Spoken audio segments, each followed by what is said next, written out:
Ladies and gentlemen, let's talk about negatives. Good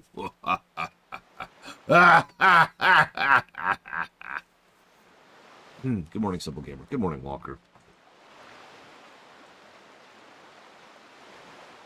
So, okay, so let's actually get in the boat here. There we go. Let's go this way. This. So, yeah, if only this was Assassin's Creed 4, this would be a much better game. There is boat combat, although not yet. We're like minutes away from that, or not.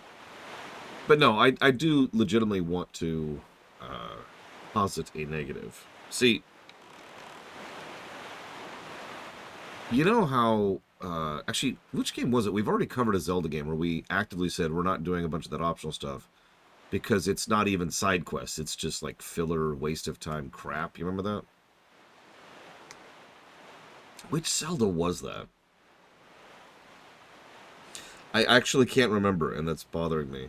Was that Spirit Tracks? It was Spirit Tracks. Yep, no, that tracks. Nope, pun intended. Yep, no, it was Spirit Tracks. There was also Breath of the Wild, that's true. Although we did do a lot of the side quests in Breath of the Wild. So anyways, we're going to do a mini-boss really quick here. If I can find him. Where are you, mini-boss?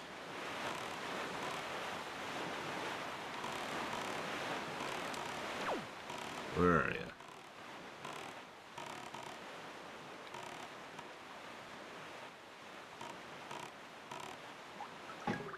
There you are.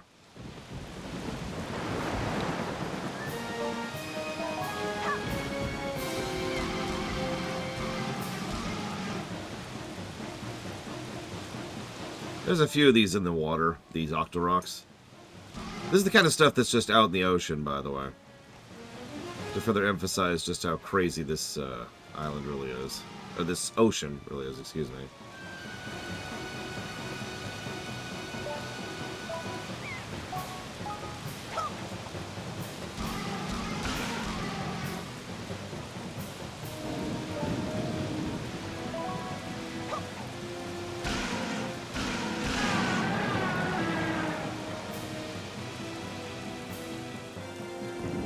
These things are huge and terrifying. They're not actually that bad for us.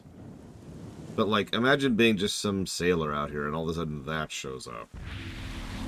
So this is what Great Fairies look like in this particular game. Waker of Winds. Thanks to you, I've been freed from the beast's foul grasp. As thanks, I shall give you a very helpful upgrade.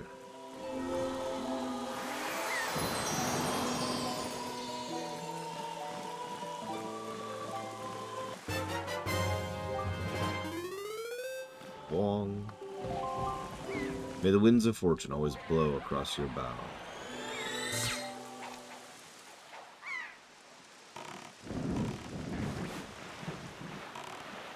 You know, probably Darkrai. But anyway, so the reason I wanted to show that off, other than to continue getting across the idea of just how messed up this whole ocean is that's one of the very, very few things that's actually worth doing. Like, it's just like Spirit Tracks. It really is just like Spirit Tracks all over again. Having to go and do, like, islands or... It's not even content. I don't know how to explain it. I'm explaining it so badly. It's not even content. It's just landing on a place, killing 5 people, getting an item, moving to the next place. And it's the kind of thing that makes sense because they wanted to litter the entire Great Sea with rewards. But what they didn't do is they didn't litter the Great Sea with stuff to do. Does that make sense? And so it's just filler. It's just have a frickin' walkthrough or chart the entire Great Sea, which is rather large and takes a while, manually. And yeah, a lot of this stuff is extraordinarily unuseful. Now, we'll see, Frieza, because so far, I've been keeping track, and I do have 2 walkthroughs which I'm using to make sure of what we can do when. But for example, just to name an example of the stuff we are not doing. Now that we finally got a song back. So we are not getting a letter from the Rito chieftain. We are not going to an island to get a heart piece. We are not going to an island to get blue choo-choo jelly. We are not going to another island to get to pull up some sunken treasure, which is another heart piece. We are not going to a submarine to get a heart piece. We are not going to another submarine to get a island chart. We are not going to another spot where we could dig up treasure. We are not going to the angular isle. We can use a block puzzle to get another heart. We are not getting another blue choo-choo off the same isle. We are not going to the third submarine in order to get another treasure chart. We are not going to an island where we do a very, very brief walking puzzle in order to get a heart piece. We are not going to do the golf puzzle. You remember the golf island? We're not doing golf island. We are not going to fight the Mothulas in order to get a treasure chart. We are not digging up something near the sunken island in order to get a piece of heart. We are not going to Needle Isle in order to get a heart piece. We are beating the Octorok to get the magic upgrade. We are not flying around in order to get a heart piece. We are not going to the 6th submarine now to get a heart piece. We are not... Hang on, let me scroll down a little bit. We are not getting money from Orca. We are not going to go ahead and do the green potion unlock. We are not... Hang on, scroll down a little bit. We are going to get Grandma's soup, and we are going to get the wallet upgrade. We are not... This is one of my personal favorites, because this is a really good example. Most of this has been drivel, right? It's filler. But this is a really good example of the kind of filler. And this is straight out of Spirit Tracks. We can walk up to Orca. He's the guy who trained us how to use the sword. All we have to do is hit him 500 times without being hit more than 3 times back. And he'll give us heart piece. No, you heard me. 500.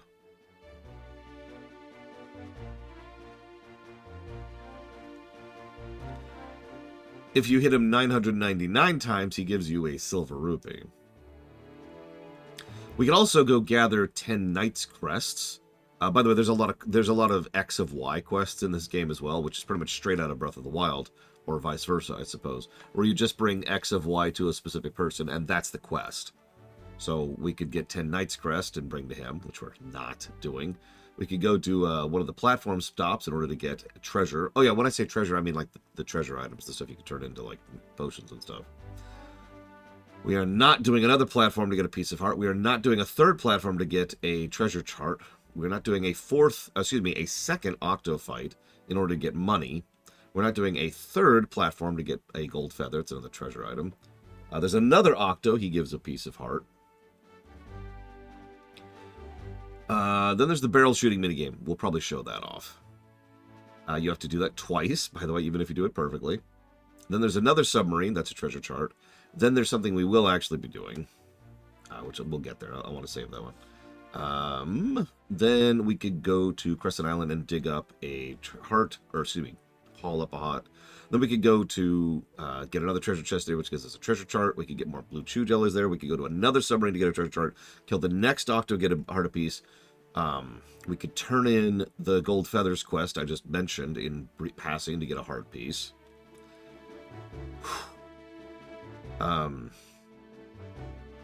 We could get the Tingle statues, which we're super not doing.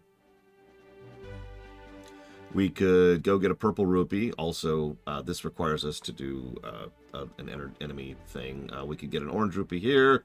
We could get another piece of heart here. We could get another treasure chart here. We could get another orange rupee off the next big octo. We could finish up doing the auction house, which gives us a treasure chart, a piece of heart. And that's actually it. That's the stuff we didn't already get. Then we turn in those things. We actually have to go and grab those treasures. So that's dig, dig, dig in order to get those things. Then a quest we'll actually probably do. And I am not done yet, by the way. Then we have to go get 2 more charts. Dig up 2 more charts. We will probably go get the bomb capacity upgrade. Then we have to dig up 4 more charts. Then we have to go to Bomb Island, which is one of my favorite islands because it's really, really basic. It's actually probably close to actual content, but still, all it is a piece of heart. We're up to 26 now, by the way. Then we get 4 more dig spots. Then we do another one of those platforms to get another chart. Then we do another isle in order to get an upgrade. We'll probably do that. Then we go to get another chart off of another platform. Then we dig up 6 things. Then we fight the next big octo. He gives us money. Then there's a treasure thing. Then there's a skull necklace. Then there's a gold feather. Then there's a piece of heart. Then there's 5 digging spots. Then there's another piece of heart.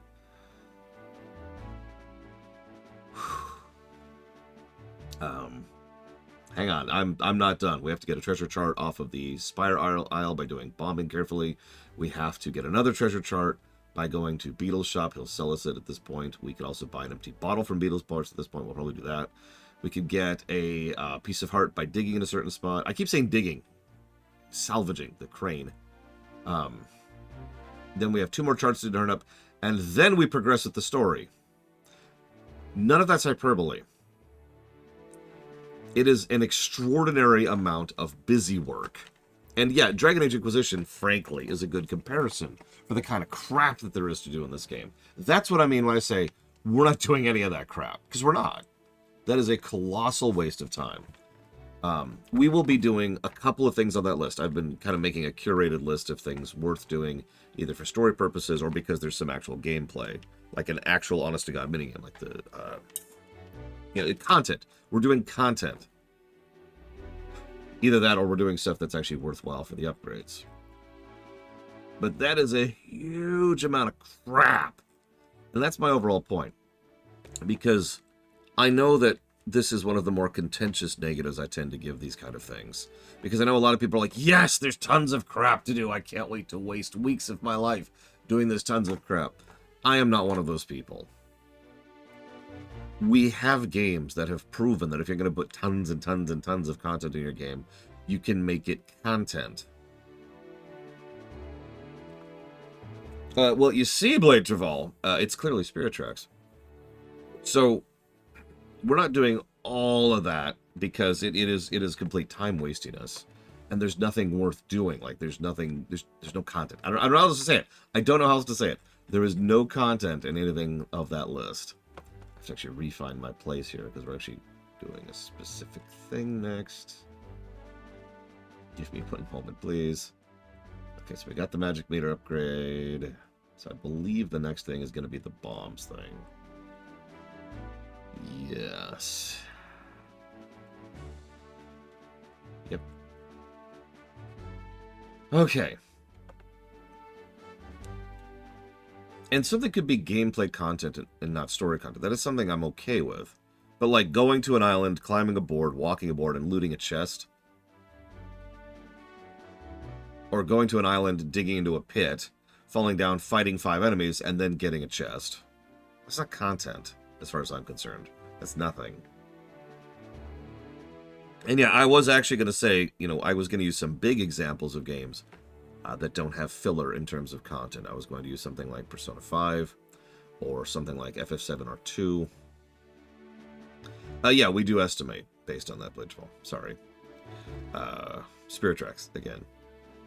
But really, the game we just played is the perfect example of how you can make tons and tons of side content, and it's actually content. We still didn't do everything in Majora's Mask, because there's several heart pieces things we didn't do.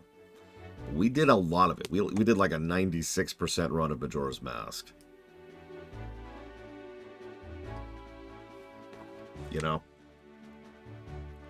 Anyways, sorry for the derailment.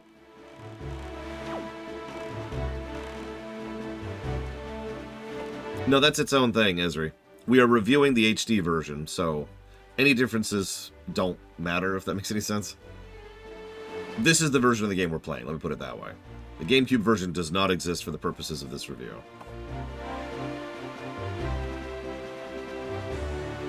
Having said that, the thing we're using right now is definitely something that would have been a negative back on the GameCube. This thing.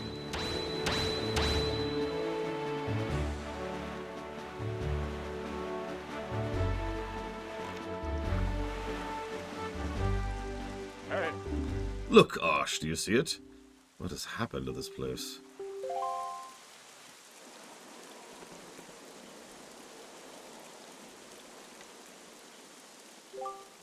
What's the meaning of this island?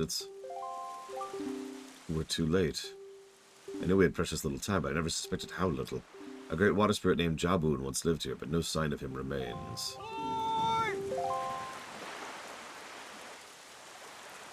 How did you find me?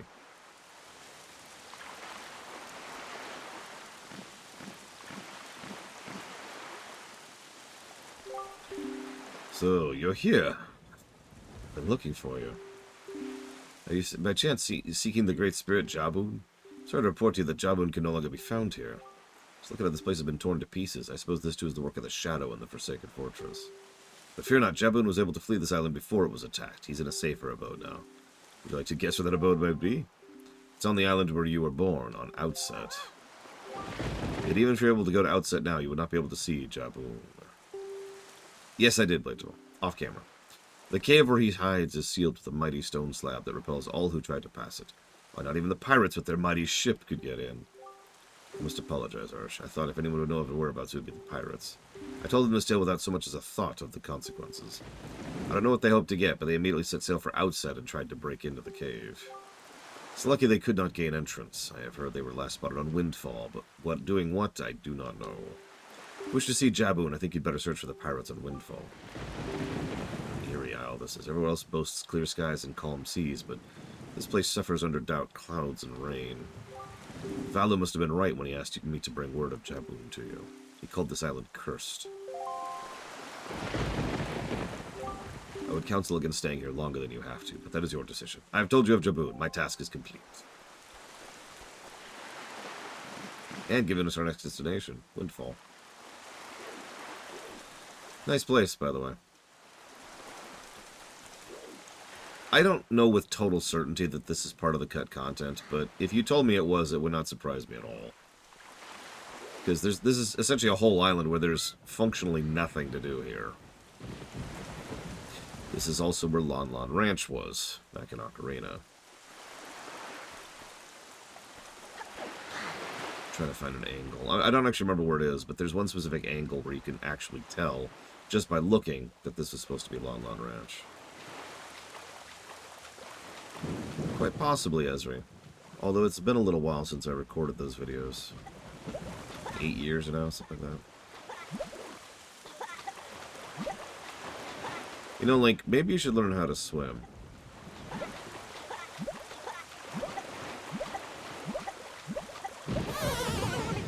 Just food for thought. I've heard some people argue that it's not actually swimming or air, it's just being in cursed water for so long. So Jabun survived! The sea spirit has lived through the trials of many long years. He must have caught wind of Ganon's attack beforehand. We're to believe the words of the Rito, the pirates know something about the cave where Jabun hides. Let's go to Windfall.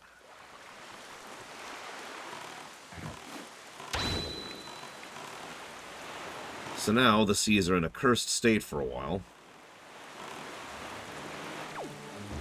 The overall music changes.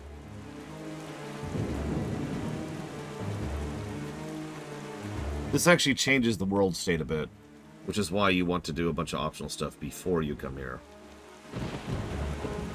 If you're doing all that filler content. Which, you know, we're not.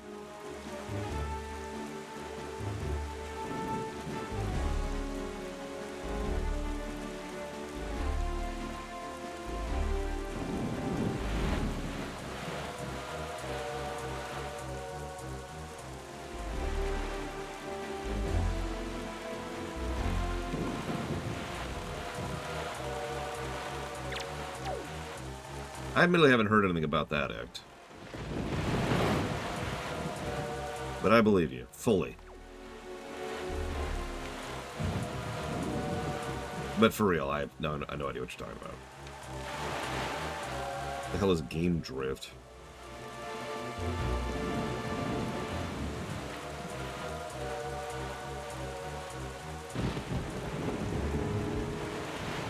Ignore the sharks, it's fine, it's fine.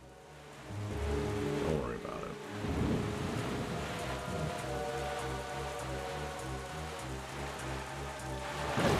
Ah! I said don't worry about the sharks.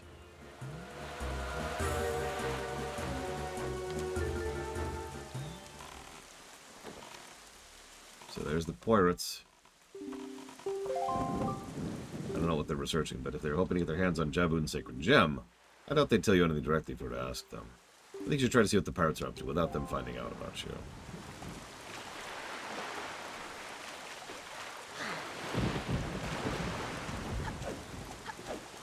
Yeah, also, Nintendo's high. Saying this game didn't sell well is one of the dumbest goddamn things I've ever heard. 4.7 million sales, or whatever, it was over 4 million sales, is not selling poorly. Anybody who tells you, oh my god, I only sold 4 million units, that person needs to be smacked.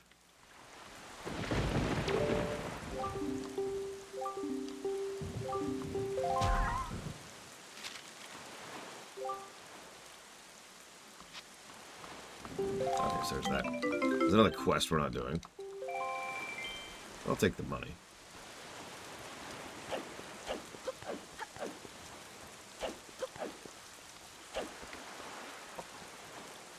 And I know, that's lifetime sales. I guess we'll find out, Esri. That's lifetime sales and, you know, not at time sales. But A, any game's majority sales tend to be when it comes out.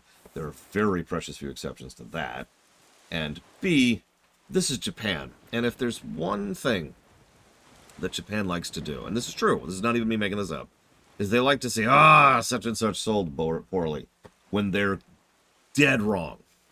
Everyone likes to point to the obvious Square Enix example, but they've been doing this for years. My personal favorite example is when the developers of Final Fantasy, including Sakaguchi himself, were told that Final Fantasy VI did not sell well in the West. And then later he was shown the sales figures. This is a completely separate interview years later. And he's like, oh my god, I can't believe how well it sold. We were told the opposite. They lie about their sales figures in the moment. I don't know why they do this, but they totally freaking do. This is a common tendency. I don't know if this is just a Japanese thing, or if Western developers do the same damn thing. I have no idea. But there is a proven practice of being like, this game didn't sell well. Now, it would not surprise me if the developers, the actual people in the office who worked on the Zelda series, Team 7 or whatever it is, I forget the number, were told, oh my god, it's sold terribly. And they were like, oh my god, we've got to accommodate this. Let's make a game with no story. And they'll let... I mean, I know that's not actually what happened with Four Swords Adventures, but man... Either way, we will talk more about Twilight Princess when we get there. In however many weeks. I don't know how long that's going to be. Sorry, I'm looking something up. I'm not just standing here for no reason. Yeah, that wouldn't surprise me. Look. This doesn't sell. I mean, have you ever had someone who is so stubborn that when they're faced with reality, they still don't believe it? Something I have actually observed in corporate America is, back when I actually used to cycle through corporate America, is, you know, we shouldn't do this project or we shouldn't do this method of interacting with our customers. And I'm being vague on purpose because this could go a lot of directions. And then, you know, like, well, but that should actually work. Like, that would be a good thing for the company. No, it'll never work. So then we do it, it works, it makes a lot of money, and the manager involved, or the executive involved, says, that's a terrible idea. Look at all this money we're losing on this. We should discontinue this immediately. Because they just dig their heels in. You know, like a child. And they refuse to acknowledge the reality that they were wrong. Or, because life is more complicated than right or wrong, maybe there's other mitigating circumstances that they could look into and actually do their goddamn job and find out why it's succeeding here when they thought it wouldn't. But no, instead they just dig their heels in and say, no! I would not be surprised if there were some Japanese executives and bean counters and money people who said, Wind Waker will never sell because I hate it, or whatever, right? And then it sells well, and they're like, look, it didn't sell well. Oh yeah, that's another one. They can do a self-fulfilling thing.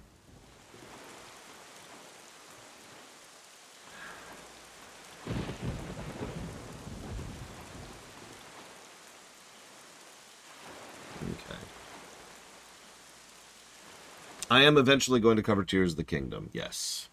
It is the last Zelda game we will be covering, for pretty obvious reasons. Yes, Sega, Crazy Horse. Zelda doesn't sell badly in Japan. But no, Zelda is much more popular outside of Japan. And to be clear, That's lumping like Europe and the United States, the American market together. In the West, Zelda sells extremely well.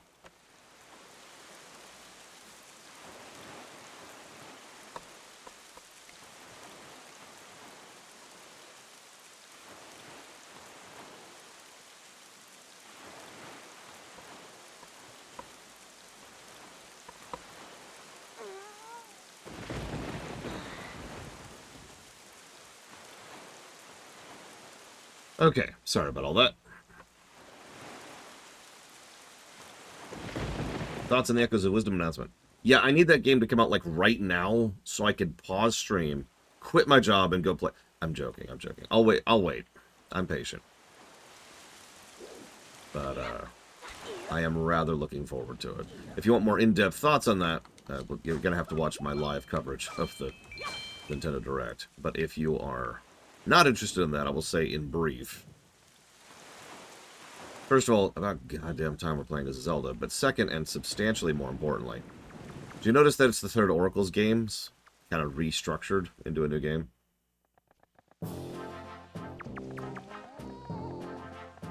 So I didn't really show this off earlier, but this guy, this asshole, who is an asshole, is the only guy who sells bombs in, like, the whole ocean. So he thinks, don't worry, I'm going to go ahead and sell these bombs for 10,000 rupees each. That's not a joke, by the way. That's the actual price he sets. For some strange reason, despite having a monopoly, he's not making any money. It's almost like he's a goddamned moron. So, the pirates show up, of course, to get some bombs, and then this happens.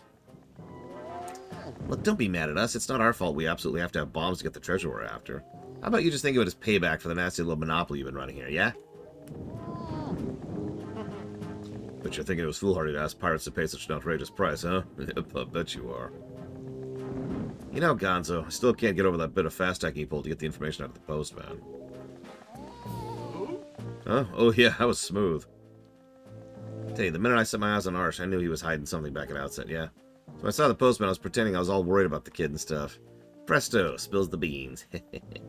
Good work, Gonzo. Really, top-notch. It's funny, though. I'm thinking this may be the first time you've shown such wit, such cunning. You know, with your cunning and Miss Tetra's smarts, if you got married and had a kid, that kid would be the greatest pirate to ever sail the seas. That's not how that works. Idiot. Keep your mouth shut, yeah? Don't be so stupid. Miss Tetra, you listen to this nitwit? Can't you dock him some pay or something? Quit goofing off, both of you. Keep your childish jokes to yourself and get the bombs back to the ship. Second you're done loading them up, we're setting for sail for Outset Island. We have to leave immediately? But it's been so long since we were on shore. We need to fill our bellies with some good eating, yeah? How about we grab grub tonight and shove off tomorrow morning instead? I mean, I'm fine either way, of course. Whatever you say, miss, is what I meant to say. Just the boys are so excited to come to town, yeah? And I can't help but think it'd be awful hard on them to leave so soon without a proper layover. So, let's say we sail tomorrow, yeah? What do you say, miss? Treasure isn't going anywhere. You're with me, right, boys? Who's in for a night for fun? You're all fools, you know that. You saw that demolished island. You saw the senseless destruction. We have to hurry to Outset or the same thing could happen there. Huh? Not to be disrespectful, but the sound of things, it sounds like you're more worried about the island than the treasure. Don't be ridiculous. I want, you know, the treasure, Baka.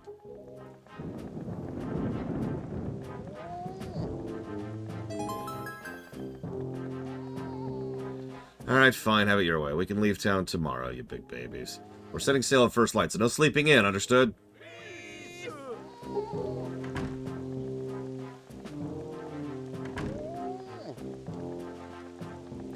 Say there, brother. What's today's password? Are you serious? You forgot already? You're so useless. It's plankton! Remember that. You know Nico won't let you in if you don't say it exactly right. He's really picky about it. So I'll say it once more. Plankton. Plankton, eh?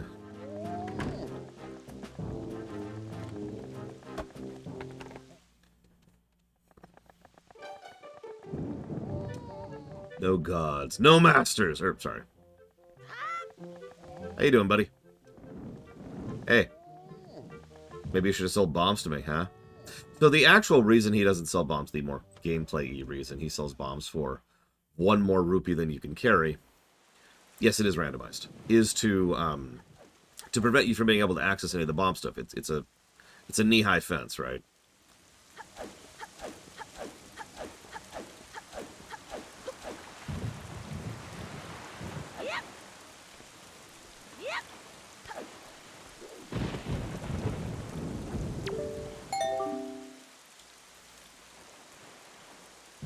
Yeah, I know, right, Darkright? I have not seen a single real person.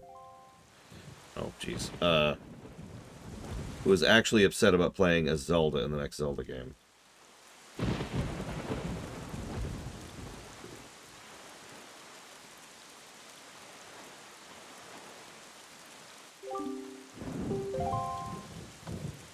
Yeah, I was gonna say everybody's been wanting a playable Zelda for years. We know this because Dynasty Wars, among other things. When I say Dynasty Wars, I mean Hyrule Wars, but you get the point. Hi, Nico. Arsh! My old swabby Arsh. You're alive? All the other part said you got done in by that bird monster in the Forsaken Fortress, so I thought... Never mind what I thought. You're alive! Oh, I get it now. You came back because you missed me so much. I had no idea you want to be my swabby so badly. I see. After you left, I went back to being the bottom rung of the ladder, which is why I'm stuck here while everyone else is in town having fun and eating and stuff. But I guess being worshipped by my swabby ought to cheer me up. When we set your next test, huh? This one's harder than the last one. Yep, I understand. Yep, uh-huh. So, I know I just said we're not actually considering variances between this game and the previous version of this game, but there's a lot of little quality of life features, like quite a few.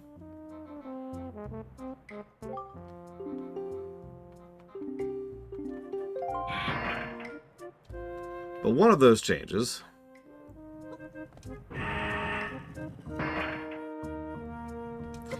in this version, I can turn without completely coming to a stop. Wow! That was terrible. I'm not even sure how that happened. There, reset. Anyways, in the GameCube version, you had to come to a complete stop to be able to turn. Then you could start swinging in the new direction.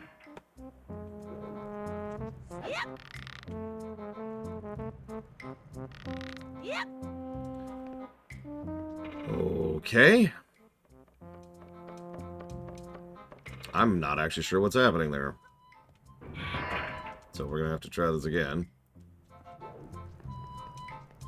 Like you do. Possibly Melkor? Okay, game. We have to do this, by the way. This is mandatory. This is MSQ.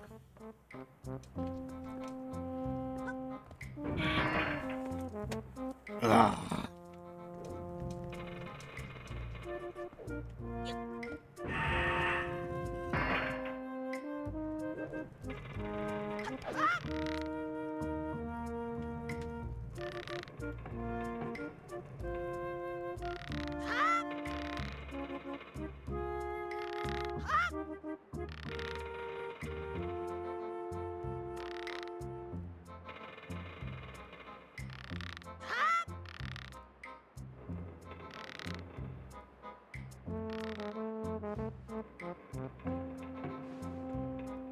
Stop! God damn.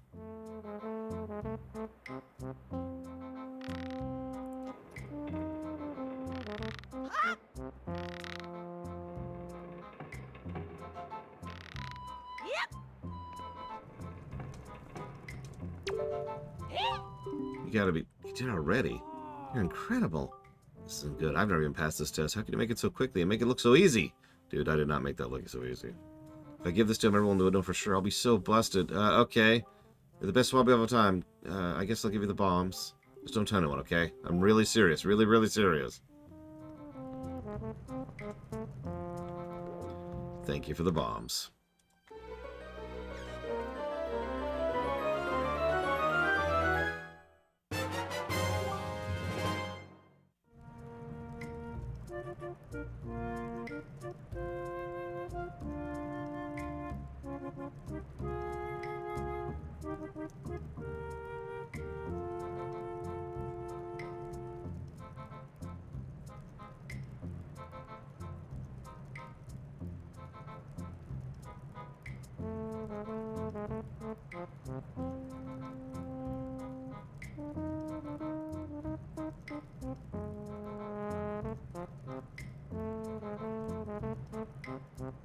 Okay, so, no. None of that's new information to me, Act. I guess it's just, I hadn't heard the word drift being used before.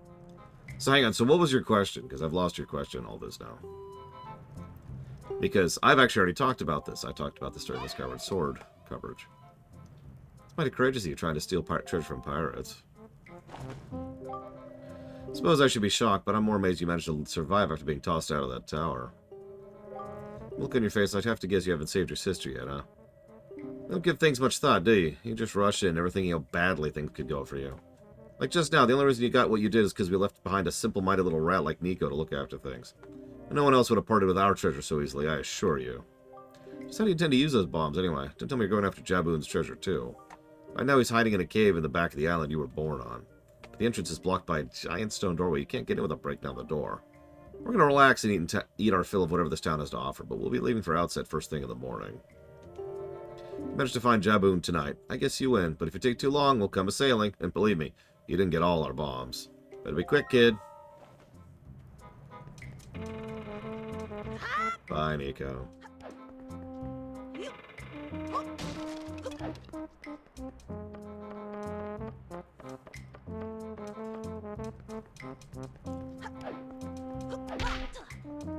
But yeah, so for those of you who weren't here for the Skyward Sword run, I mentioned how Zelda very, very nearly stopped being a franchise due to the need to innovate, which is something I've been banging on about for about like 2 weeks now, because it just keeps coming up, and all of it boils back to this game.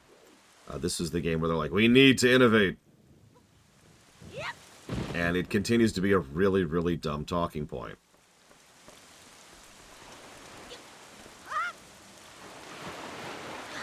Like, it hasn't magically stopped being stupider. And you might think, but Laura, you like innovation gaming, and you're absolutely right, and there's been some very innovative and creative stuff in Zelda. But what they're talking about is not innovation. That's the problem.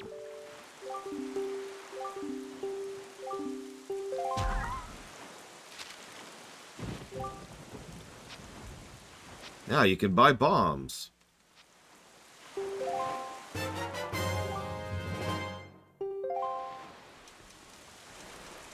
What about Tears Act?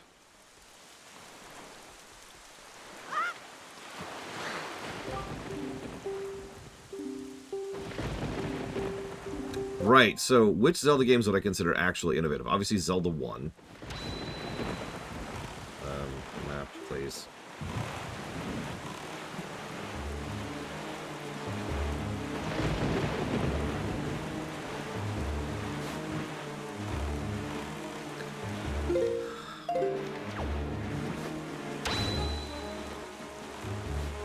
Okay, so I could talk plenty right now. Because this is going to involve putting my controller down and walking away for a minute.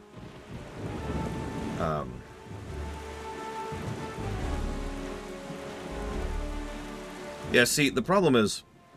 Takoida's right, there's some investor speak going on here, but I also think that the creators, especially Miyamoto and Aonuma, are just kind of stupid. I'm sorry, that sounds so harsh, but I don't have a better way to put it. Because we've seen the innovations they've done. We've seen the games they consider their best games, and the games that they consider truly innovative. Those games are Phantom Hourglass and Skyward Sword, and arguably Spirit Tracks as well. It's kind of with that. That's not innovative, to be blunt. I mean, I guess it is. I'm sorry. Sorry. That is innovative. It's bad. Also, a lot more enemies in the sea now, so that's cool. Thanks for interrupting the music there, guy. Appreciate you. Oh my god, could you piss off so I can listen to the music for a minute? God.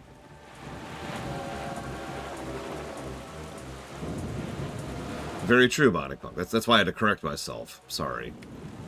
Innovative... let me use a weird example here.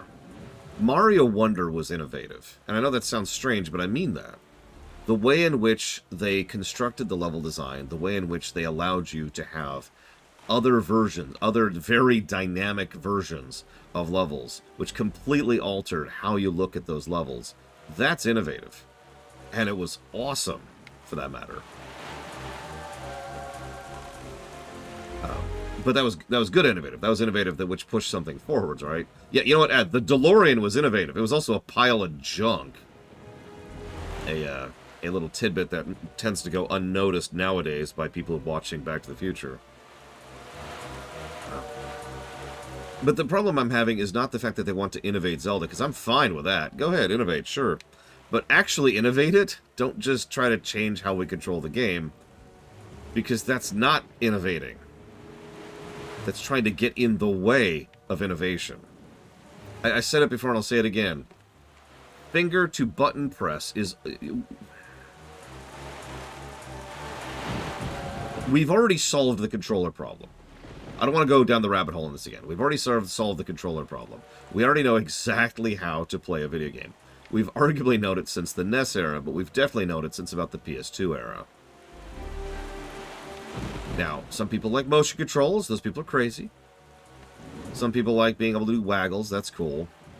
But the harsh reality is that for video gaming in general, for playing a Metroid or a Zelda or whatever, you don't need to be able to do this in order to enjoy the game. It doesn't change the gameplay.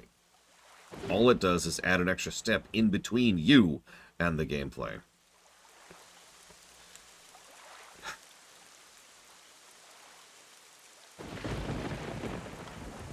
So, that doesn't innovate Zelda.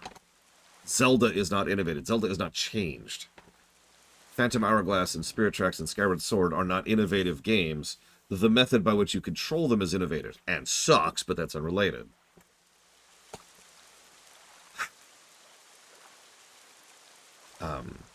And that's why I call them stupid. Sorry. Rant off. I'm done. I'm done.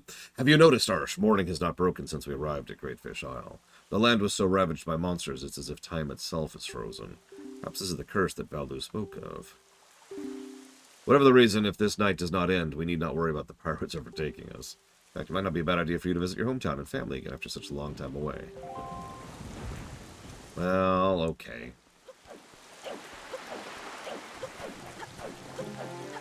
And yet there's monsters here, too. Once again, going with the general Zelda style of approach. I still haven't played as Zelda in Hyrule Warriors 2.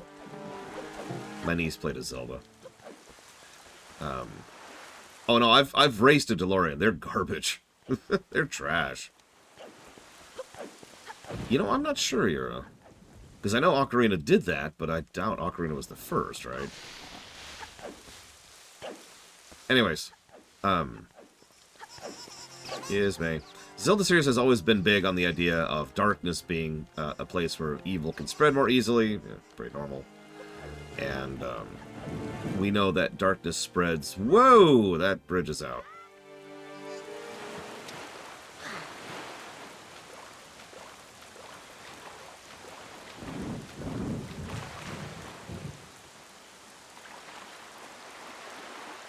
Anyways, that darkness spreads based on, source of darkness. So Ganon's out and about, and thus causing this curse, which is causing the seas to look like that, instead of the way they used to look.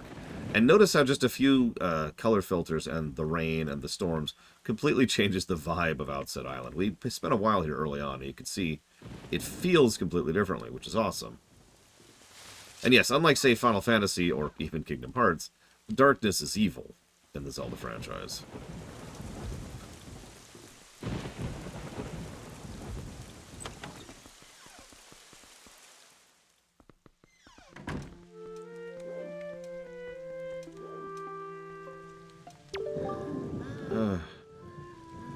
Earl, don't go. Don't leave your poor old grandma all alone.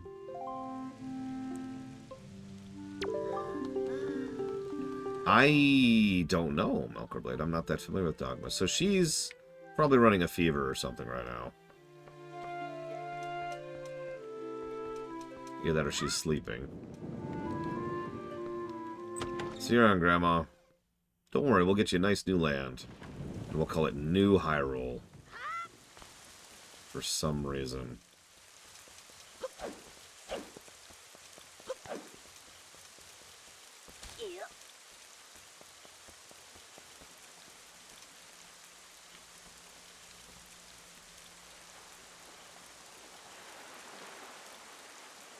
I get 50% with Twitch, Spartan. I always get 50%.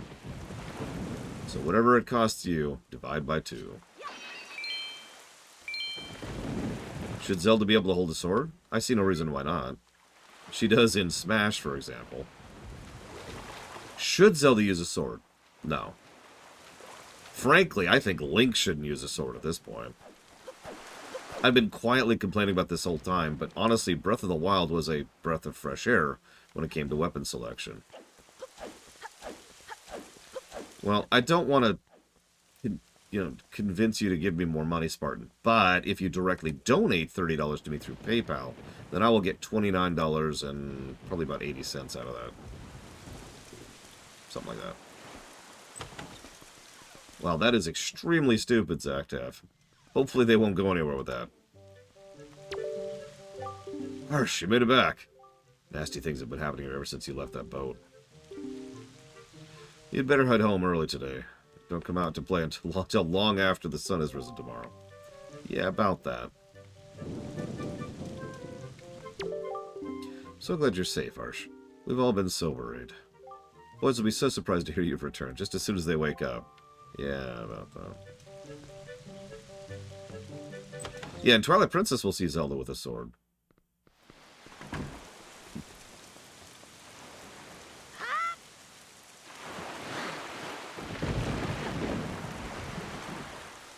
Yeah, I could see her being kind of a duelist sort of a thing. Like, if you're familiar with Count Dooku over in Star Wars, the EU, then you know what I'm talking about.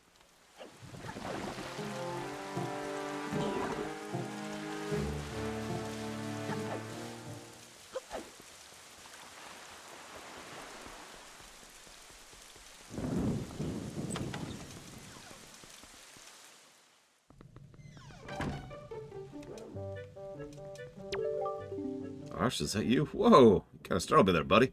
Thought more of those monsters had come to harass me. Hey, there have been a lot of strange things going on at night lately. Haven't gotten a good night's sleep in ages because of it, and I love sleep. In fact, I saw something odd a while ago. Of course, this is back before the bridge was destroyed. It was up at the fairy woods. There was a dried-up fountain, and there was a tall girl who glowed like a fairy, which was odd enough, but then she vanished into the rock. Really? I saw it with my own eyes. Yeah, Sure thing, buddy.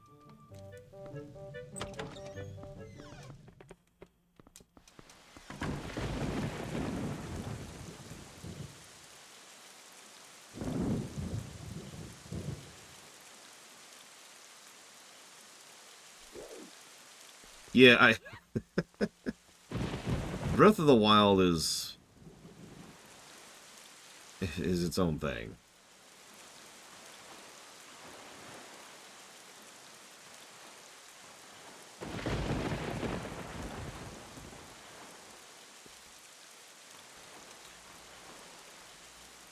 I don't dislike Breath of the Wild. Plus 80, you know, 80 golden number. But the reason I say it's its own thing is I mean that. It really is its own thing. And that's fine, really. Like it or not, Breath of the Wild is innovative. It is actually changing the formula of the game. It is actually altering the way in which you play the game. And I will give them credit for that. They walked away from all the stupid, gimmicky nonsense and just decided, here, we're just going to make a video game. We're going to change the nature and structure of how that video game works. Credit where credit is due.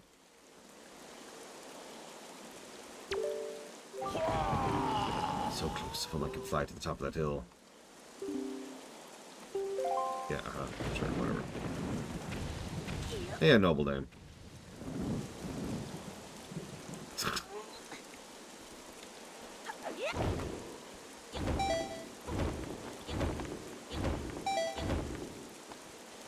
Oh my god, I'm fighting the wind. I'm fighting the wind.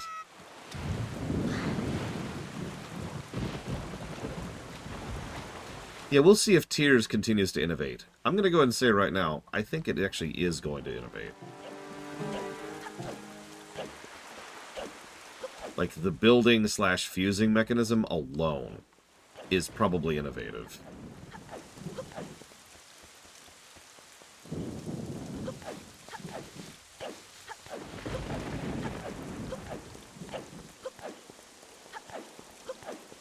We had several Zactaft, if you remember.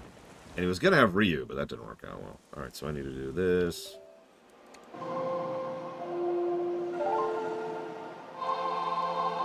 You don't have to show me this every time, game. And I want it to face... that way.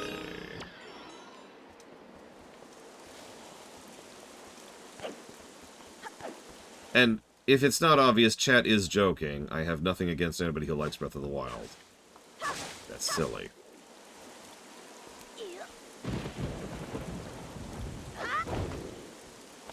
Forgive me for feeling the need to clarify that, but honestly, that's just the nature of the discourse we've got right now on the internet.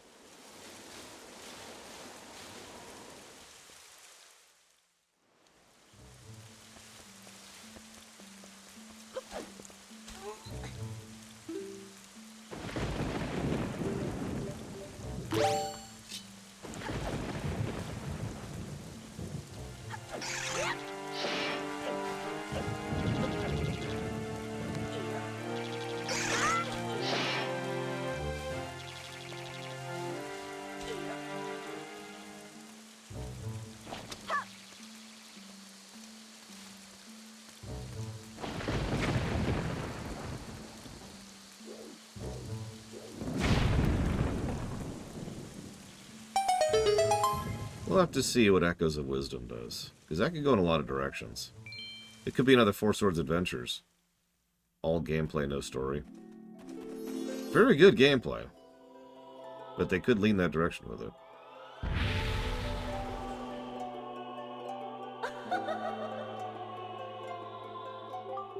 Young Waker of the Winds, allow me to aid your quest. What do you think of the look of the Great Fairies in this one? Personally, these are actually my favorite looking Great Fairies, mostly because of how inhuman they look.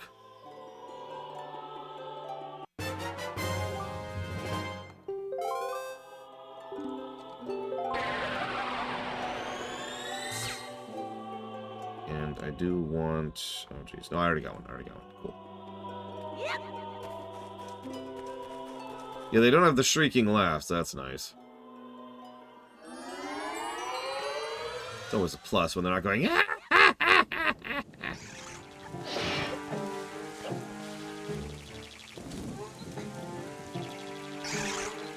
Well, I mean, if you're paying attention, Breath already got rid of single-solution puzzles. One of my favorite aspects of Breath was the thing that everyone was so sick of doing when we were streaming it. The trials. Now, those varied in quality, obviously, but by and large, I liked the trials in Breath, especially because so many of them were multi-solution. It helped that the DLC trials were much better than the vanilla ones, too, so they obviously were getting even better at making those kind of physics-y sort of puzzles as they went. Now, the combat shrines, those got old very quickly. Not gonna lie. Waste of durability.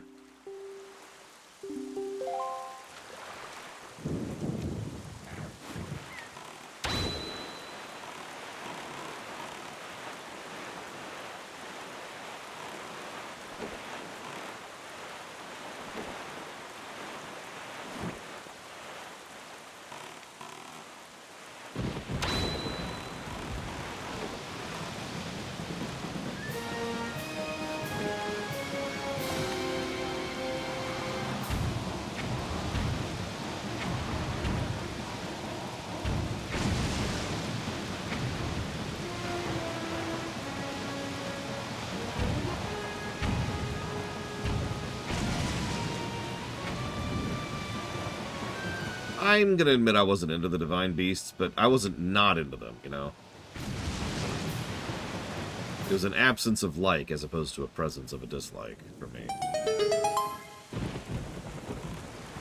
Unfortunately, yes, Sectoed. I do think there were too many trials in Breath, absolutely.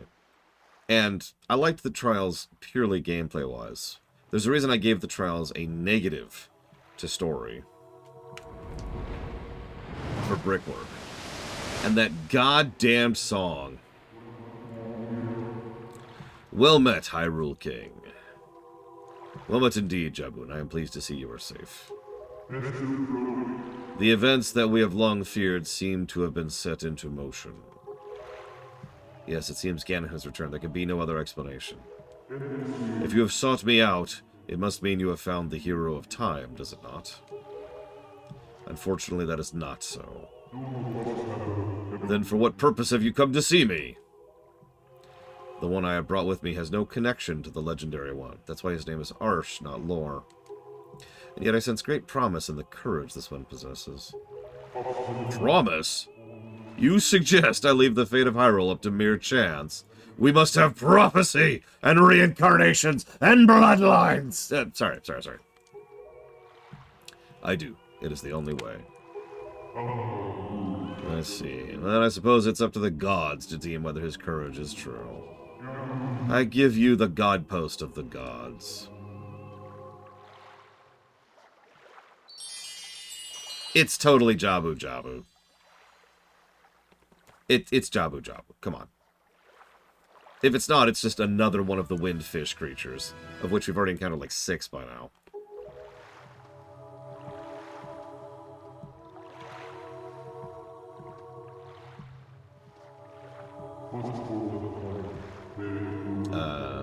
This jewel should dispel the curse that Ganon has cast upon this land. So, the foul rain and endless night were indeed elements of a curse brought by Ganon. He must intend to cast this land into pure darkness for all time.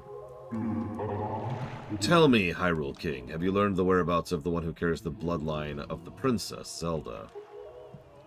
I believe I have. That is well. You must protect Zelda. She cannot be permitted to fall in the hands of Ganon, because she's the chosen one and she has the bloodline. I am counting on you.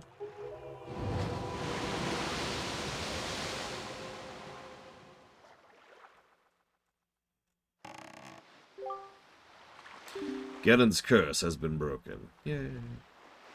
By the power of the pearl that Jabun gave us, so morning should come soon. It is well we have gathered all the pearls. Are you ready, Arsh? I have marked the places where you must set the pearls on your sea chart. Once you've placed each of the pearls in its proper location, the proving grounds for your courage will become apparent. Clearly, the search for Jabun has shown that Ganon has begun to make efforts to block our path forward. It is certain perils ahead will be greater than those you have faced this far. Yeah, I know what the Dark World is. Thank you.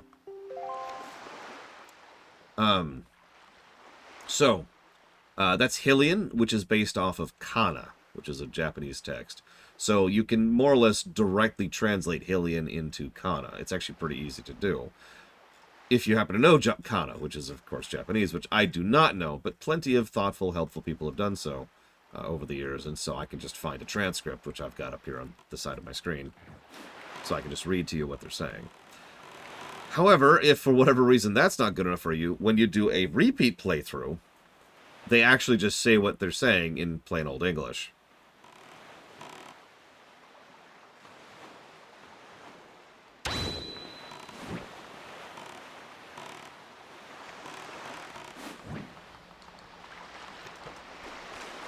It's kind of like FF10's thing with the Al-Bhed script. Not quite the same, but similar. And yes, they don't want to spoil things, because they spoil several things in that dialogue, if you're paying attention. Sorry to disturb you with this unsolicited letter. If this following does not interest you, please throw away the letter without a second thought. But this is your big chance! If you have need of an empty bottle, a piece of art, or a treasure chest, we have them at special bargain prices. But we only have one of each. Go to the shop ship. First come, first serve. Poor mailbox.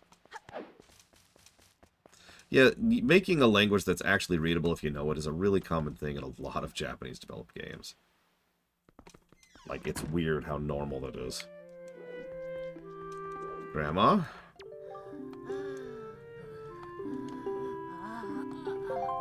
Grandma, you're fine. You're fine, Grandma. Everything's fine.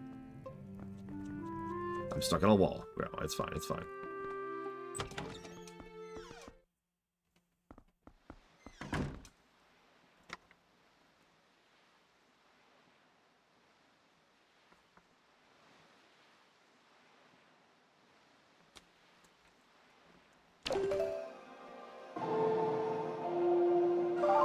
Nope, we're not healing her. We're leaving her here to die. Let's Grandma die!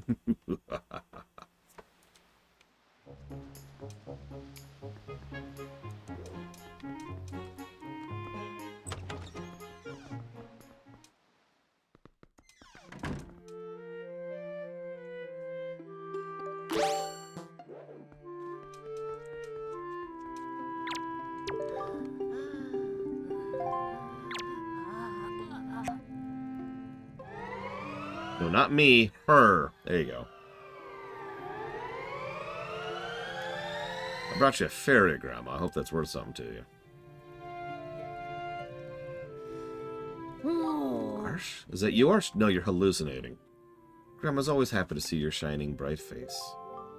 Arsh, my dear sweet Arsh, you're safe. That's wonderful. Just wonderful. How'd you do this? Did you heal me?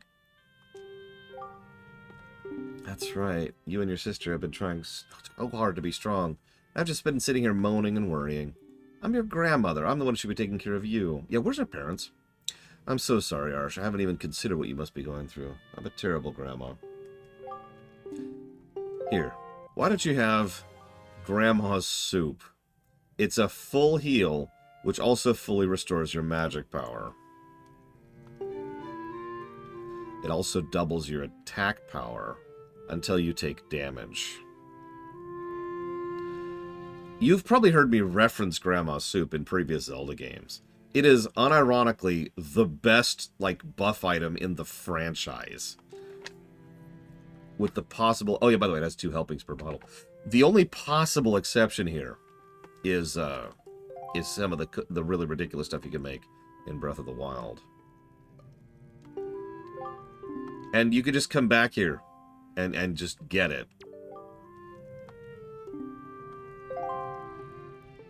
Like, the cost of getting Grandma's soup is coming back and picking it up.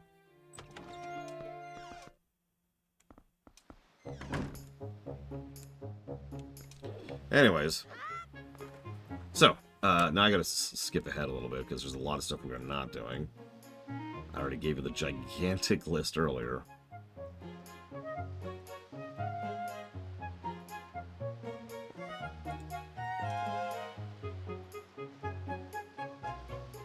What am I picking up right now, Act?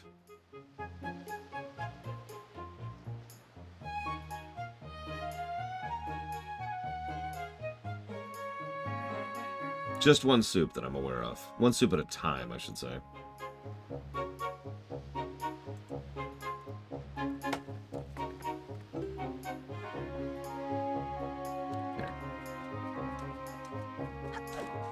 Yeah, I've had my grandmother's cooking. Can confirm.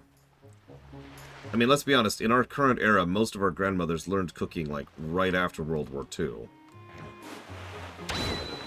They figured out a few things.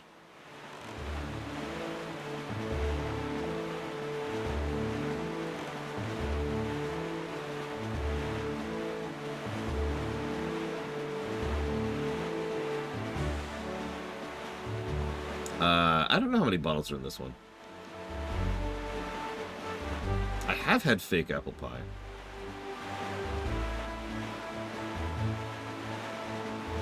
I've never had water pie.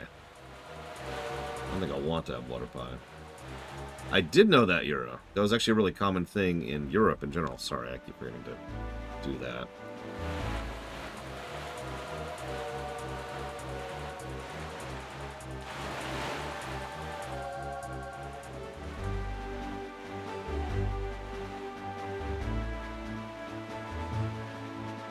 Looks like we can go ahead and do this.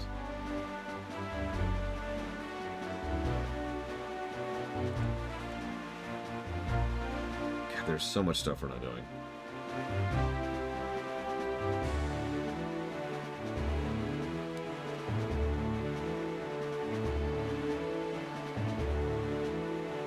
That sounds absolutely terrible, Bragwin.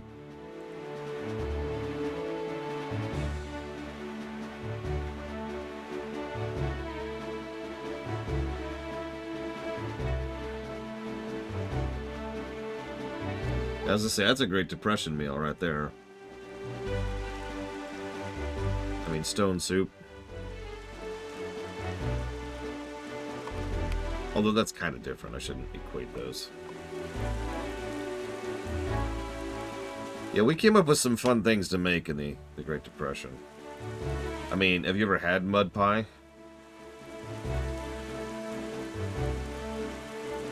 No, not the chocolate version.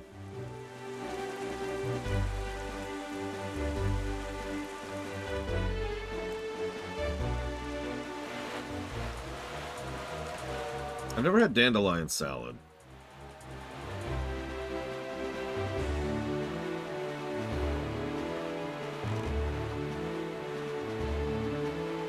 Spam.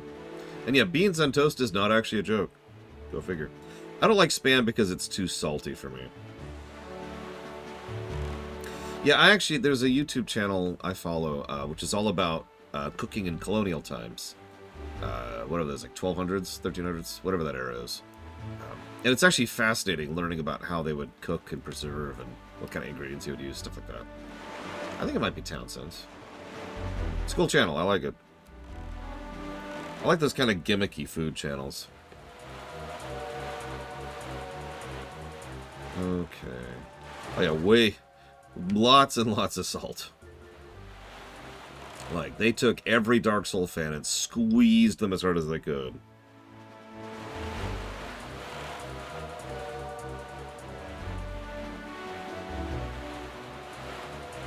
Okay, I think this is us.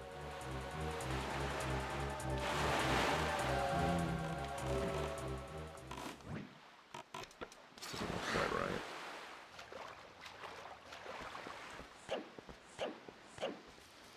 No, this is it.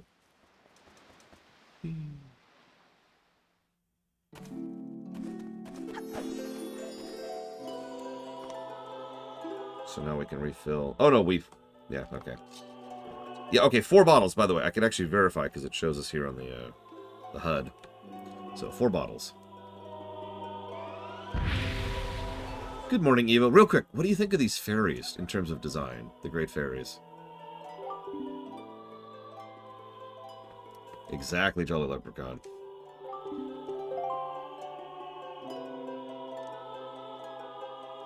Butter, bread, cups of noodles, and Spam. Yeah, I've lived that way. I've been to college, thanks. I'd rather die. We can now carry up to 5,000 rupees.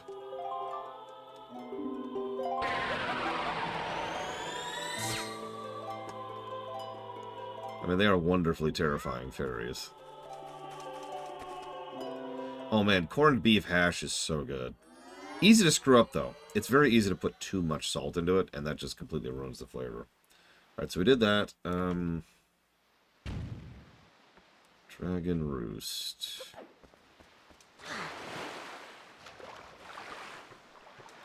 And, of course, it's nighttime. Hang on, hang on.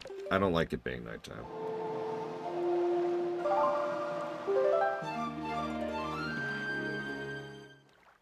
Now, spicy corned beef hash. Woo.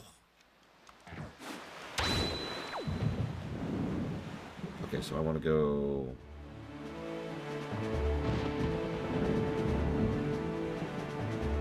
here.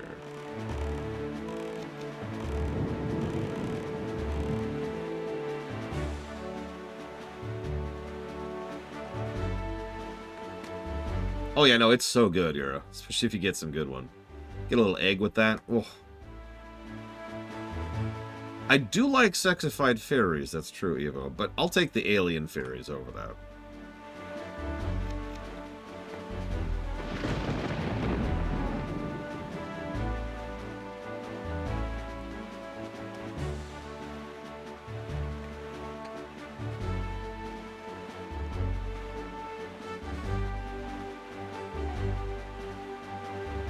I'm not a fan of the breath fairies, personally.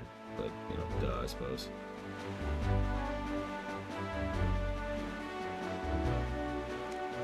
Is this it? Nope, this isn't it. Next. Already been here. We want to go here. Is it that island? It looks like it's that island right there. Yeah, it's another thing. This let's talk overall design, because you're kind of looking at it. Unlike Phantom Hourglass, there's just not a lot to do on the water. It's just sailing. I can take my hands off the controller once I've aimed in a direction and hit go. It's not terribly slow, especially with the new wind sail, so that's nice. But it's also not terribly interesting. And there functionally is no overall design. It's just, you know, go from point A to point B amongst the sails. If you ever see a map of this game, you'll see what I mean. In fact, you know what I probably should do? Yeah, Assassin's Creed 4 is how you have an overworld design for this kind of a thing, unlike this.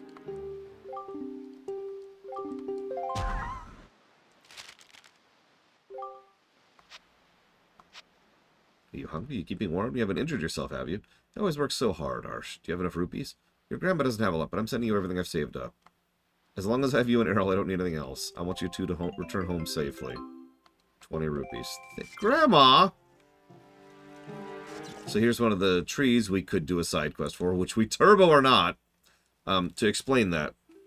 So the way that side quest works is you go get the water from the forest area, and then you have 30 minutes to get it here, and then pour it over the thing. That causes it to grow.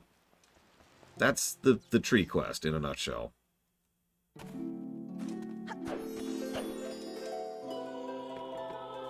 Like that's what that is. It's exactly as awful as it was. Actually worse in the GameCube version, as so many things were. You had an even tighter timeline there.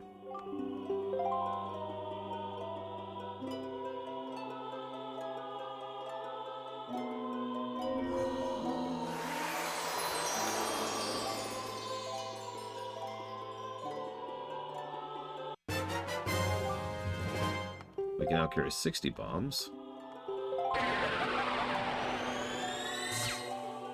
Now, you might think, who cares about carrying bombs? But remember, bombs is also your ability to attack while on your ship. So in this game in particular, having more bombs is actually even more useful than it is in your typical Zelda game.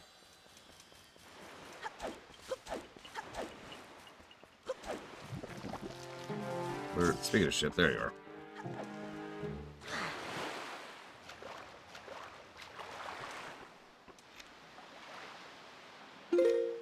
Where is this?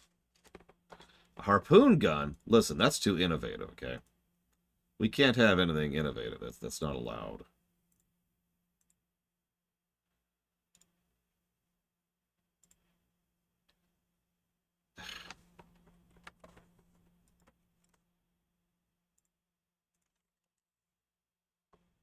Hang on. Sorry, just give me a second. Give me a second. I'm not sure where I'm going. Okay, so I'm going to D6. Okay. So let's head down to D6, which is like right that way. Okay, so now that we're sailing away. I want to show you something, because I think this will help explain something.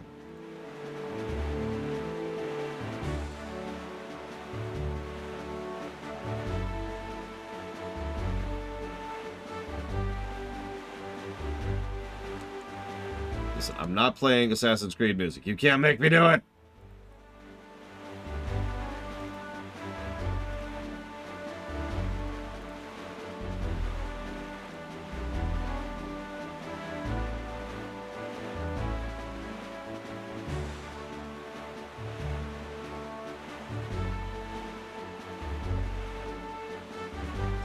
You can't do it. You can't make me.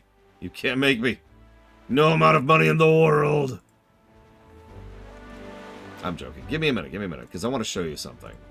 So this is as close to an accurate representation of the world map as it's going to get right here. Oh, shoot, it's an octo. Hang on. Was not ready. Whatever, I guess we'll get a little bit of money while we're here.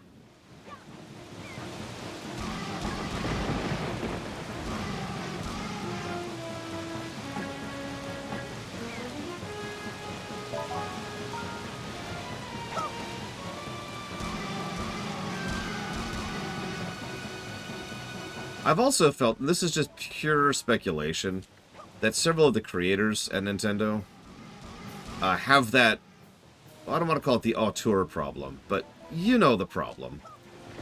Sure, I can make an amazing song, but I'm bored of making amazing songs. I want to make something different, Heron. I want to make something out of dragon scales, Heron. And while to some extent I do understand and sympathize, I also at the same time tell them to go straight to hell, because come on, guys.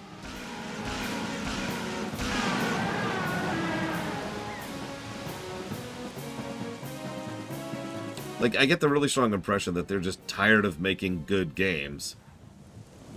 Because, you know... auteur. Like, I don't have a better way to summarize that.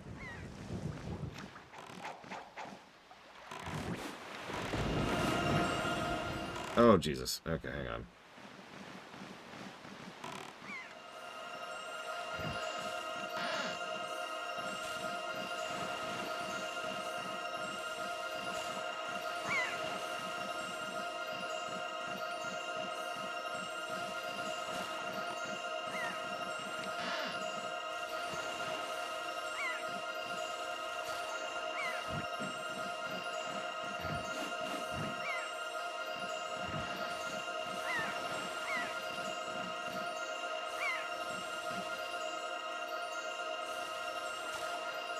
Okay, what? How is this missing? And why do these go away when you get closer to them? No, I didn't, Evo. Give me 1 second.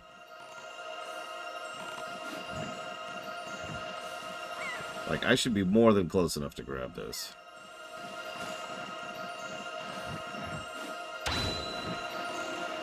Hang on.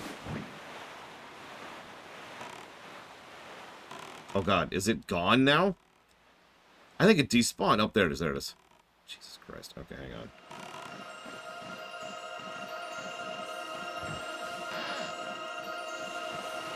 There it goes. God damn. So that's salvaging. It's another thing we're not doing.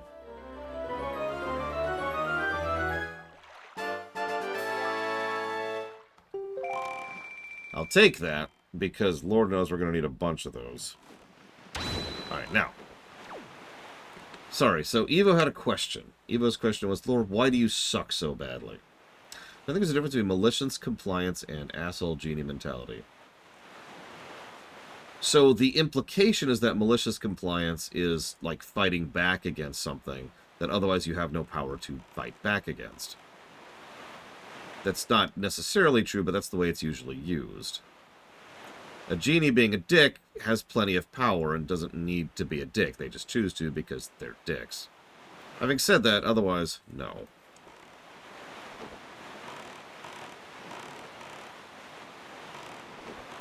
So, while we're doing this extremely boring thing here,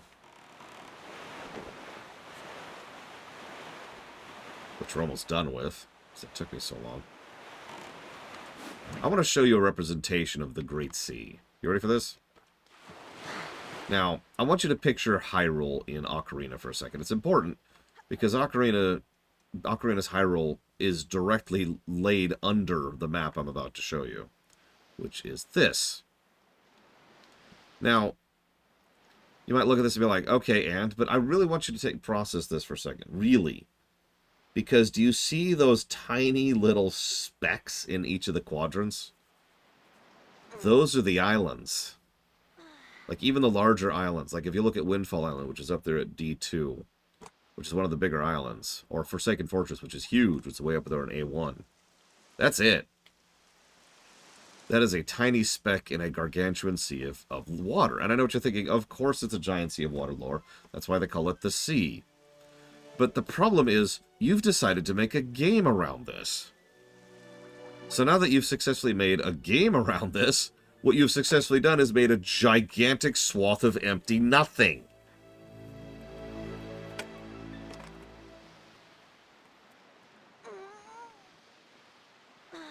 So... yeah. And the funny thing here is, I'm going to bring up a really, really weird game. I'll be kind to this game. This game sucks! Alright, so, let me go ahead and be as kind to this game as I possibly can. So let's explain another way in which this game fails miserably. Yeah, this was... When did this game come out, actually? Yeah, the original version. Keep in mind, it was also much slower to navigate in the original version. Twice. Because first you had to stop and change the wind and then go. And second of all, this was 2002. And second of all, God, they made this game in 2 years. And second of all, you were literally slower back in the original version. So it was even worse back then.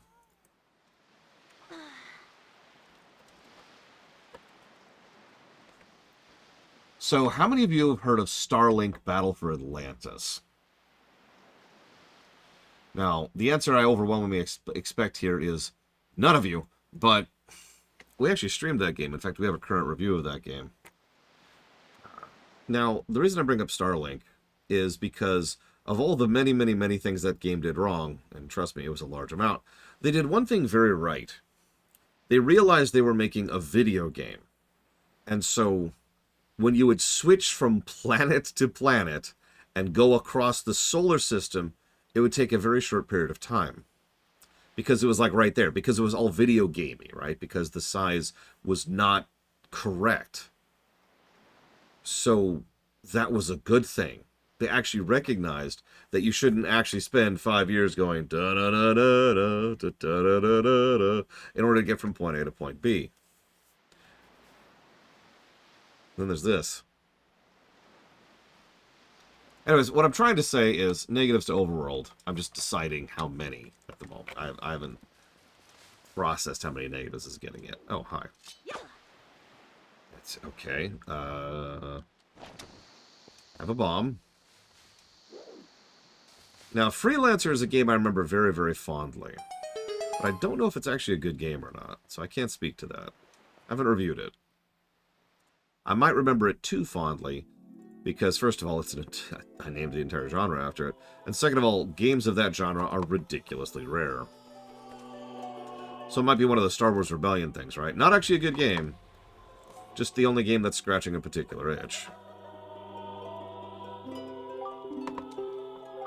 Allow me to aid your quest. Yes, more power.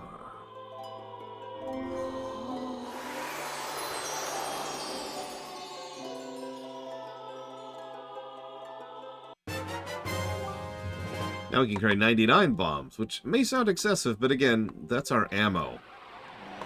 You know, when we're in the ship. So no, we want as much of that as possible.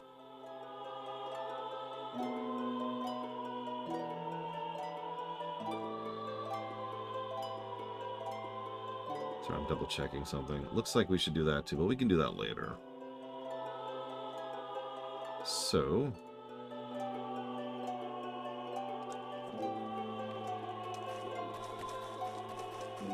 yeah, like I said, Blade Devil, it's entirely possible Freelancer is not a good game. I don't know. I've never reviewed it. I'm not even sure I can get it into streamable format nowadays. But how many Freelancer games are there that are actually good? Why do you think so many people jumped onto Star Citizen so hard? Now, while I'm traveling, thank you, Winlock, for the sub very, very much. As always. If you give me a moment, I will jot that down. For FF16, Homeworld block, and Stranger of Paradise. Thank you, as always.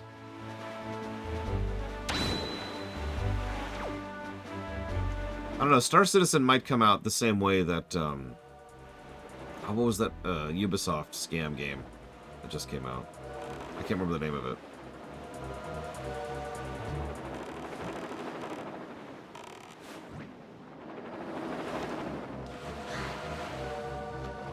Skull and Bones, that's it.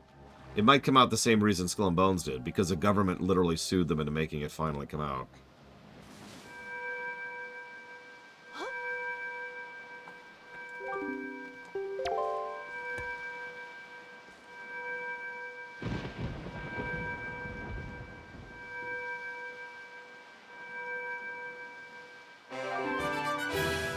Well, remember there's the highway system in Freelancer. An idea so fascinating I stole it outright for the extant. At least one area in the extant.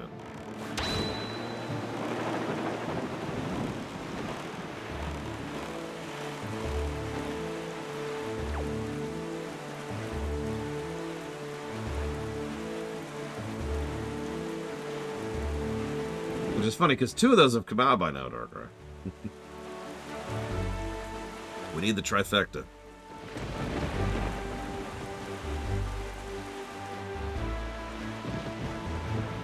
I honestly didn't think you were working on it at all, Melkor Blades. That's cool.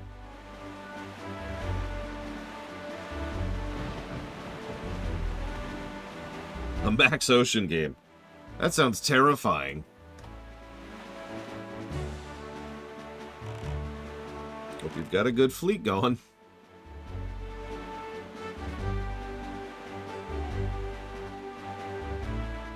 I have heard mostly bad things, actually, about the Elden Ring DLC. We'll see when we get there, I suppose.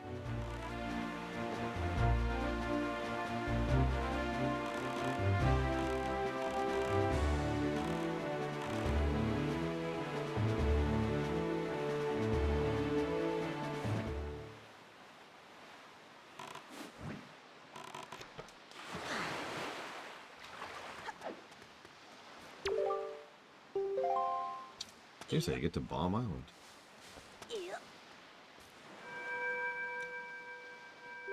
Just ignore them, act. They really aren't worth the time and effort.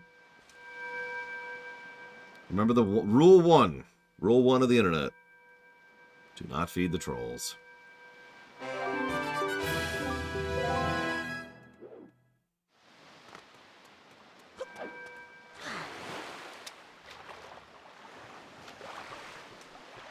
I look forward to eventually reviewing it and then cheating immediately and then having people whinge about that. Can we have some music, please? I'm gonna keep making it daytime just so I can have some frickin' music while I'm traveling. God damn. Why is there no music at night? Why would you do that, game?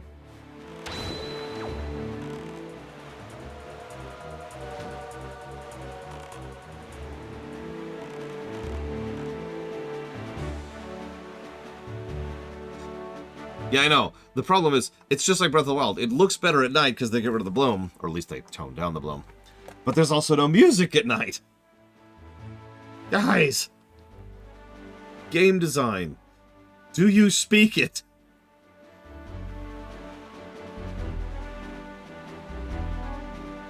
Oh, this, definitely Trihexia. At least in Breath of the Wild, there's a lot of interesting traversal and stuff. You know what there is in Wind Waker? Aiming. Let's go ahead and aim towards the island we're going towards. There we go. And then putting the controller down. And then playing Final Fantasy 1 on your phone. Let's see. Attack. Attack. Let's see.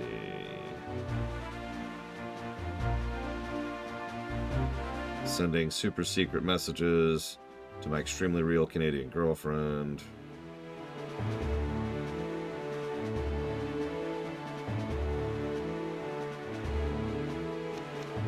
Yeah, there's not even scenery to look at. Breath of the Wild is just a thing, at least.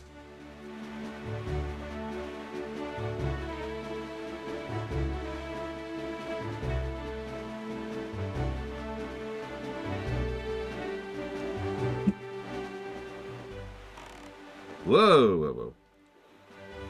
Okay, what am I doing here? Right.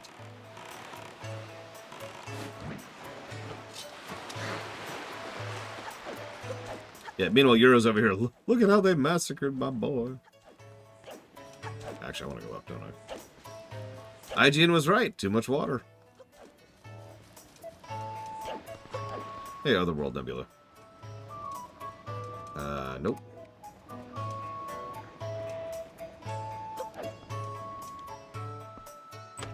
That's true. I actually don't own FF6 Pixel Remaster on my phone yet, though. What can I do for you? We need to talk. When it comes to children, my eyes never deceive me. Someday, dear, you will grow up to be a fine young man, and your name will go down in history. That's what I think, dude. You need to give me your quest. Okay, what am I missing to do your quest?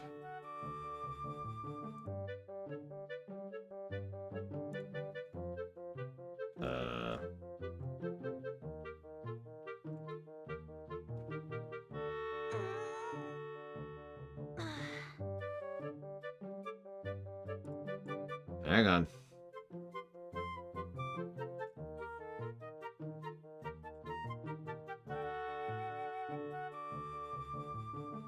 And let me slog through 50,000 quests to find the one quest I actually care about here. Here we go. Okay. Hello, Archpendragon. Hopefully your day is going as well as it can be. So we'll do this. My dear, that's a joy pendant. To tell you the truth, I love jewelry above all else. And that, well, that is extremely rare and hard to come by. It's the hottest thing around, my dear. Oh my, yes, I will happily take a single one from you. No, I insist, only one. To tell you the truth, I'd actually like about 20 of them, but that would probably only happen in my wildest of dreams. You know, I've been a teacher here for a long time. It's tough to put one past me. That being said, I'm pretty sure I know who put you up to this, dear. Those little sweeties. I'm so joyful. It's the best birthday present I could ask for. I suppose I ought to thank you. Close your eyes, dear. And take a rupee. Hey, I brought you 20.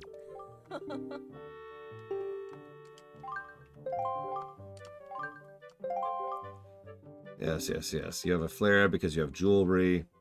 And why not? It's not like I can't afford it. Why, I have so much cash. I can even afford my own Oasis Cabana. But I happen to be very particular about my jewelry. You see, lately I've been collecting joy pendants. Very rare trinkets you can't buy at any store. They're quite amazing. By their color, their shape, I feel I was destined to gather them.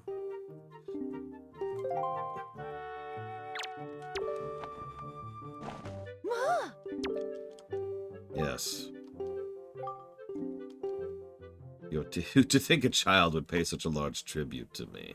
Your teacher is very impressed by your efforts, little dear. My whole body is numb with the thrill of excitement. So this is what pure joy feels like. I'll take precisely 20 of them, thank you. That will do just fine. My heart will be aflutter. I don't know if you know, but 20 is my lucky number. And just as promised, I will reward you for going out and collecting all these for me. I'm going to give you a wonderfully splendid thing. Close your eyes. We now have the deed. You see, though I'm but a mere teacher, I own my own cabana in a tropical oasis. Lady, this whole area is the tropics. But lately I haven't made use of it all, so you can have it. It's all right, dear. You can stop gaping in amazement now. Now that you own this cabana, it's all yours. You own it. So whatever you do, don't lose this piece of paper. I'm getting on in age, and sea travel hasn't exactly agreed with me as of late. I can just stay here and relax as I continue my work with the children. Just so you know, you'll find the place southeast of here. It's your own little bachelor pad. And don't tell anybody, dear.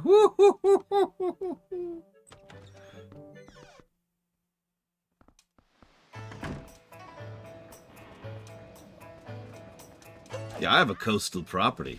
Yeah, so do I. Like, so does Bob. We all have coastal properties, lady.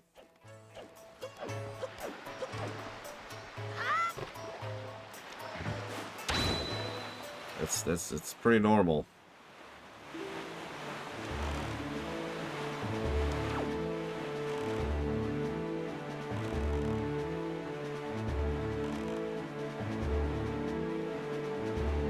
Oh, who knows, Act? I mean, she doesn't teach anything other than joy, so...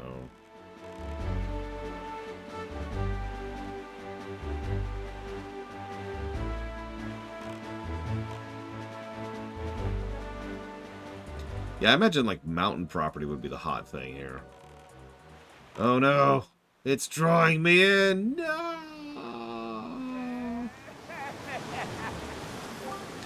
Foolish creature who does not fear the gods. To the end of the sea with you. Let the winds of Cyclos' wrath blow you away. Oh, I have the wrong thing equipped. And I was too slow. God damn it. Well, that's irritating. That's the word I'm going to use there. Yeah, the wind god Cyclos bears some ill will towards humans. Be wise not to get sucked up by cyclones. If only there's a way for us to unlock fast travel. Oh, actually, we can't do that yet. My bad. Okay, well, thankfully it didn't throw us that far off course. Yes, we can eventually unlock fast travel after we do, I think, the next dungeon.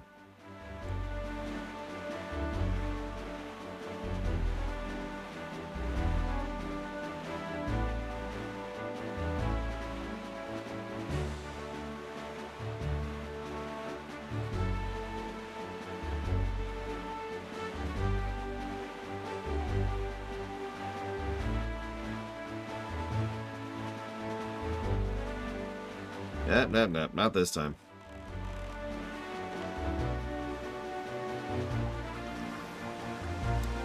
This would have been 2002, so I was... I don't know the month, but this would have been my last year of college, yeah.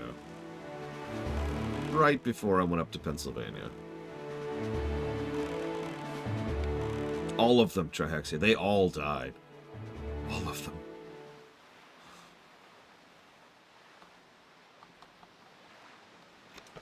So it's just an entire country filled with redeads. How is Pennsylvania? Terrible. But I have a bit of a biased view, so don't pay attention to me. I suppose it depends on the game, Crazy Norse, so I can't answer that, sadly.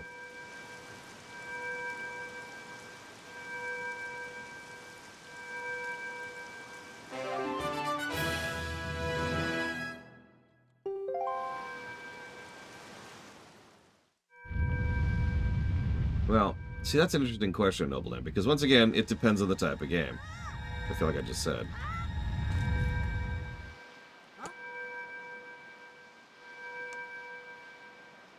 Having said that, I like fast travel being unlocked pretty early in Zeldas. I know that because I've played Breath of the Wild, where it's unlocked at the beginning of the game. We're fine. Don't worry about it. Don't worry about it.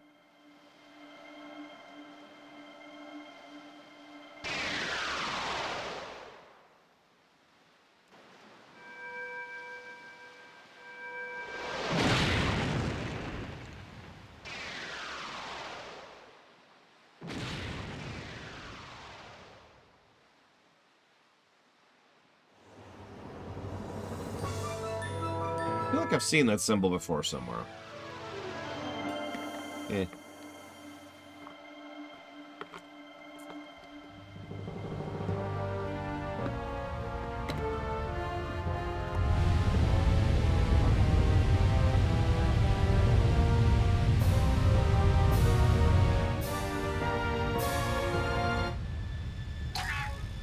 He's fine. He's fine.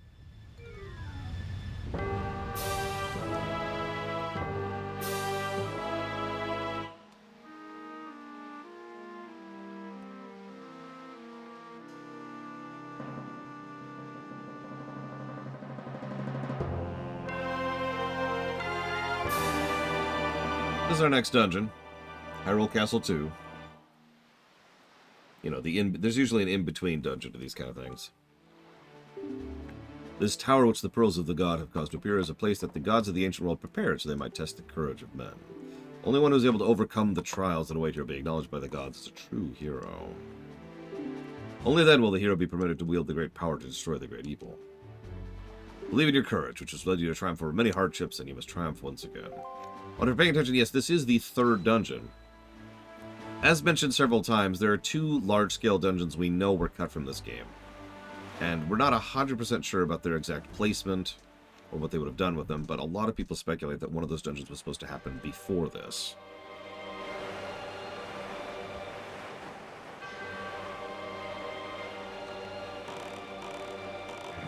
Yeah, he's Toon Link, not... Really? You're refusing to... Okay, fine.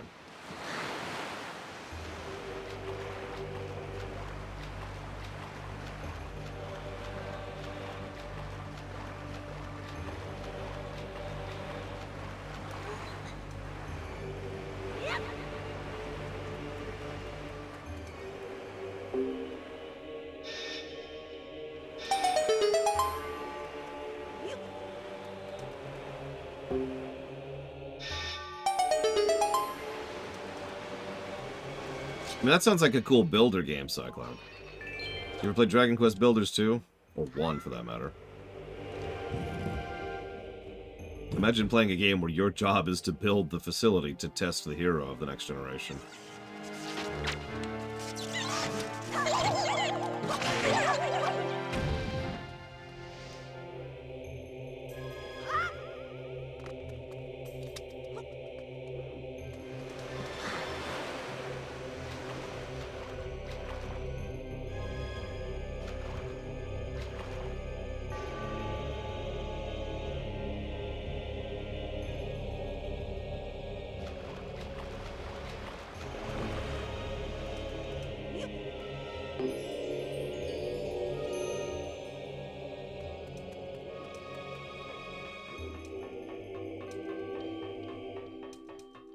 Oh, I know, Crazy Horse.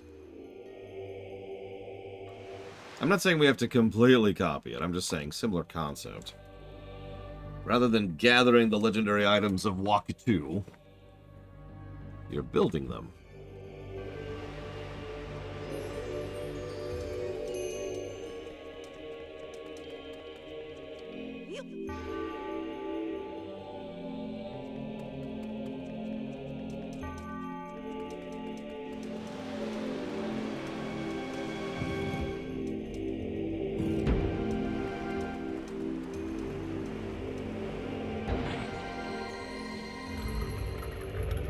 A lot of dead people, Cyclone. Like, a lot of dead people.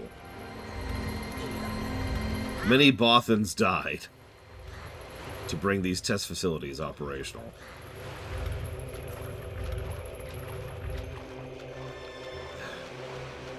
Come on, thank you. Thank you, game. Honestly, yeah. We know that at least there's some demand for a Zelda Quest Builders because there are no less than 2 of them that exist. Although I believe both are in early access still.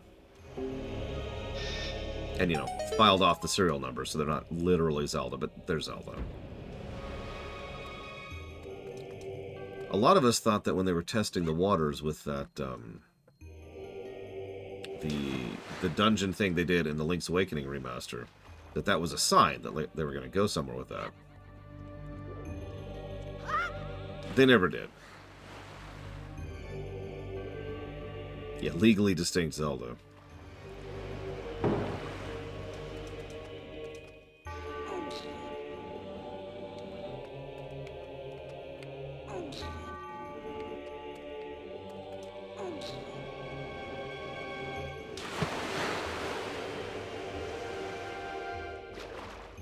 Yeah, I might be able to make that work. I'm not sure I would disagree with you, Cycloud, but design-wise, that would be a much bigger thing to do. Yeah, we can make that work. But just in case, let's go ahead and give ourselves a little bit of extra room.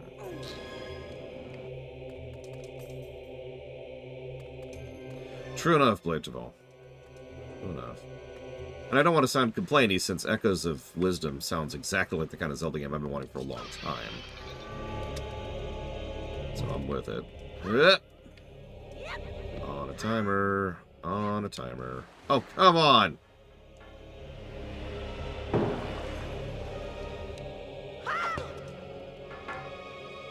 No. There you go.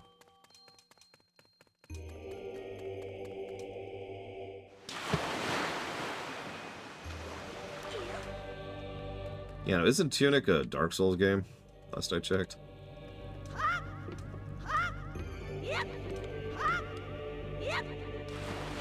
God damn it. Games inspired by Zelda? Yeah, they're called Darksiders.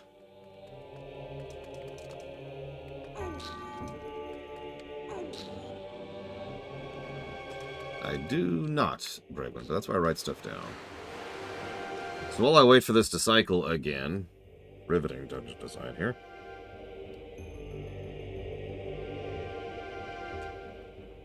See if I can guess which one of these games is it. So Super Dungeon Maker is probably one, and Quest Master is probably the other one.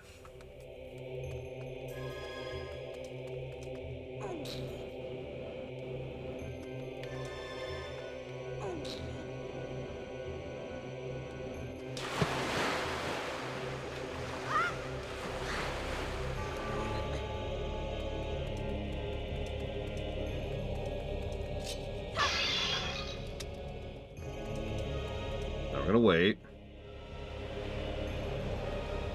Again.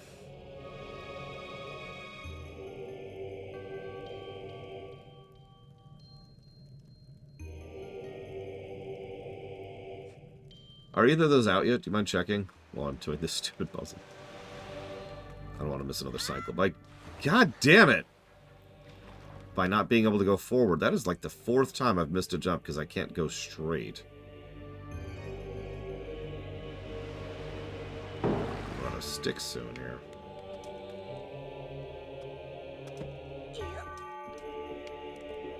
Yeah, like that. Go straight, Link.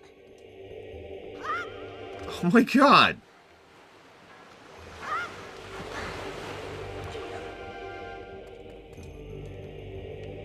Okay, so quit. There we go. Good to know. Thank you for checking, Berglund.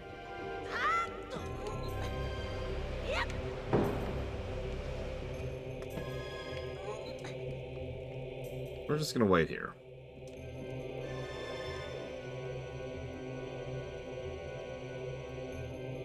I wonder if either of them are actually good, Brigman. Oh, come on!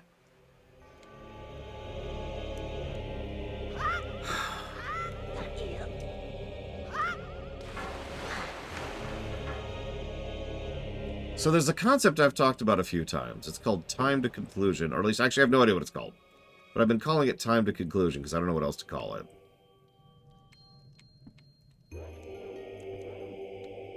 Time to solution might be another thing. It's when you've already figured out the puzzle and how long it takes you to get from that point to actually then finishing the puzzle. This game in general has had that pretty badly.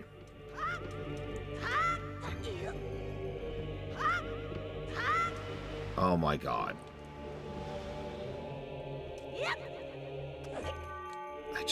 I just want to kill everyone.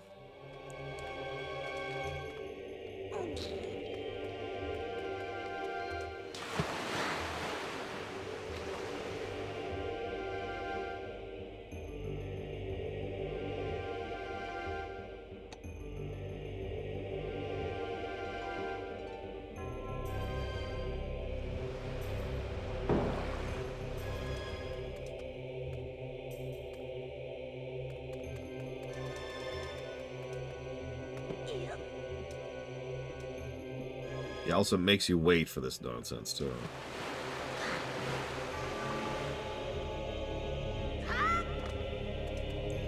Because now I could go, but I might run out of time on the way there. So I'm going to wait 2 more cycles, or I guess 1 more full cycle. So I have maximum time to make the frickin' jumps.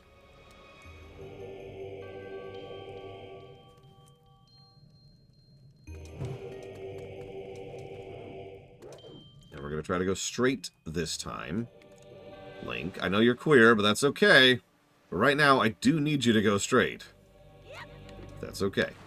Oh my god. Okay, so apparently it is not okay. God damn it.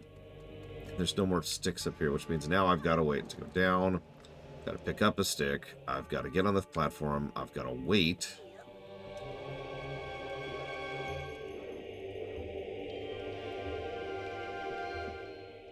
I will drop the stick on the platform as it rises, then I can pick up the stick, then I can go over here, and then I can start doing the puzzle again. This is ridiculous. With endless options for renewal. That line, more than any other line in that entire movie, is burned into my brain. I don't even have a good reason why. It just is.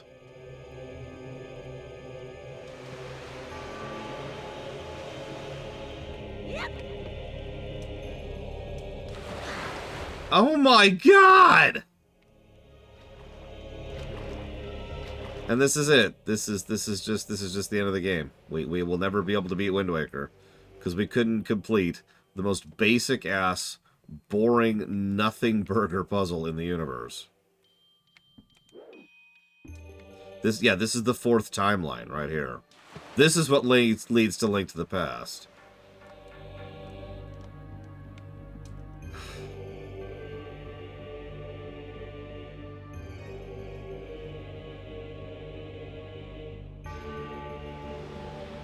Yeah, you might be right, Cyclone. Let's see if we can, like... No. Neither of those things are what I want you to do.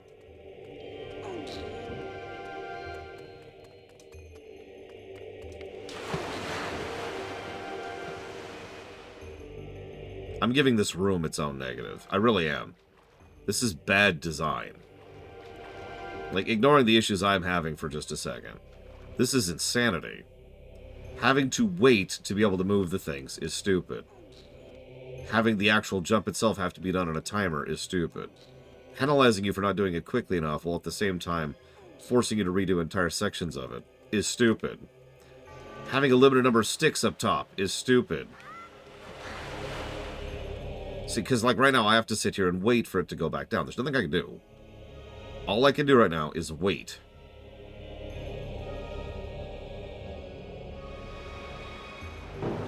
Then I could pick up a stick, get back up top, and wait again.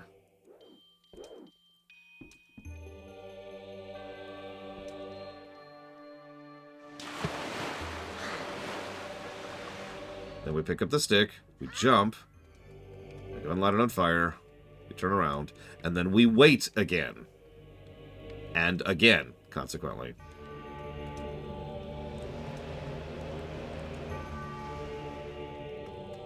All joking aside, stuff like this is what I mean when I say this game was never going to score well gameplay-wise. And normally I don't like to preface statements like that because I don't like to judge until we're there, but we've already played this game semi-recently during the Ganondorf trilogy lore run.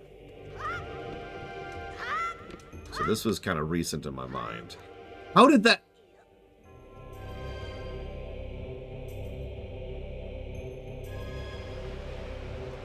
I didn't even see when it happened. I didn't even see when it happened.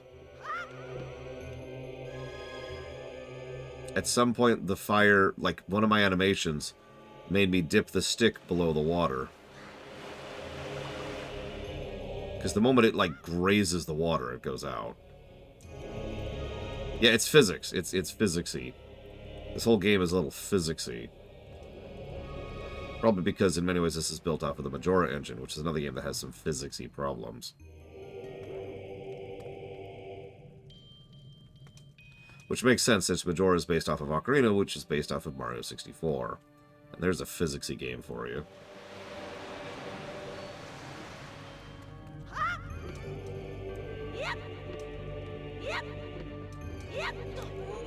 There! God damn.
Honestly, yeah, Cyclone. This dungeon...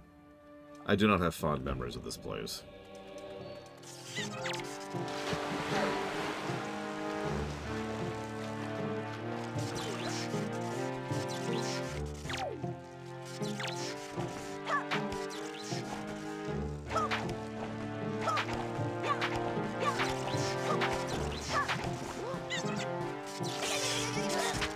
Thanks, game.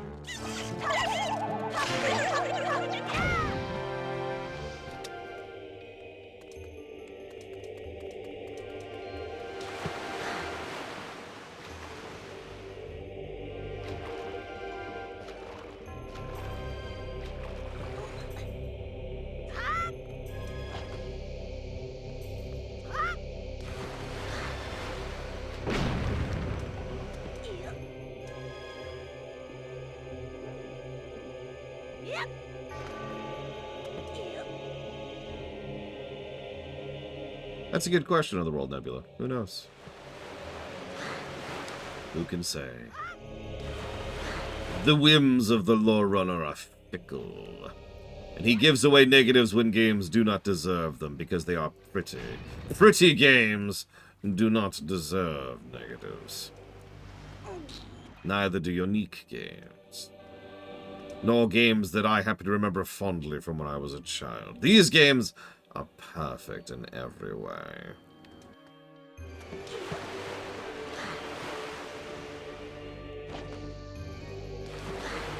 God damn it, game.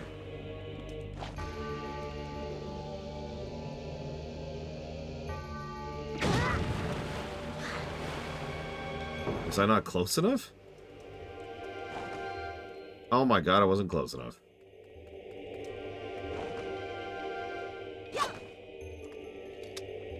Pretty games. Games that have unique visual style are perfect in every way.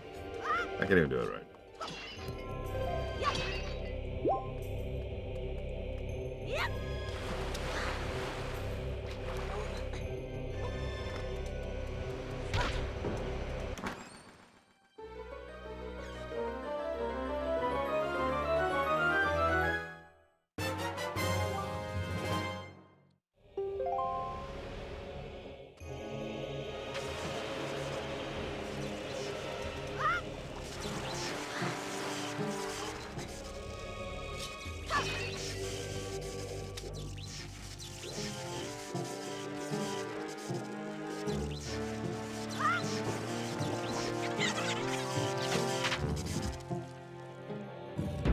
That's true. As you know, the lore runner is always wrong.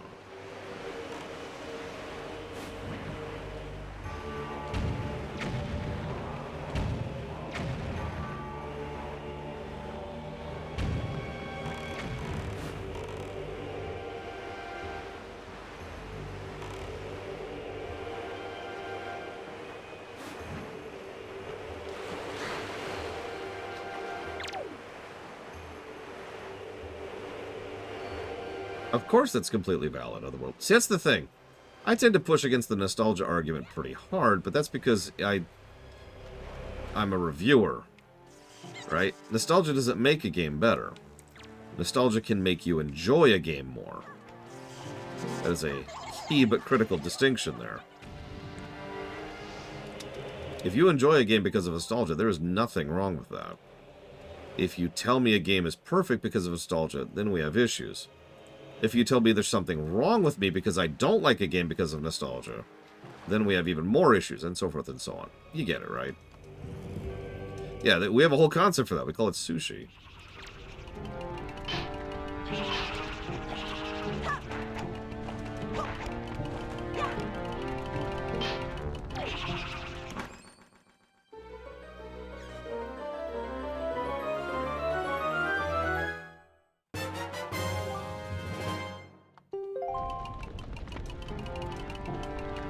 Yeah, see, that's the kind of thing I push against right there, Melkorblade. If you tell me, and I've heard this for years, if you tell me the only reason, Lore, that you like Mega Man X1 or Super Metroid or Link to the Past or Final Fantasy VI is because of nostalgia, those people are stupid and not worthy of listening to. That's the type of mentality that I'm trying to encourage people to dismiss because it is trash and deserves to be in the bin like all trash does. That's nonsense. It's nonsense for two reasons. First, it's automatically dismissing your opinion by saying that, oh, you only like that because of this external influence thing. And even if you do happen to only like something because of nostalgia, it's saying that as if that's a bad thing. So it's insulting to you, but then it's also insulting to the game. Well, I don't like that game. Therefore, the only reason anybody would actually like that game is because of nostalgia. It is a double insult and not worthy of listening to. So no, that's a whole bunch of nonsense. Now that looks like that needs a key. I do have a key. I do have a key.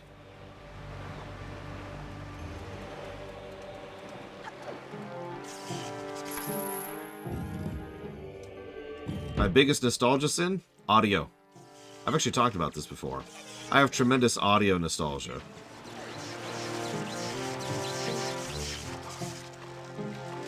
Like, I'll hear certain things and that just hits, right?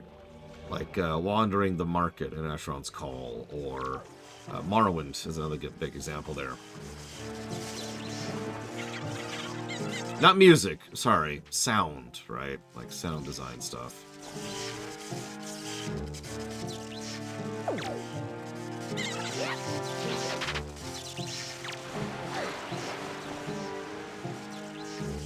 So, Aonuma's quote here, and this is just proof of how much of a moron he really is. It's interesting when I hear people say those things, because I'm wondering, why do you want to go back to a type of game where you're more limited or more restricted in types of things or ways you can play? But I do understand that I do understand that desire we have for nostalgia, and so I can understand it from that aspect. Once again, that's nonsense. And it's pretty much outright saying the only reason you like old Zeldas is nostalgia, which again is an insult. It is an insult to the old Zelda games, and it's an insult to you. Not worth listening to.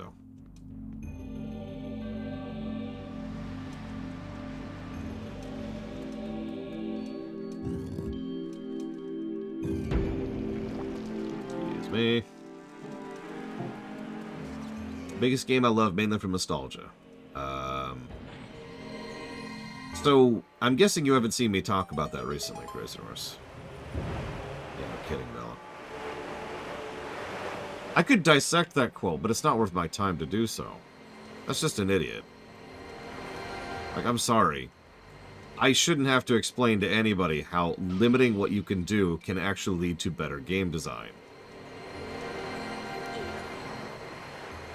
In fact, quite frankly, the overwhelming majority of true sandboxes are boring as hell because of the fact that they are true sandboxes. You could do anything, so there's nothing to do. That's a very, very simplistic way to put that, but I'm sure you know what I mean.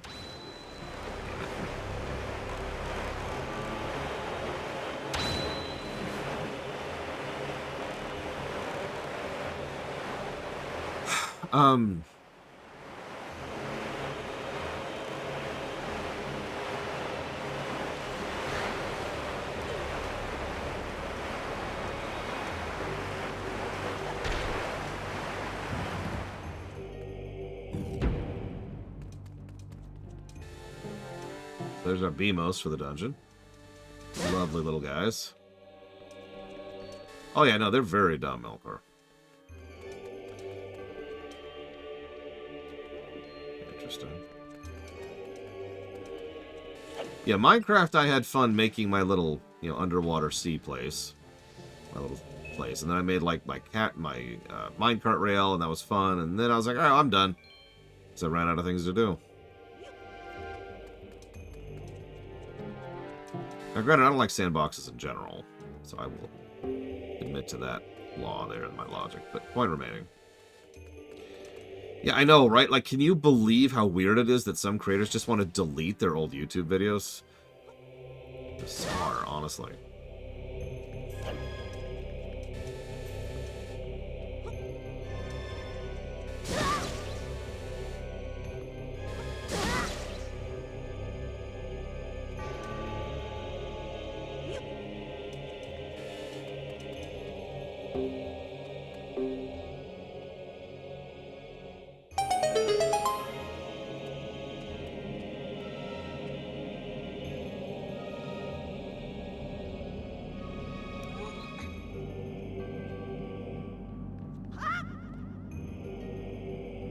Aonuma has pretty recently, and by recently I mean like 15 years ago, become the face of Zelda, but he hasn't been the creator of Zelda in a while. That being said, Nintendo producers tend to be what is usually referred to in the industry as line producers. So just because he's not a director doesn't mean he doesn't have a lot of influence on the creation of the games. He probably has a great deal of influence on the games. That is presumption, but it's not presumption without basis.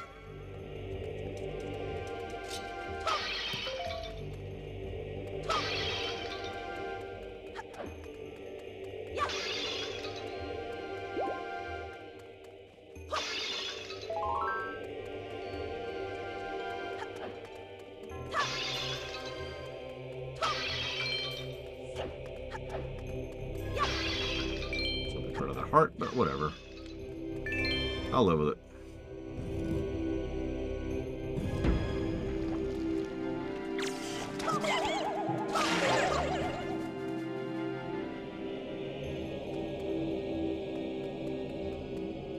Yeah, so for those of you not aware of what a line producer is, there's a lot of different types of producers, but it really boils down to 3 general archetypes. There's the person who's back in the office fighting at office politics in order to make sure a particular work gets time, budget, and doesn't get canceled. That's Rick Berman. Then you've got the kind of person who basically doesn't contribute at all and gets to put their name on the stamp because they happened to be involved in financing the work. I can't even give you an example of that, but that's pretty common. But then you've got a line producer, and a line producer's job is actually exactly what it sounds like. A line producer is right there in the field, either on the set of the show, or on the set of the movie, or in the offices of the game development, and they are there as part of the day-to-day interactions with and construction of the work. A mainliner, put simply. Not necessarily a mainliner, but like similar concept, right?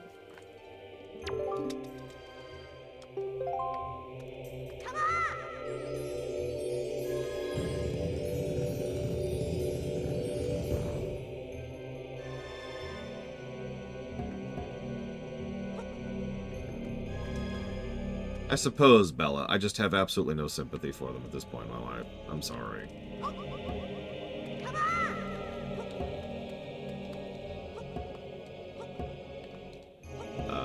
This is an interesting problem.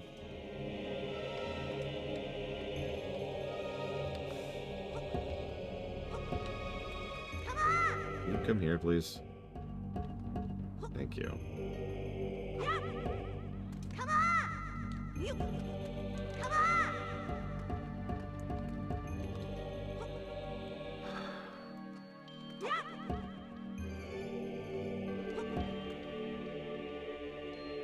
Okay, fine. Come here.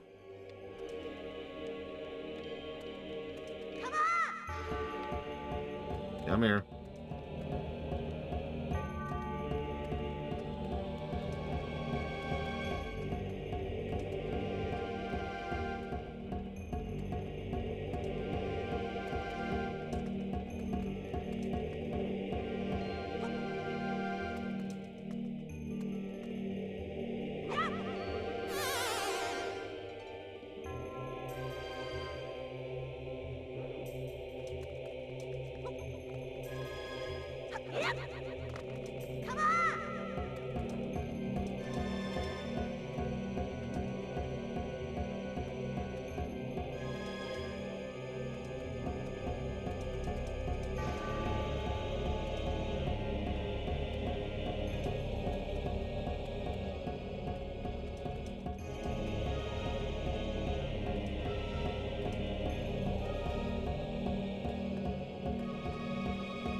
Okay.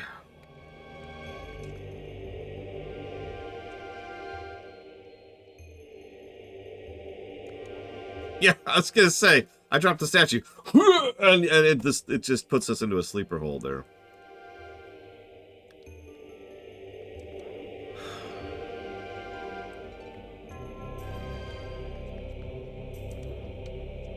This sounds like Metroid music, doesn't it? Like, not even good Metroid music, just like bad Metroid music.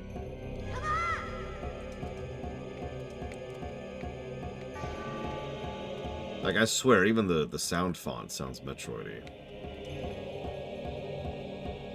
Yeah, exactly. It's like that. Like, I say Metroid music. I shouldn't say that, because most Metroid music is really legit. It's just kind of generic-y. I don't know.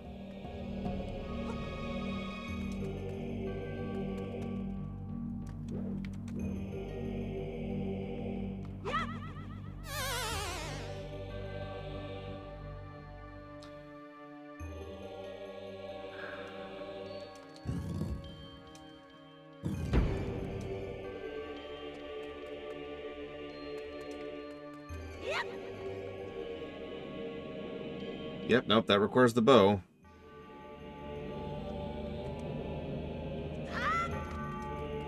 You know what? That didn't even occur to me, but you're right. I might be able to jump while holding the damn thing.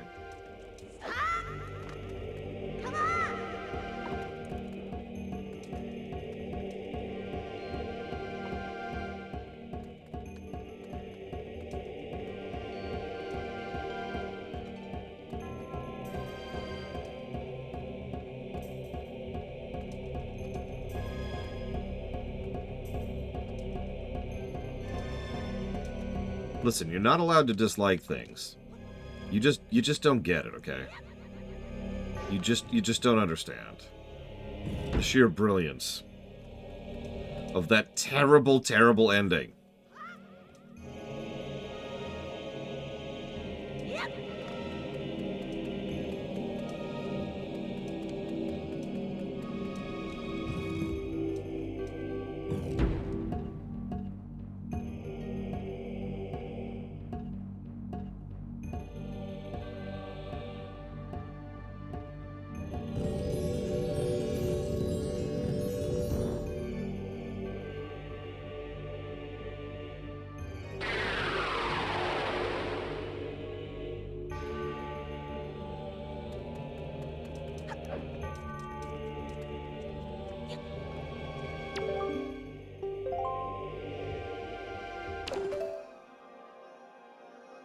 I can't see the damn thing.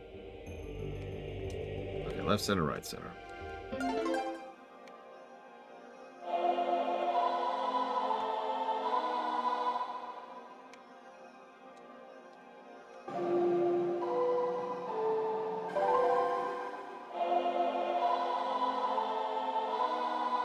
Thanks, Velcro Blade. I needed that.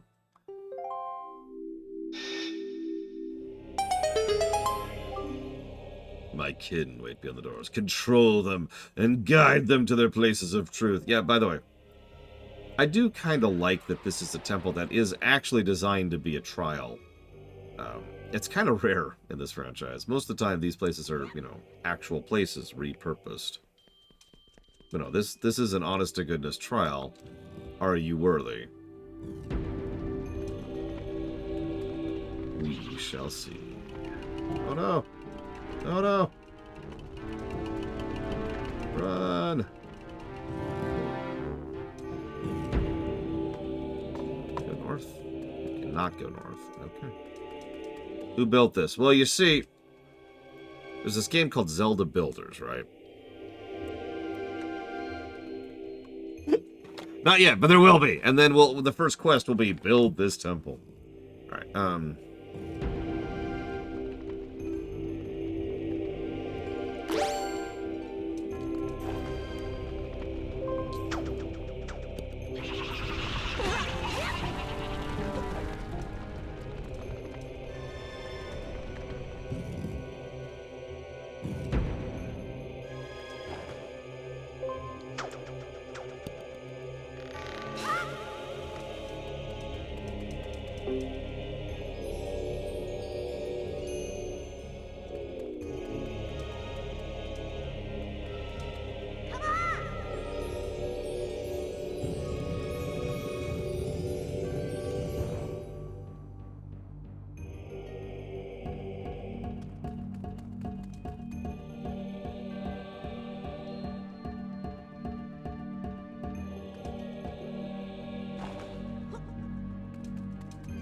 That would be funny, Bella.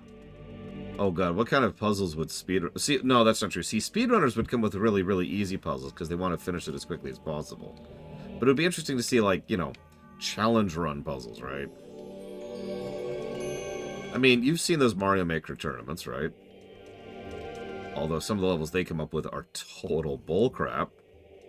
But, you know, similar concept. Okay, so... yeah, no, that's what I thought.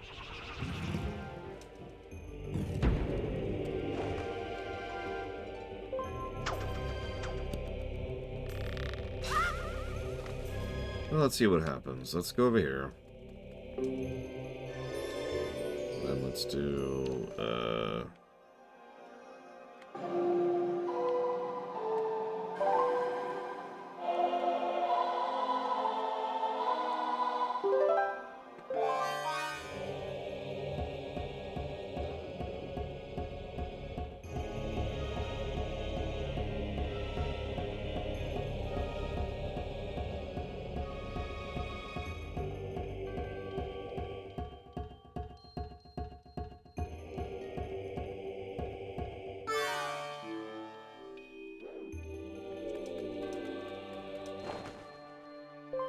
wouldn't surprise me, act.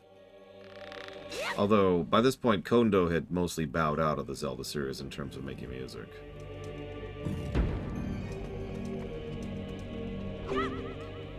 That's not what I hit, game, but thanks for that.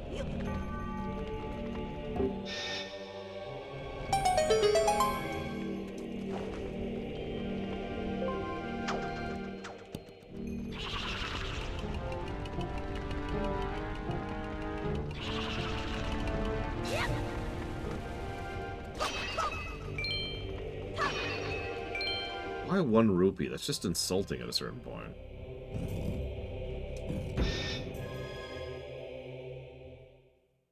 Hello?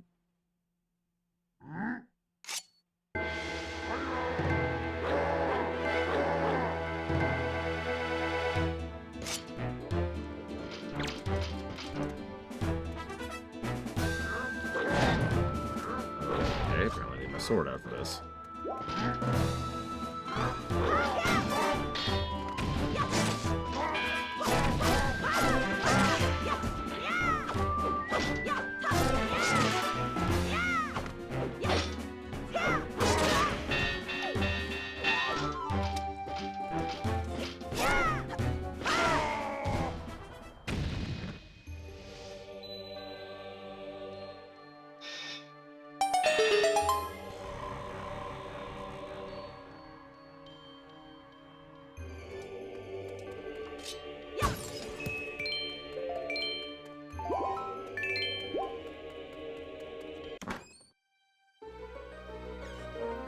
Probably inspired the design.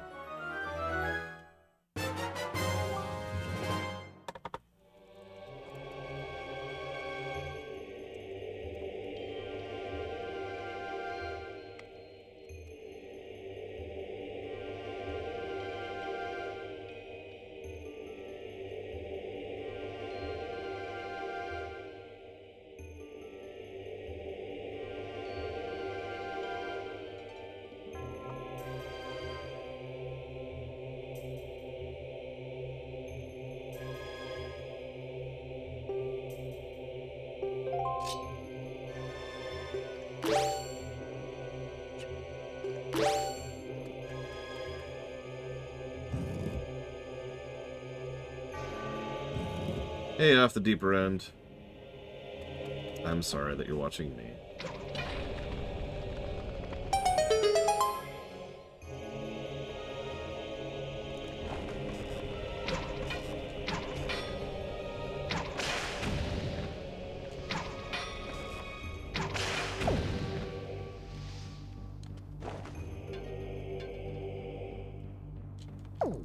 Seriously, game?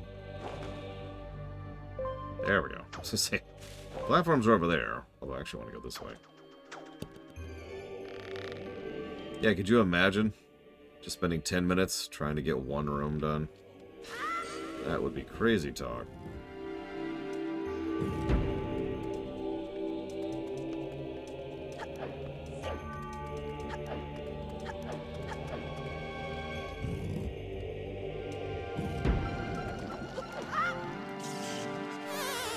I heard the Wizrobe, but I couldn't survive anymore. I had to die.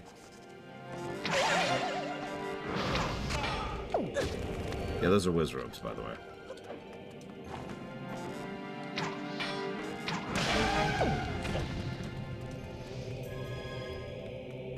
I don't know why they're birds this time around. Don't ask me. Whoop, that's not turn.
I think we got him.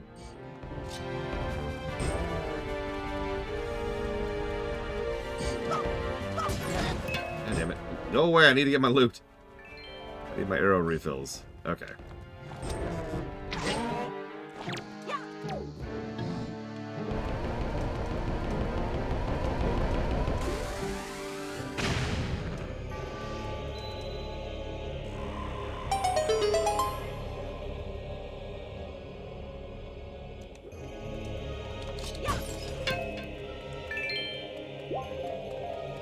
No, I still don't know what the different colors do. Red, orange, and green all seem to give just random treasure and refills.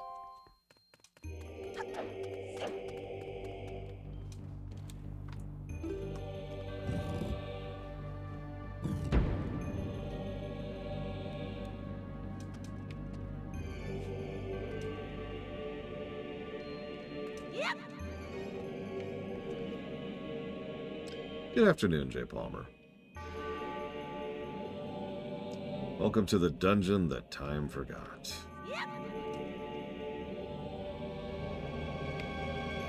Did you also notice there's no real theme for this dungeon? Not that that's necessarily a bad thing, it's just kind of interesting to think about.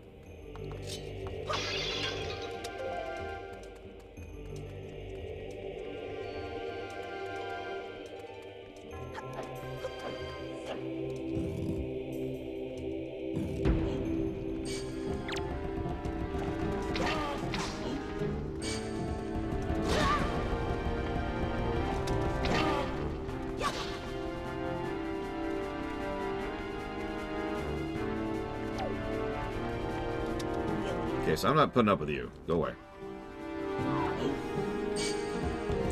Did you seriously? Oh my god.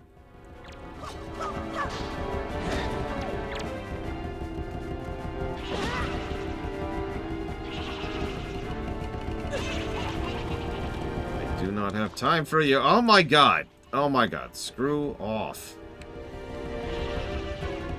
Yeah, I'll be completely honest. When I realized this was the next dungeon, my very, very first thought was, which dungeon is this again?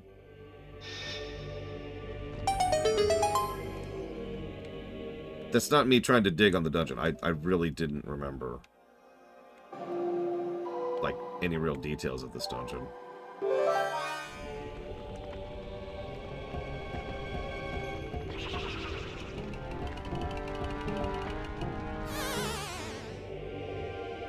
Sure. Okay. Why are we over here?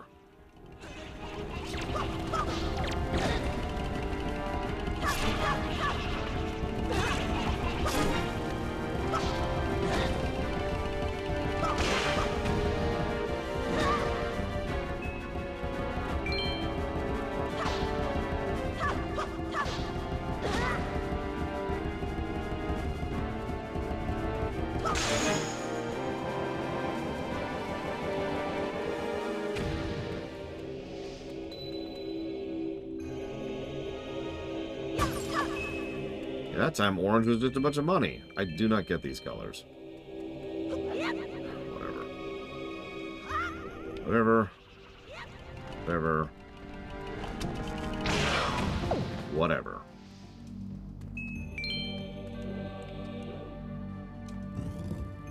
We're gonna reset our spawn point here, so when we screw up again, we can just be over here. You don't have to show me each time, game. In fact, I guess I don't even have to be on that, because I'm going somewhere else. Okay, so...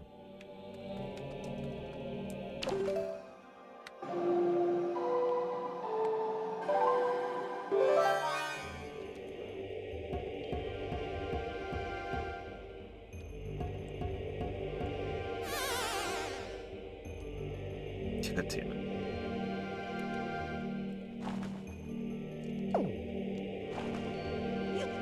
Fine game.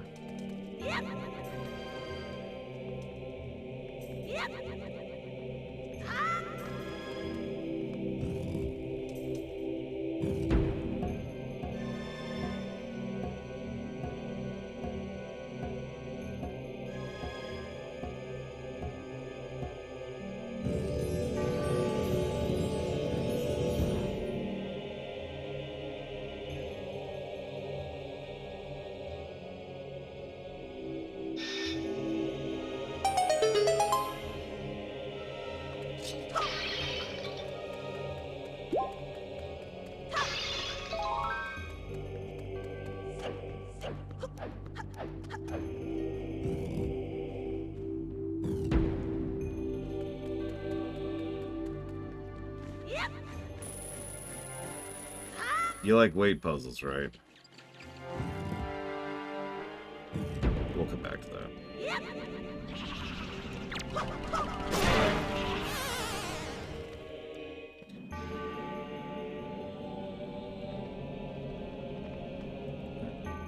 Well, that's funny, Wilmer, because it totally was.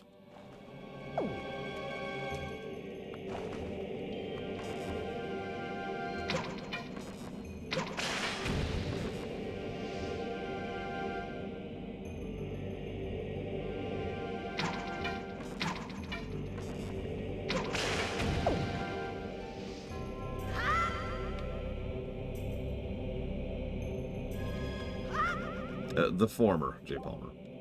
It's a weight puzzle, you know. No, it actually was. That's not a joke. It was the worst kind of having to wait, too. Or the worst kind of rushed, excuse me. Because it's the kind of rushed where you don't know you're in a rush until you're mid-project. All of a sudden someone tells you, hey, by the way, we need this next quarter. And you're like, but we're not even halfway done. Yeah, that's nice.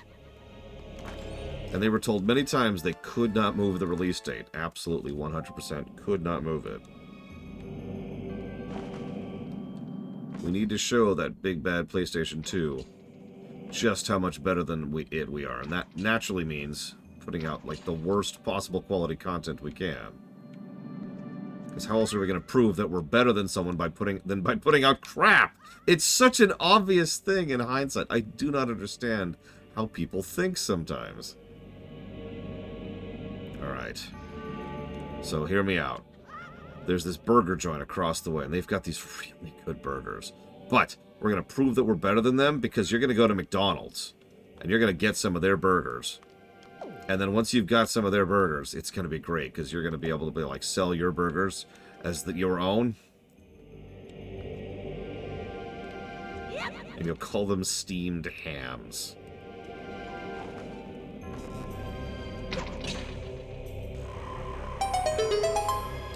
The GameCube actually had, I would say, 2 good games at launch. One was Super Monkey Ball, which, yeah, credit. And the other was Rogue Squadron 2, which was surprisingly solid. But that's it. Luigi's Mansion, the first one, is not what I would call a good game. It's very clearly a bit of a rushed tech demo kind of a deal. Now, I don't know if Luigi's Mansion 2 is a good game or not. I can't speak to that. But I didn't really get into the series until 3. So, shrug.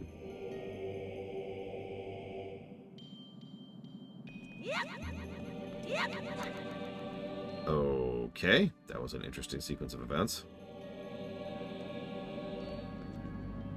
Oh yeah, that's another thing. Nintendo's for kids only, which is doubly funny because um, several people have insisted that the reason this game didn't sell well is because it was for kids only, which is may or may not be true, but was probably something that people were saying culturally at the time, like, you know, in common consciousness. Still nonsense. But, you know, just because someone's saying something being nonsense doesn't mean it doesn't have any impact on things in reality. Like, can you go away, please? Thank you. Appreciate you. Thank you for your contribution to the Going Away Fund. Funded by the Lore Runner.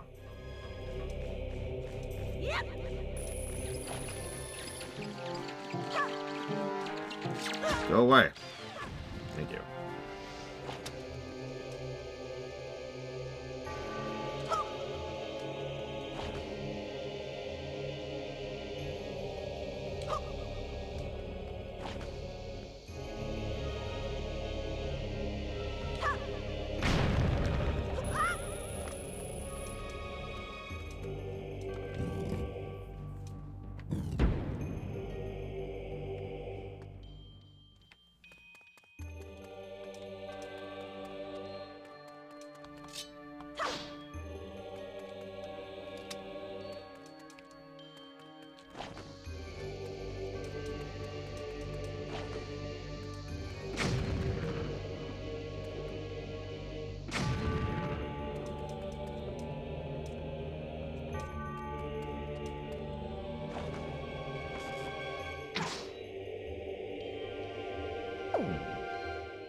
Oh, I know, Star Wars. People are very stupid. It's true.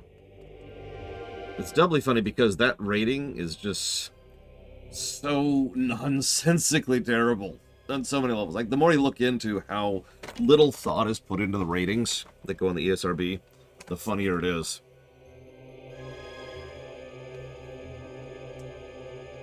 So, obviously the PS2 won overall. Who had the better games, GameCube or Xbox? So what are some Xbox games, other than Halo?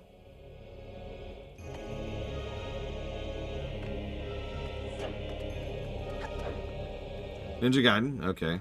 KOTOR was on the PC. Although, if we're not counting...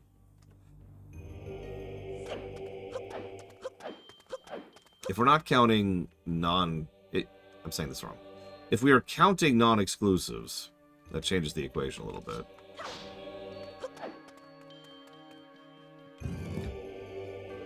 So, if we're counting PC games, then I would still probably give it to the GameCube.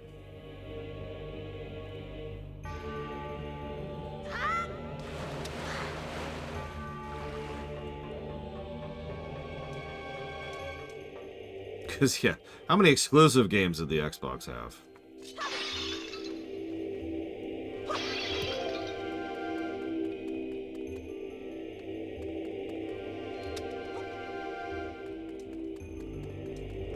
Still, I'm willing to just toss that. Because, you know, PS2 was kind of in a similar boat. Apparently we made as much as one of these things. That's kind of funny.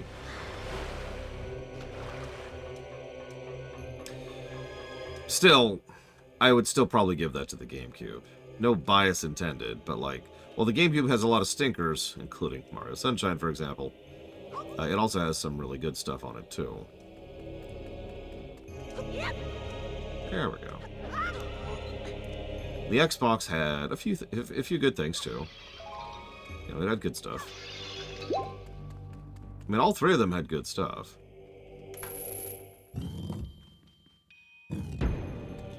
No, the biggest hot take I could ever give you is the fact that I'm not a huge fan of the PS2's library. And I'm not.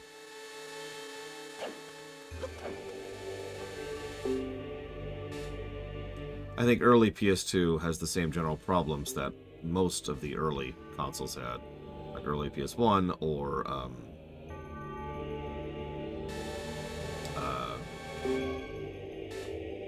early N64 or anything like that.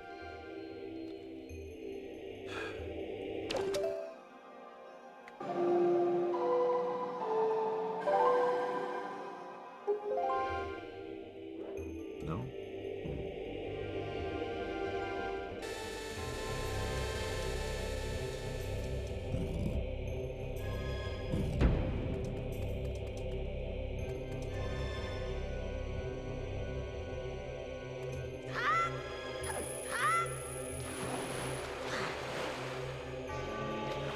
I actually have no idea, Jay Palmer. If it did, I didn't have them.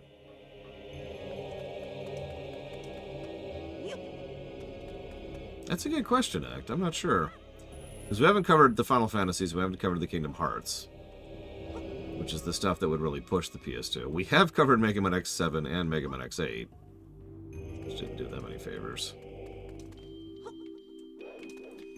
We have covered Resident Evil 4.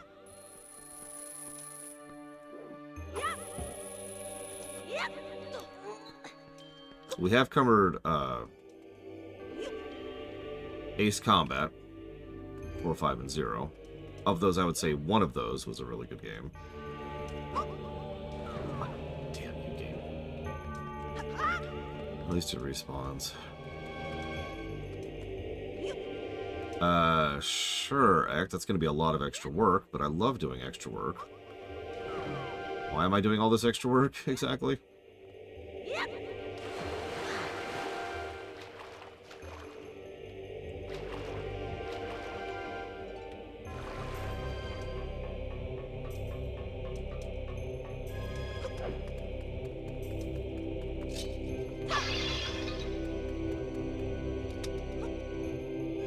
We haven't covered the Ratchet and Clanks, so obviously that doesn't count for anything.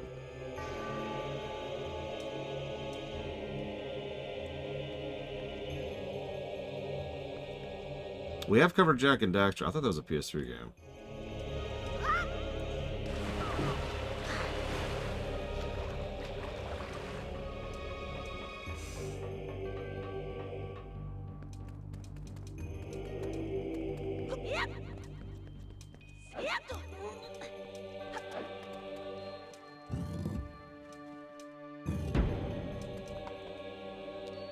We've covered several PS1 games, mostly JRPGs, and Mega Man X4, and 5, and 6, as well as Breath of Fire 3, and Castlevania Symphony of the Night. Excuse me. Ugh.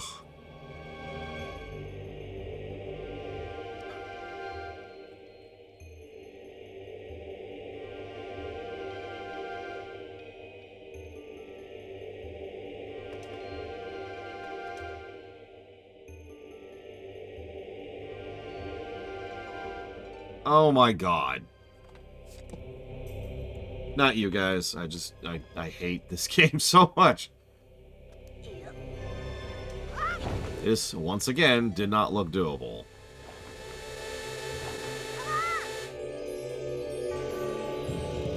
We have covered Metal Gear Solid 1, yes.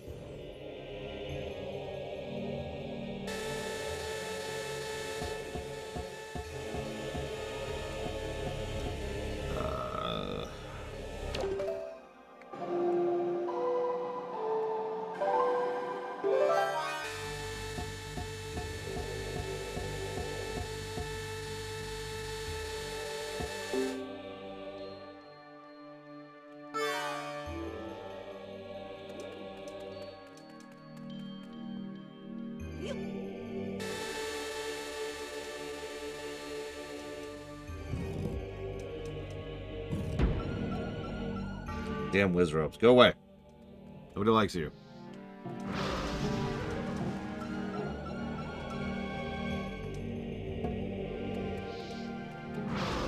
Nobody likes whiz ropes.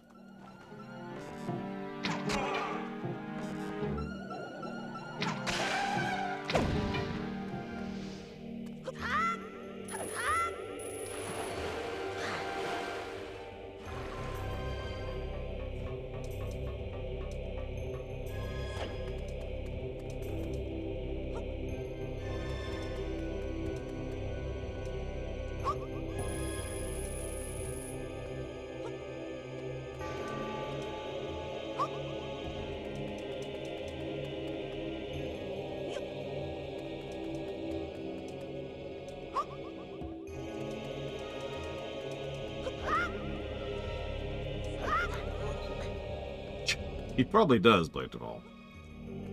Sorry, I'm still running through PS2 games in my mind, trying to think of other PS2 exclusives that I would consider really good games, or really banger games. I don't know. I feel like I always missed out on that generation, probably because I literally did.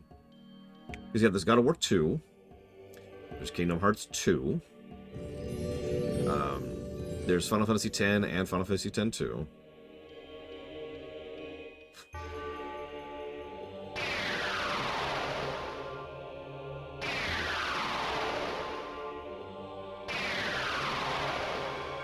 Oh, yeah, and Final Fantasy 12, sorry. So up to 5. I don't know. Like I said, I sort of missed out on that generation. Not really on purpose.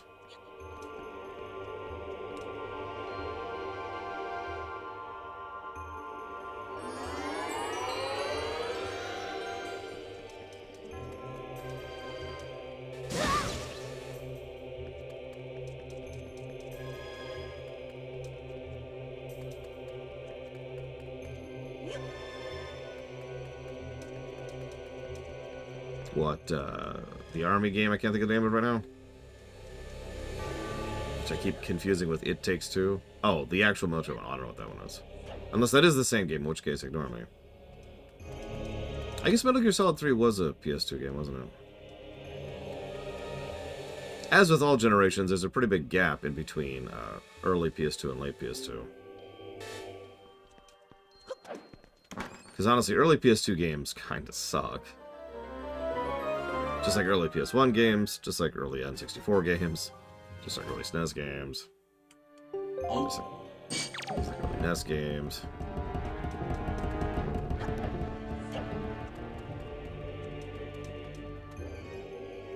Yeah, Sony leaned hard into its exclusivity contracts. They leveraged a lot of their connections, is how I want to phrase that. Because Sony had a lot of connections in the industry, thanks to their hardware. So they threw a lot of weight behind the PS2. It's also kind of informed their strategy ever since. They call it the walled garden.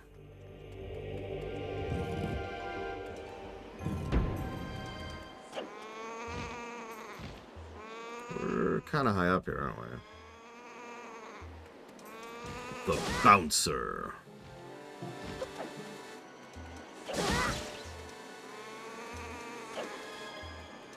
I don't know if it was exclusive to the PS2, but the PS2 was a DVD player, and that was its biggest selling point.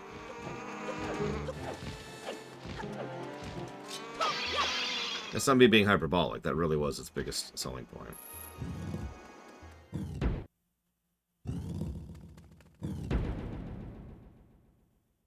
So who's ready to fight Andross? For like the 5th time this series. You've done well to find your way to this place. Oh, chosen one! We're actually not. Accept this final challenge.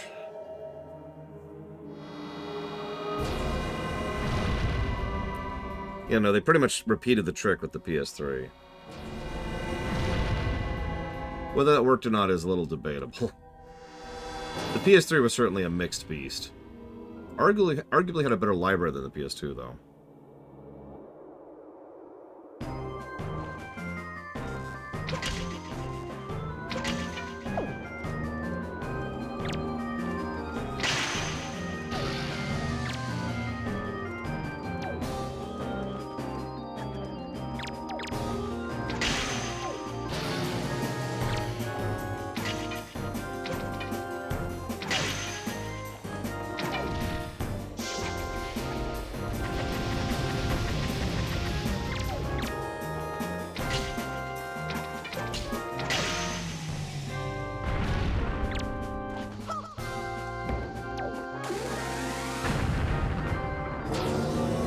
Man, I remember 3D Dot Heroes. That was a great game.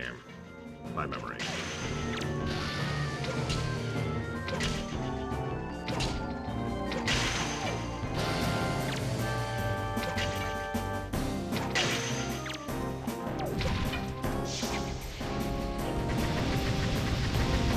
Yeah, Metal Gear Solid 4, 3D Dot Heroes, Devil May Cry 4, which wasn't that bad. Although that's been since rescued.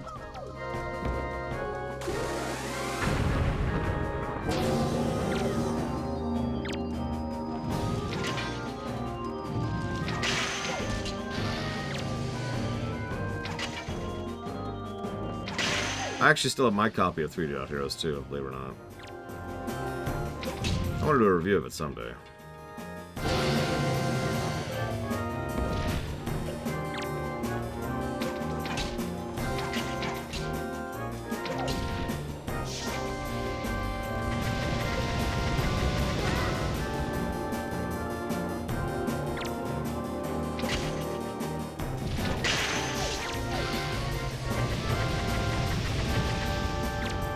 I mean, the goal here is for him to help us out. He actually drops bombs, too, if you run out. But this is a test, not an enemy. There is a difference. Remember that for later, when we fight this guy again.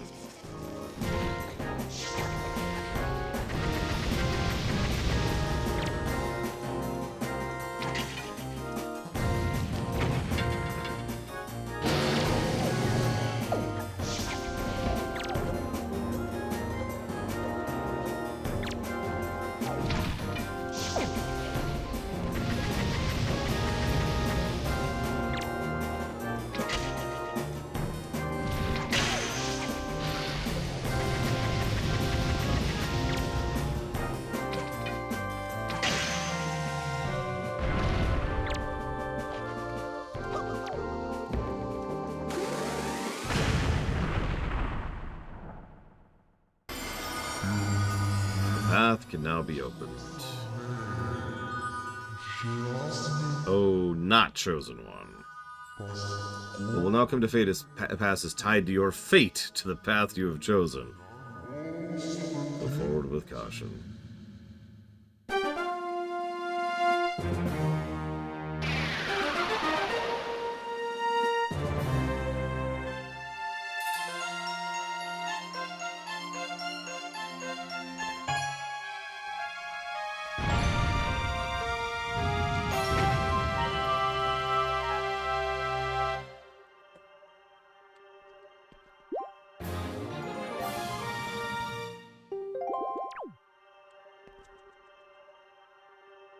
Not that I'm aware of, Blue Fusion Bolt. There is one about a Wizrobe, though. Where you just throw the Wind Waker as an arrow.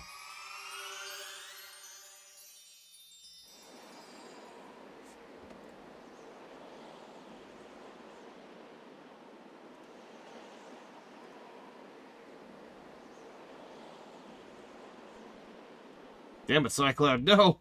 Why? Why would you do this to me?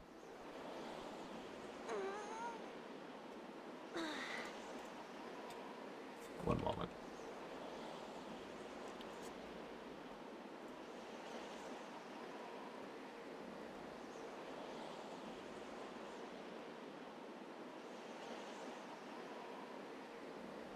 An opinion on college football.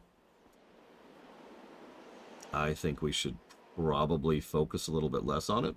I think it's actively ruining the other aspects of universities and several specific colleges, where they are getting to the point of actively diminishing learning for the sake of pushing college football. I think that they are abusing and misusing the actual students who they are making millions upon millions of dollars off of, and barely giving them a penny because of the unique way in which they are being employed.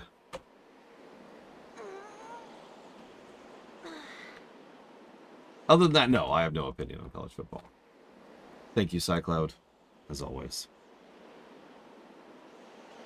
I will jot that to 3D Heroes. And nothing else, because you're adding it to the list.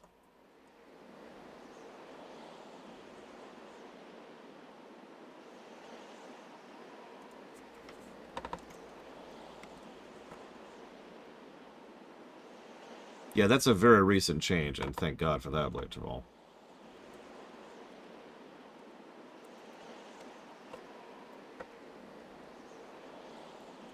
Yeah, sorry. Gridiron, if you prefer. I'm actually pretty pro sports in general. What I am anti is greed. And that's the problem. College football is fine. Greed is not.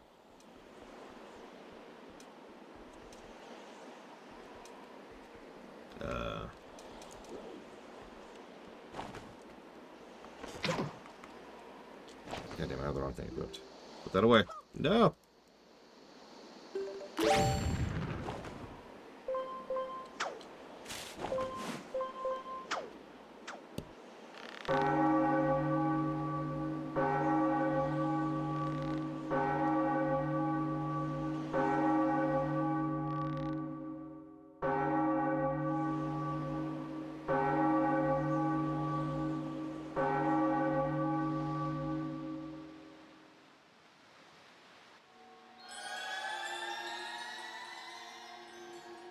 Yeah, if all that extra money was being used to fund academics, it might be worthwhile. Spoilers, it is not. You have done well, Arsh. It would seem the gods have acknowledged you to be a true hero. This does not mean your trials have ended here. Once you take your first step into the world beyond the Ring of Light, you will see a shimmering in the waves before you. Your true trial will begin. Yep, it's time for the second half of the game. Except in this case, it's more like the 2/3 part, because of the cut content. Don't worry, we've got plenty of padding to make it feel longer.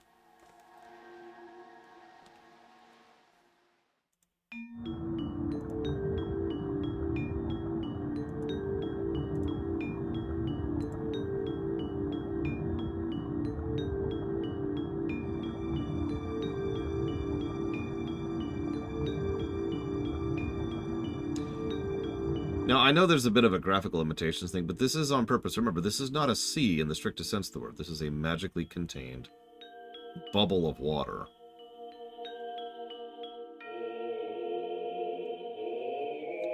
Which, this is the exact moment at which we're finding that out, consequently. Because there's Hyrule Castle. Now, I gave this away way too early, and I apologize. This is actually supposed to be a really big moment, and I'm going to give it a positive for it. Because there's lots of hints of it coming up. But really, this is the big twist. The twist for Wind Waker is that it's a direct sequel to Ocarina of Time.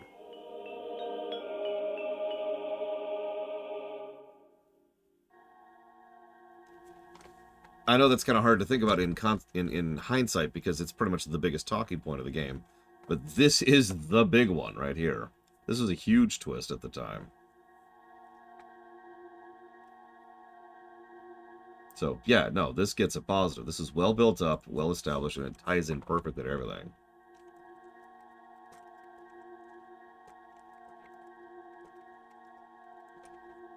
Up until now, it's just been kind of this whole other thing. And then we go down below the waters and, huh?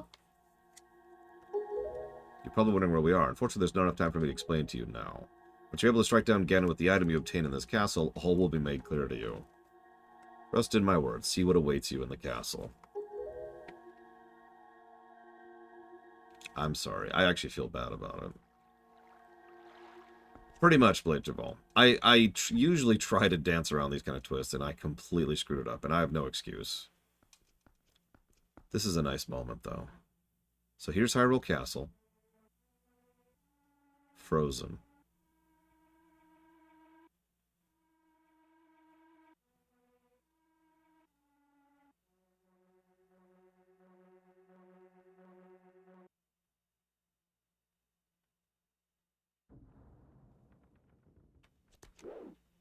In mid-attack, actually. There's the Knights of Hyrule. Alright, Arsh, I need to listen for a moment. The item you seek is in the castle. To find it, you must find the entrance to the basement. The entrance is blocked by a mighty threshold, firmly sealed to prevent evil from getting access. Yeah, that's great. Thanks, dude.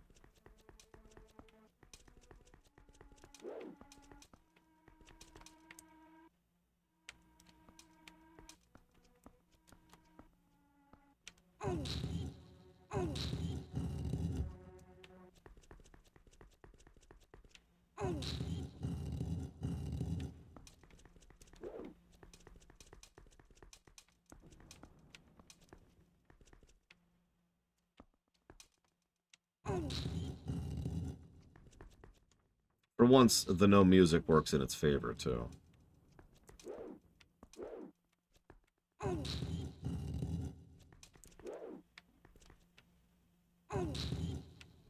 my god, camera! I can't see what I'm freaking doing.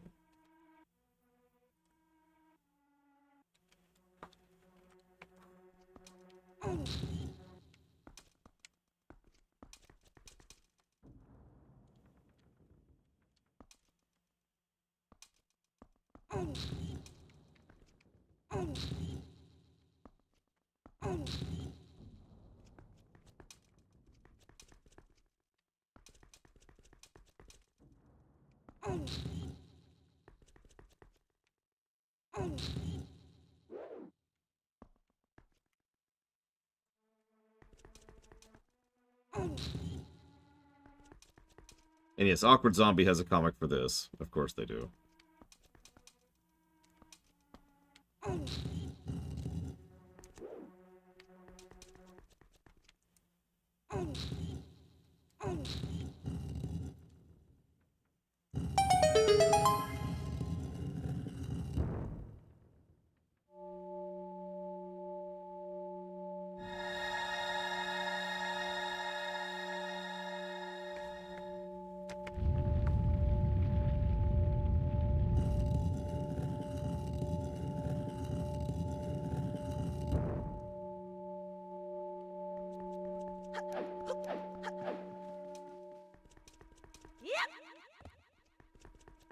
The joke is essentially how easy it was to unlock that seal. Yes, the whole kingdom was being completely overrun, and the enemy forces had actually reached all the way to the castle. And someone who shall go quiet to perceive and decide such a puzzle and decipher it is no small feat. Roll to disbelieve. Yeah, it's great. That's the Master Sword, blah, blah, blah, blah, blah. So, we gotta pause for a second. We gotta talk about this. The idea here is that Ganondorf showed up. So, let's just line this up here. Ganondorf showed up and was like, hey, and had spent some time and built up his forces and his power and did a few things, including a few things we're not going to talk about just yet, because they're going to talk about them in a minute, so we're trying not to overly spoil. And they were in mid-attack of Hyrule Castle. They had successfully gotten this far, and with no hero coming and with no Triforce of Courage, they were like, well, okay. Time stop. And that was pretty much the solution to this. But take a look at this room for a second.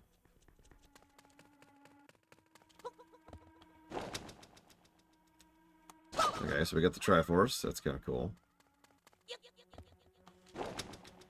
There's Rauru. And the camera's literally blocking my way here. There's Ruto.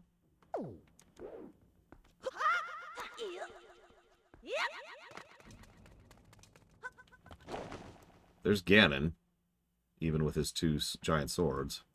There's Rauru again. There's Impa.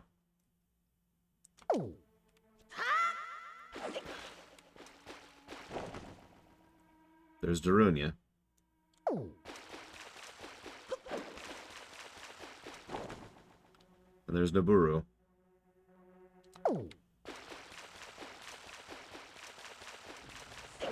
Actually, I do not act, but I can appreciate them. And, excuse me, and there's Saria. I didn't actually mean to skip her, it's just I fell off. I forgot to. Come on. Because they look ugly, act. They're ugly and disgusting, and I hate them! So there's Saria, right there. So, this is important, because again, this is a direct sequel to Ocarina of Time. Just like Majora's Mask was. I will always give the writing team some degree of credit for recognizing what they did in Ocarina. Because, yeah, no kidding, Cyclone. Because it makes perfect sense that there would be a timeline split because of the actions of Zelda at the end of Ocarina. What you're seeing here is functionally the sequel to Ocarina itself, right? You know, Ocarina happens, child, fast forward 7 years, events of the rest of the game. Link goes back and crafts, is now part of a new timeline, but this world keeps going. So these people are still sages here. This Hyrule still has, recovery to do and after the wake of the attack and the events of Ocarina. And this timeline now has no Triforce of Courage and no Link. This is why we named this particular guy Arsh, because he has nothing to do with the Lore Runner. He is not a part of Link's line or legacy. He's some completely unrelated kid who happened to be courageous to the point of stupid. This is also one of the things a lot of people like about this particular Link, and this is not just me speaking. I've heard a lot of people say this, that this Link is the only one who is not beholden to destiny or being part of a chosen path or a chosen bloodline or reincarnation. All he is some kid. And I like that. I like the fact that he's just some dude who manned up and was able to hang. Now, there's more to it than that. Yeah, there's this thing, Jay Palmer, you've probably never heard of it. It's called lying. Anyways, there's this, it's actually more complicated than that. If you have a robot which is designed to test if you're the chosen one, and you pass, it's going to call you the chosen one, even if you're Ganondorf blitzing through the boss fight, right? It doesn't care. It's a robot. So, what's my train of thought? So this Link,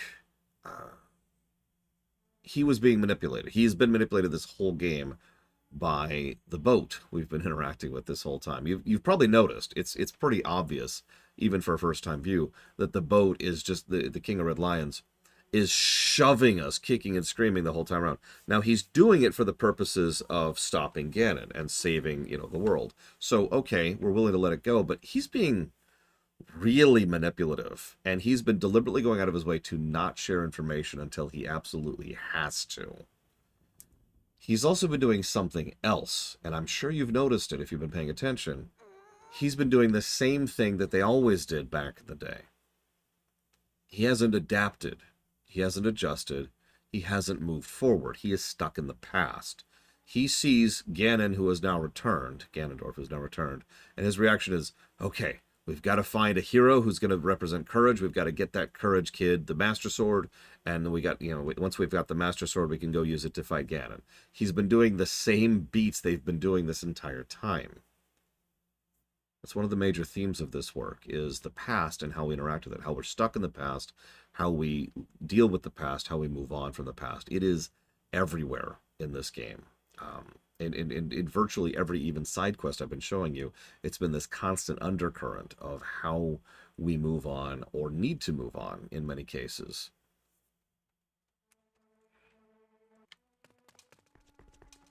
So we go grab the Master Sword. By the way, it's probably not obvious because of how quiet it is. There is music playing during this section. It is very, very, very quiet. Barely audible. It's like the beginning of the song, like the first couple of notes. Like, imagine the song, and then you'll play like the first millisecond of a note, and then stop, and then this millisecond, and then stop, and then a millisecond, and then stop. Kind of emphasizing the time-frozen nature of what's going on here.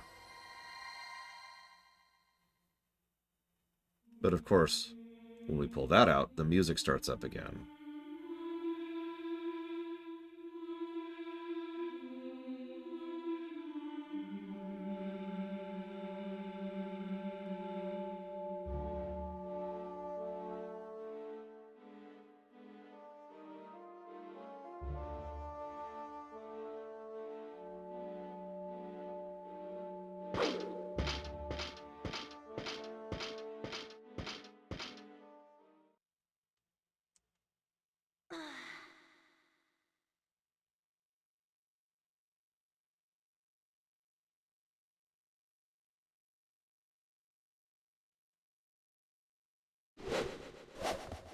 Sword upgrade. Doesn't look quite right, though.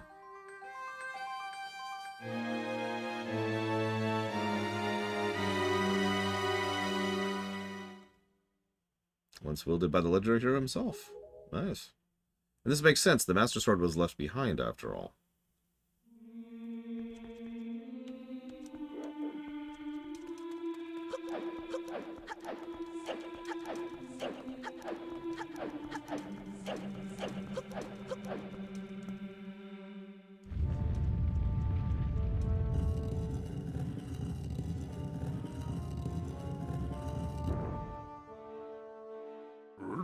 Yep, don't mind me, officer.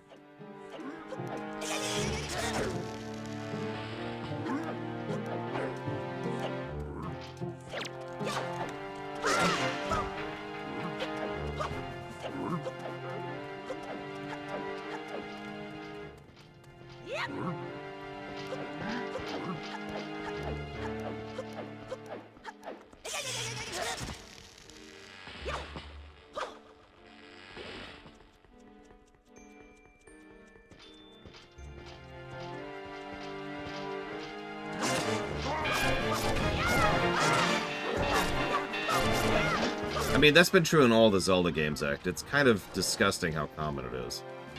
I mean, you're a kingdom with a castle. Surely you have a military, right? No, of course you don't.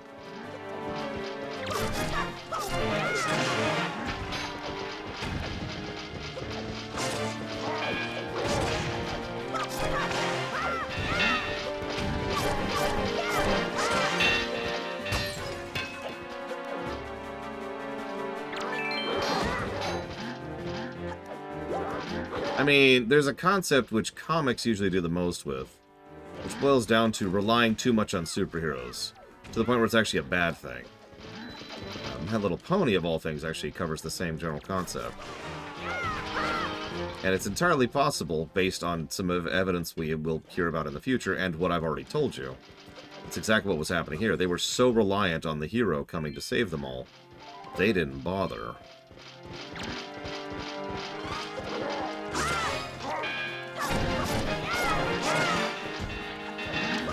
Most competent Hyrulean army? Oh, jeez. My first thought is actually LTTP, but that's all conjecture since we never see them in action. Exactly, Silvacom.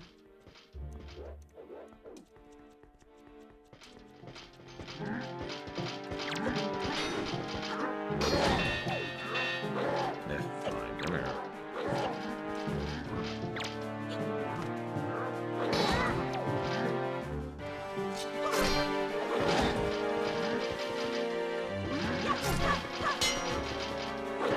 Twilight Princess is very pathetic. It's actually played for laughs for the most part in Twilight Princess, how incompetent the guards are.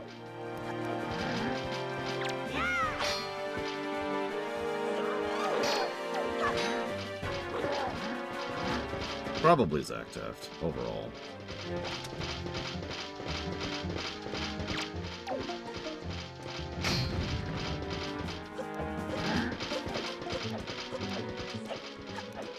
Yeah, it's actually kind of a plot point that the military is pathetic in Twilight. And the Ocarina Guards? We did have that one guard who died in order to try and save Zelda, but that's it. And in Breath... yeah. Why did... God damn you, game. So there's something I don't like about this game, and it's been doing that the whole time. Any item you want to use, you have to wield first. Let me explain what I mean by that. So I just wanted to shoot that, but I couldn't. I had to pull it out first. Or if I want to do this, I can't because I have to pull it out first. Like, it's just this weird thing where you have to pull the thing out like that. Then you can actually wield the damn thing. It is really frustrating, and it adds an unnecessary button press, which has been screwing with me the entire game.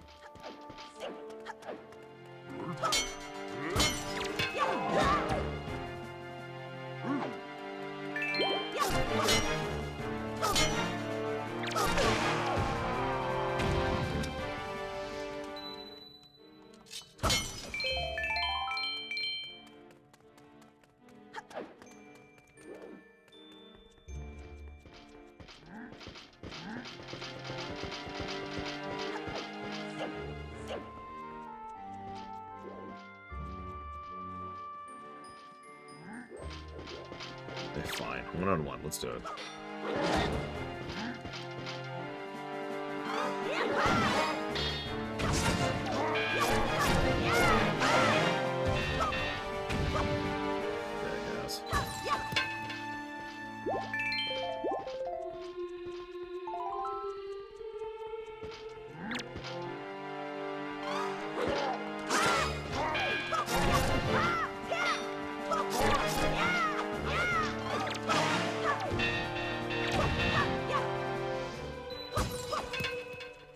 Good.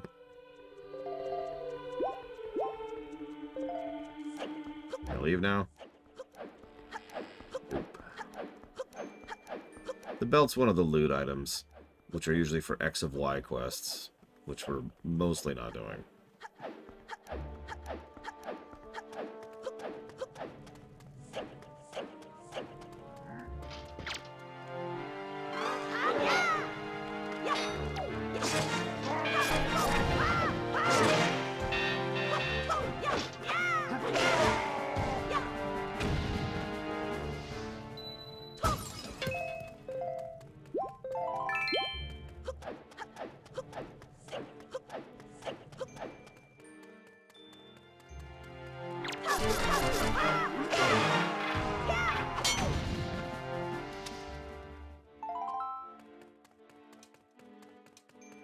You might think, oh wow, this weapon has such reach, it's so great. Well, no. Its reach is so great, it'll hit the walls and that will happen. So it's kind of worthless.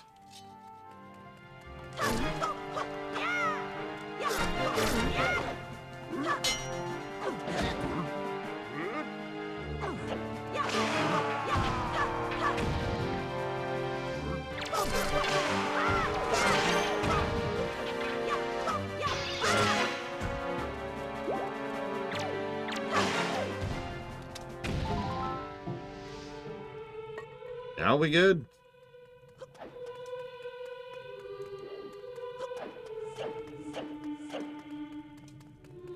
Well, while we're here. Interesting shot of the royal family there. So I hear another guy. Where are you, other guy? I hear you.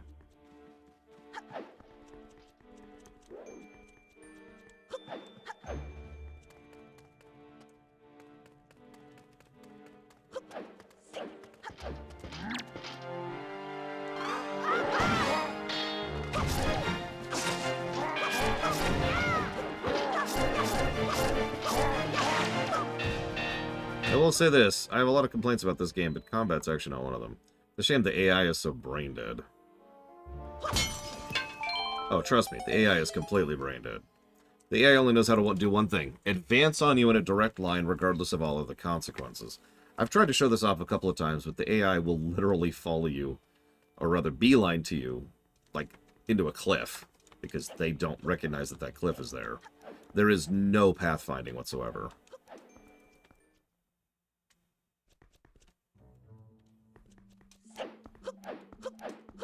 I haven't decided if it's negative worthy yet or not. What the hell is that? Oh yeah, it's the bane of speedrunners for like 15 years. Yeah. Oh well. This barrier right here, by the way. Look at that. That thing is ludicrously tall. People have spent so much, past tense, spent so much time figuring out barrier skip, that when someone finally figured it out, it was crazy. But yeah, Hyrule Field. Sorry, I was trying to show off something other than the barrier. That's Hyrule down there. Like, you can see bits and pieces of Hyrule down here. As you can see, it's pretty well preserved, which makes sense considering it is magically sealed under the ocean up there. And by the ocean, I mean, again, that's not really an ocean. I feel like that's an inaccurate term when you get down to it.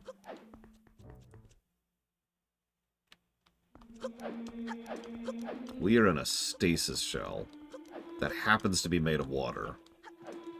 Non-livable water, which, again, is something the game emphasizes a few times.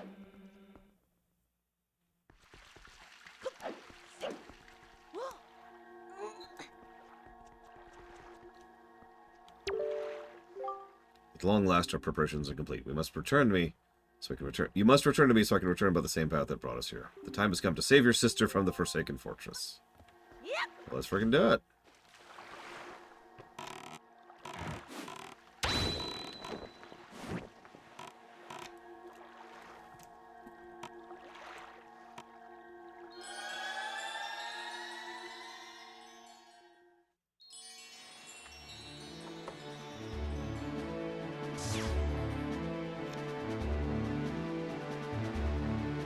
And let me start sailing, because we got a bit of a trip.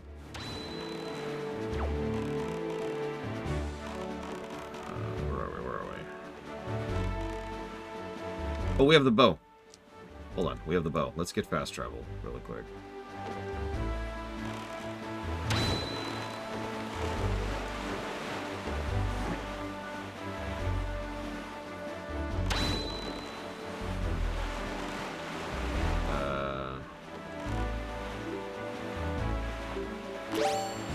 we not get it yet?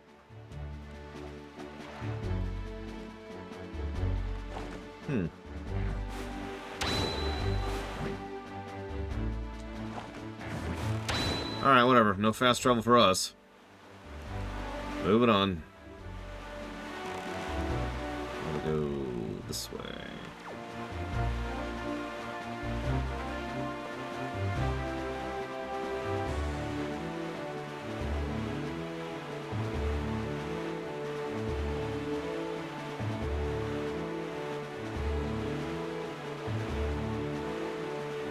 You know, that's a good question, Act. We've got to innovate. I don't know. I mean, they've had a few companions over the years. If we're being honest, the only reason they had a fairy companion in Majora is because it was a rescan, right? Same engine, so they were still using the fairy as the arrow marker. So, it was a fairy. Thus was Tattleborn.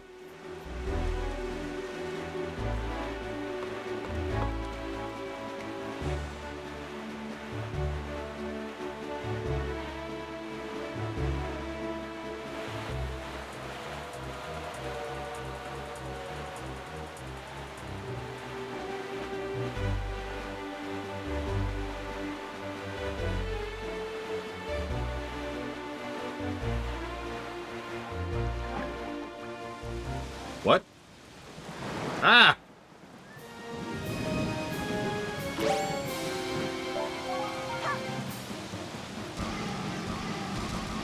Wonder what Active Directory is.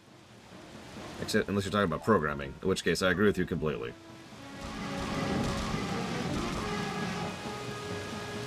By the way, these are always sequential. So the first one you fight is always the 4, and then the 5, and then the 8, and they always give the same type of rewards in that order. So it doesn't really matter which one you fight when.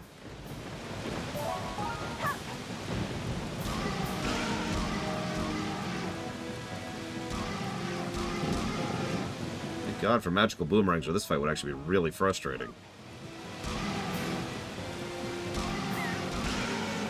It's already a bit of a time waster, which is just this game in a nutshell, isn't it? I wonder how much of the padding in this game is on purpose. Real question, because there's a lot of padding in this game, like a lot. And we know they were rushed at the last minute, but that's the thing, they were rushed at the last minute. They couldn't have planned for all this padding unless that was just something they were planning to begin with, right?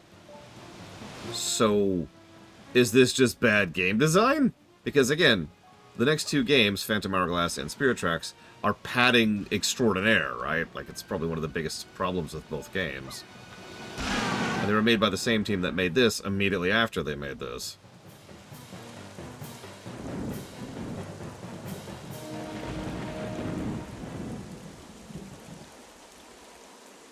Yeah, it's negatives regardless. It's just interesting to think about, because I wonder where all this padding came from. It's easy to say, oh, they were rushed, and that's why there's padding, but No. Oh, jeez. I passed it.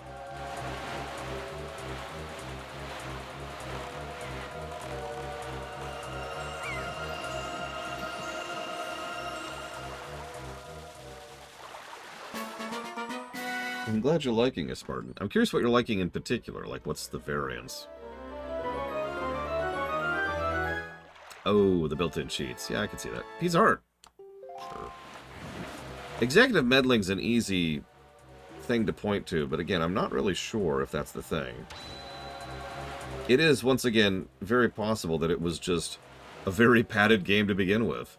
That's just what they were going for. Who knows?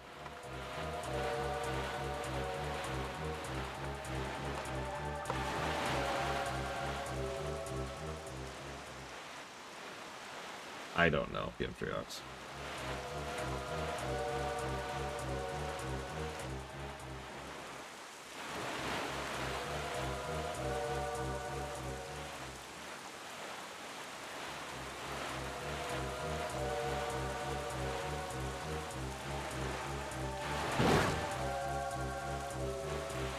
Zell is probably one of my favorite characters amongst the main ones. He's not my actual favorite, but he's probably up there. FF8 has the best plot of any FF game, with the possible exception of tactics, in my opinion. And I stand by that firmly.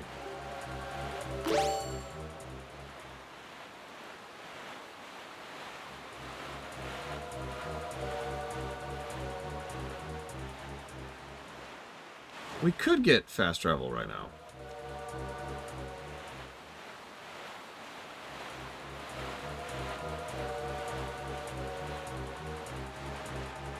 Oh, whatever. We'll do it in a minute.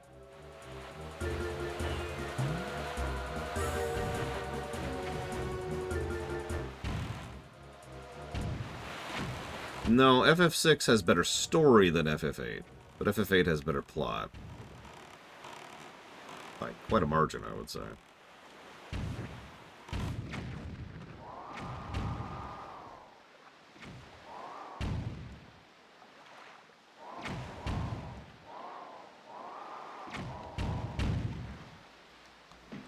Yeah, frame rate's just going, ugh.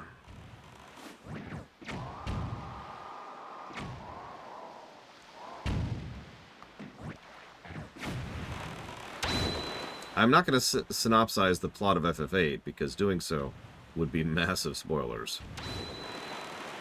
All I'm going to say is it's very tightly written from beginning to end, and leave it at that.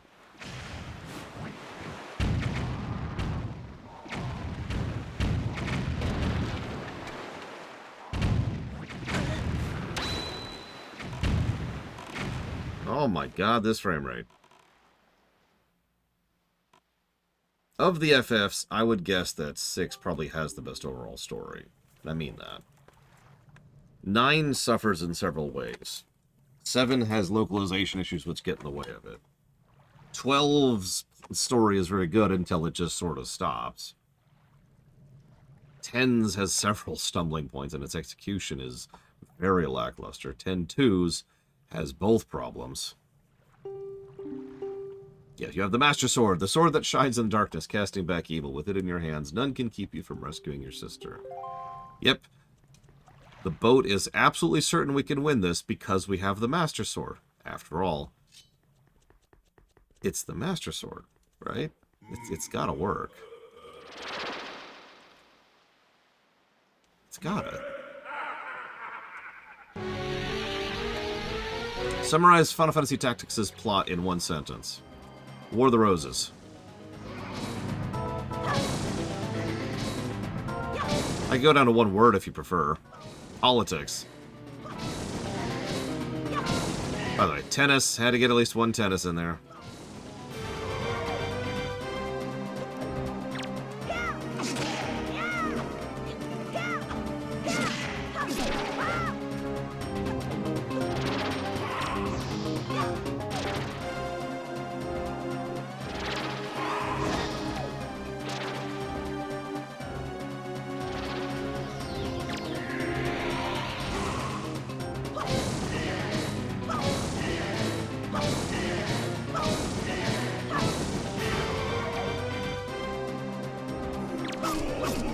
I would agree with that, Ross.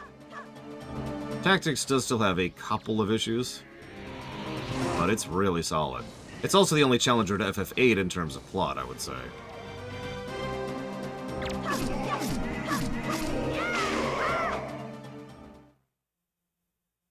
It's a little random, J. Palmer. There's a range.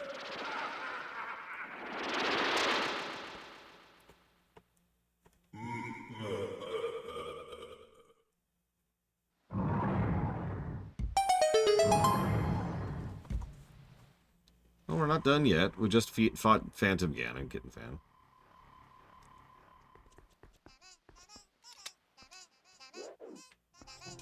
Can you guys... Thank you.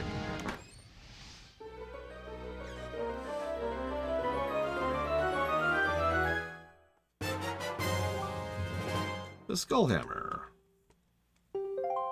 which we're going to need in a minute, so let's go ahead and pull that out.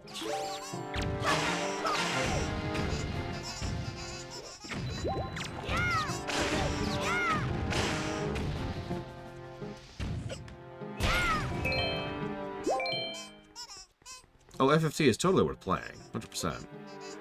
Just play the PSP version. Or use an emulator with a mod that I don't know what it is.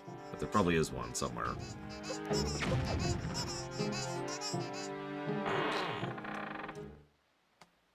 Phantom Ganon is just a puppet that Ganon controls. That's really all it is.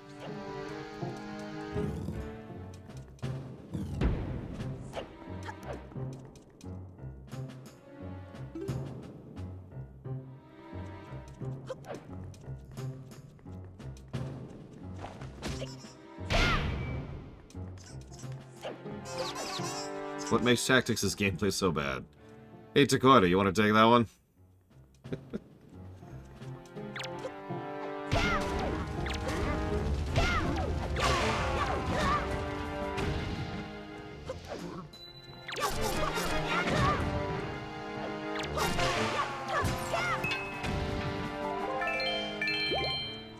Yeah, minutes and hours. Oh my god.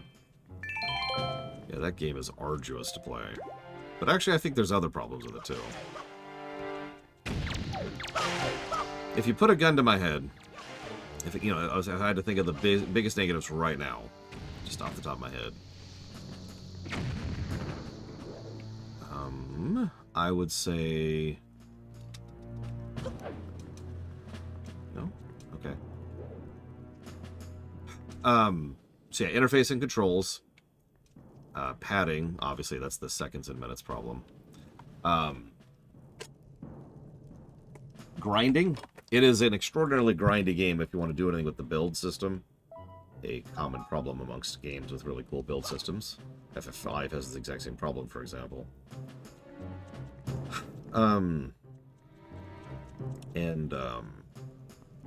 Level design. Or, I guess, technically, encounter design. There are some very, very, very badly designed encounters and maps in that game, to the point of aggravating frustration. It is very possible to lose certain maps while having done nothing wrong. That's bad in any game, but now imagine that in a game where it takes absolutely forever to do everything. And you start to see how these problems start to cascade into each other. Okay.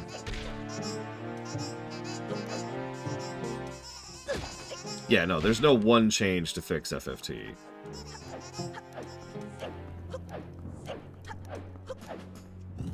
Love this maze. It's just a giant skull. I mean, it's not. There's a hammer in there, too.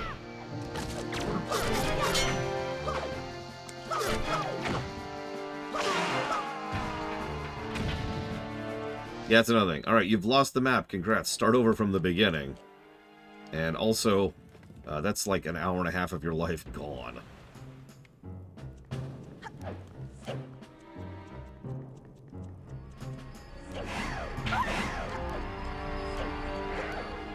Yeah, FFT is a laundry list of problems on the gameplay axis.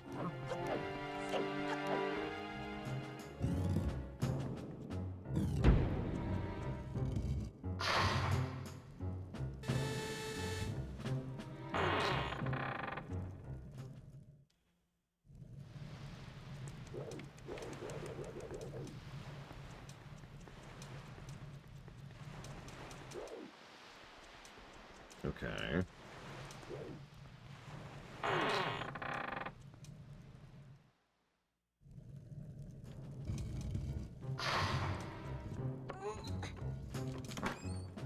Yeah, if you want to enjoy FFT, be unabashed about using save states, and possibly mods, and possibly cheats.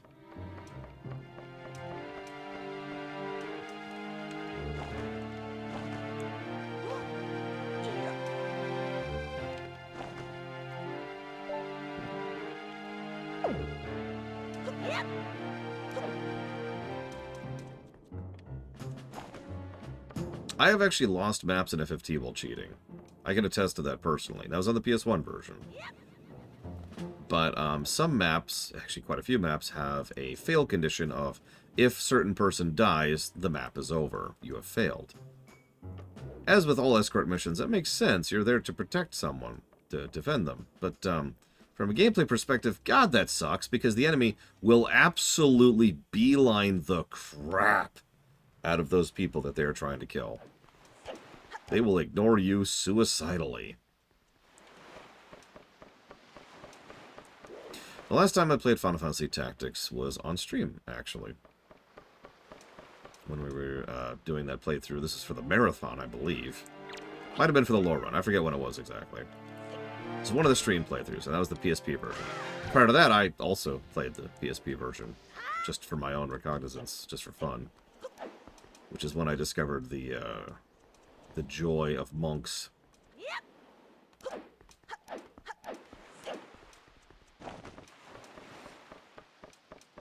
I'm telling you, one of these days I'm just going to go ahead and do like a 6-monk party and just do that for the entire game.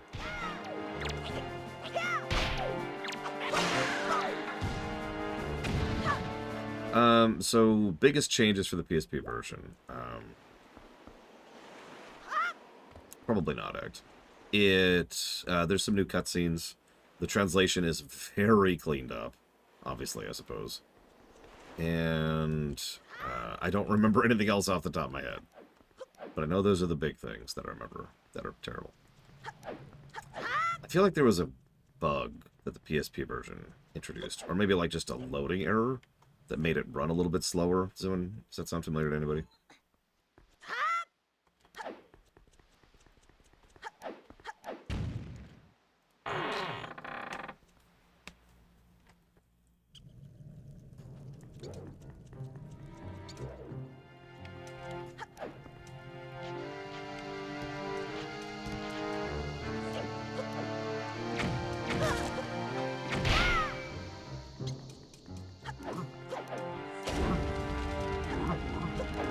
I don't know, I might be misremembering. It's been a hot minute. The last time I used an Omega cheat, you know, no really cheats. It was actually a really simple cheat. All I did was give myself like a ridiculously high speed and initiative, which meant that I would get like 500 turns before anybody else would get a turn. And that's honestly the only cheat you really need.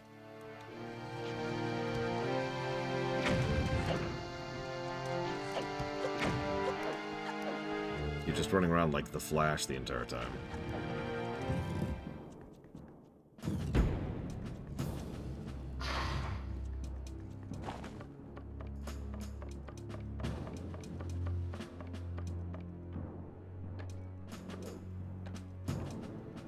I do have one other complaint about Final Fantasy Tactics, but it's actually a common complaint to a lot of games.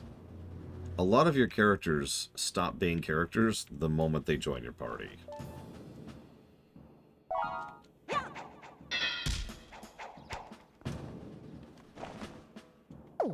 Which is just kind of frustrating, you know?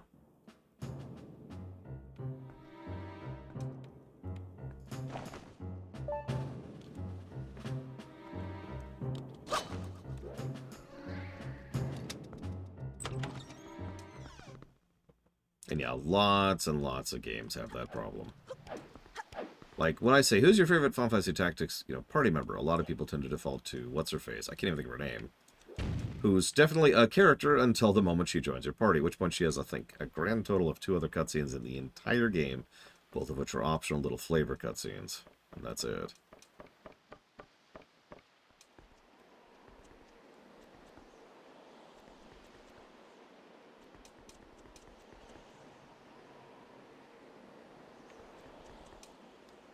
It does. You are correct, Ross. He's only really relevant one more time.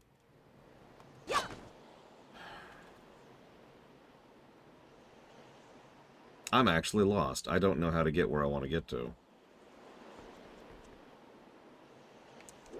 Okay.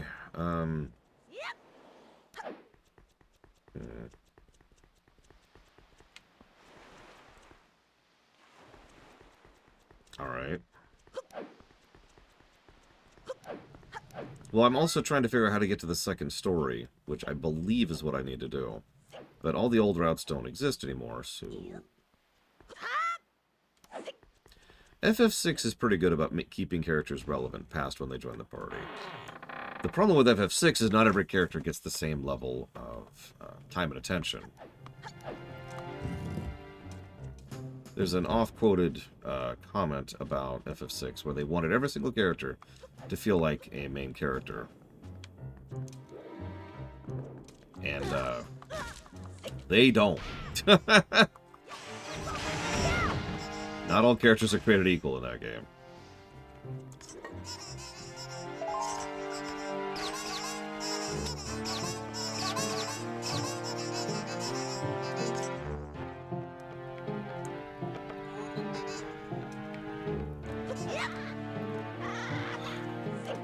I will give them credit that most characters do at least have some characterization to them.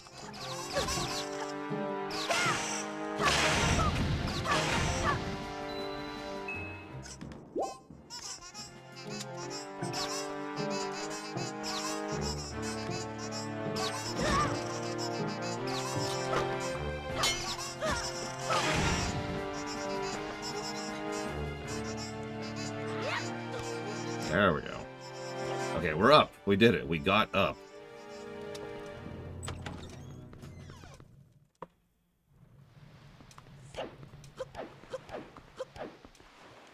This is actually the wrong way, I think.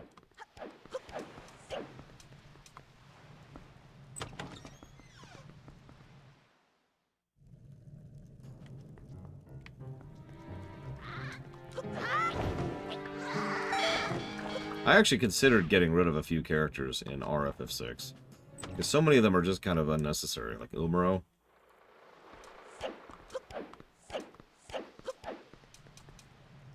Or Gogo. Those are the easy picks.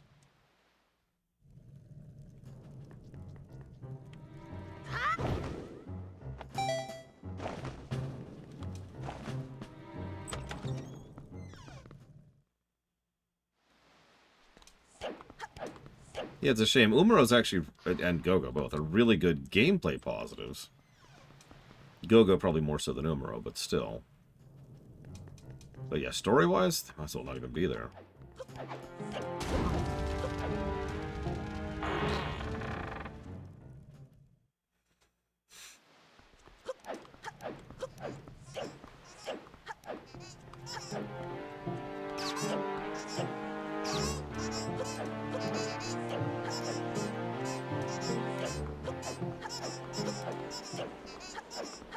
Science pretty substantially improved in the Pixel Remaster version, I'll give him that.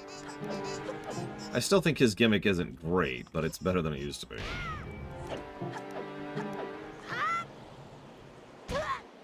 Perfect. Exactly what I wanted to have happen.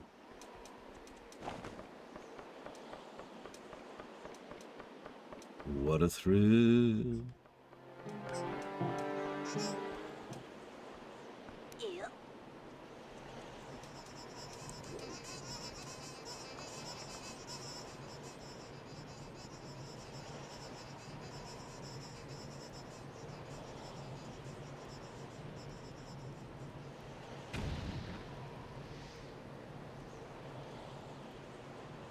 I told you, they don't understand pathfinding. Literally, it's not programmed. They beeline to you regardless of all other circumstances.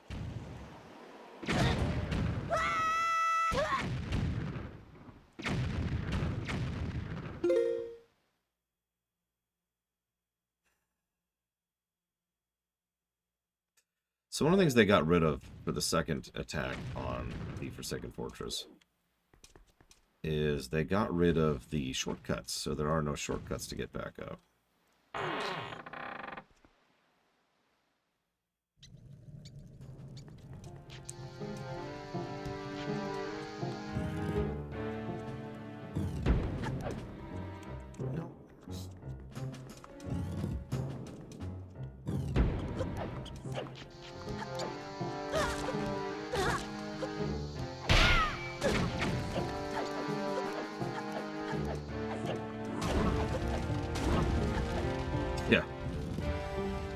There's definitely some seconds and minutes, and blah, you got the thing. In Final Fantasy Tactics. Because every action gains experience, and usually job points. I'll actually tell you how to avoid the cannons, but first I have to get to the second story. Again. And near as I can tell, there really are only 2 ways to get up to the second story in this iteration of the place. That's what I was talking about, Dakota. The slowdown on the PSP version, that's what it was. Hang on. So I want to go this way, apparently.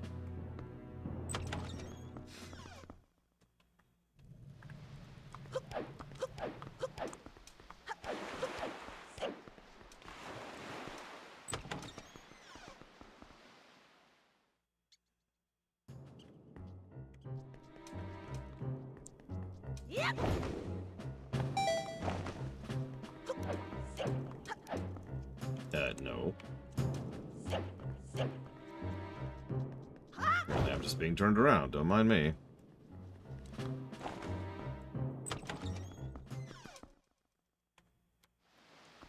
It's not like the PSP version upped the graphics any.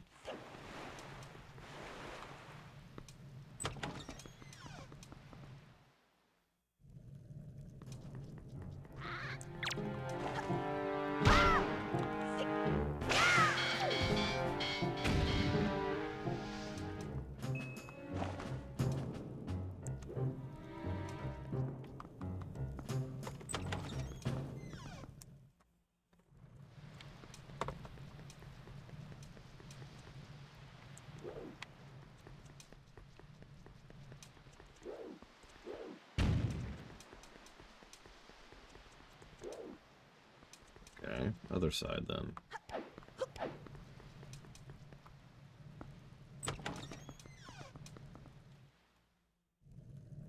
Well, I didn't know that. Or at least I didn't know that off the top of my head, Blade Ball. Who increases speed now?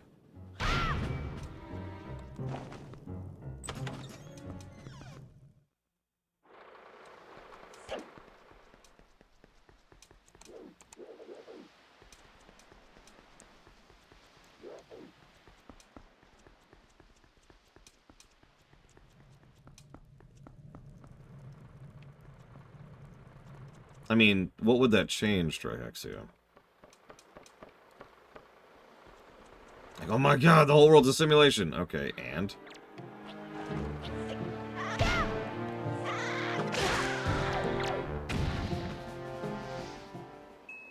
Ah, Palador. Interesting. So normally I just shortcut my way back up there, but remember, they got rid of the shortcuts. For some reason.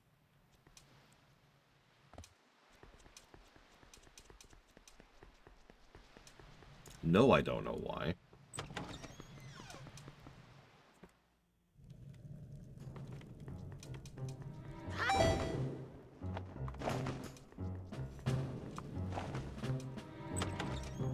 It does make sense, Blade Duval. Difficulty curve. Yeah, I would actually argue that FFT also suffers from a bit of a tutorialization problem. There's not holding your hand, and then there's throwing crap at you. You have no idea what it is or how to deal with it. Like, imagine being a first-time player to FFT.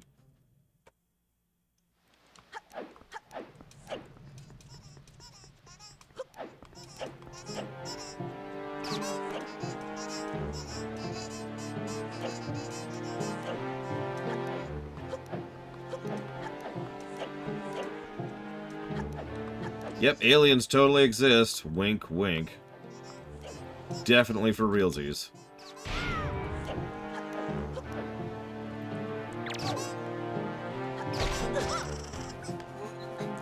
Go away.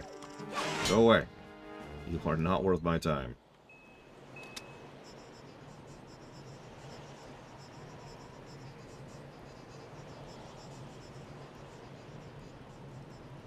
Which intro do I think uses its length better? Twilight Princess or Kingdom Hearts 2? So I hesitate to gauge that right before we're about to review Twilight Princess. But by memory, I would give that one to Twilight Princess.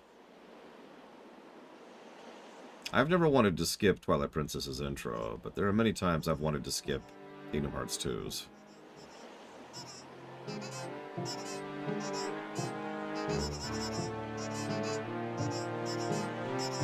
Ignore that guy completely bugging out on the terrain there. It's fine. It's fine. Nothing to see here.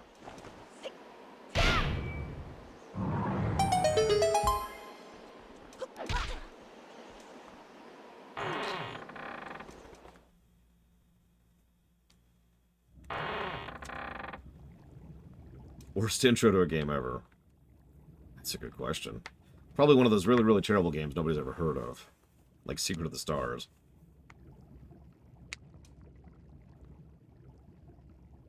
Oh yeah, FF10 too. So it's only taken us about 15 hours. We finally found our sister.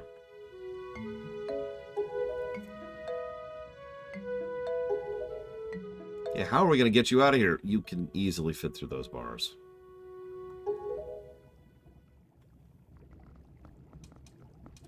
That's true. I almost didn't play FF10 too because she can fit through the bars. God, you're dumb.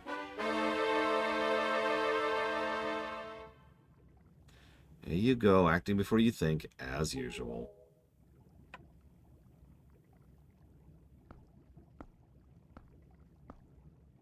I swear, do you even realize we had to draw the monster bird off for you? I was about to come flying in here after you again.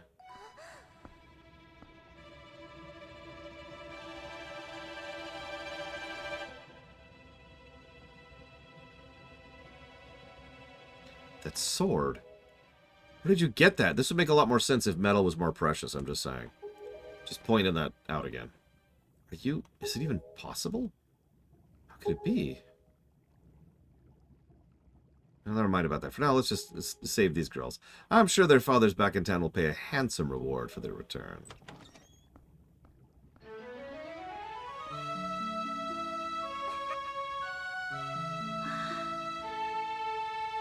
Sorry to interrupt such a heartwarming reunion. But isn't there still something you need to take care of? Yep, it's time for a boss fight. I love this song, by the way. If you're worried about your sister, don't be. I promise I'll deliver her safely back to your little island. Normally I'd expect a huge reward for something like this, but this time, my treat. Listen, Errol, your big brother has some things to take care of. Big, important, grown-up things. He'll be back soon, so you just wait nice and quiet till he returns. Okay? But big brother... Miss Tetra, we have to hurry. The bird will be here any second. Excellent, you're in time. But she's fine. Do as you're told.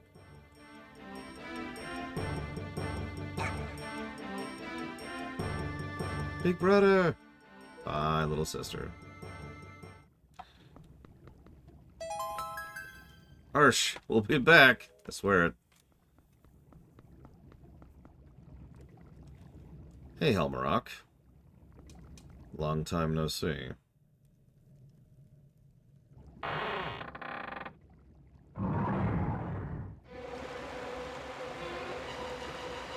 Someone answered that earlier, Bella. Yes.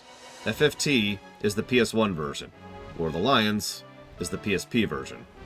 In fact, it's called Final Fantasy Tactics War of the Lions. Run!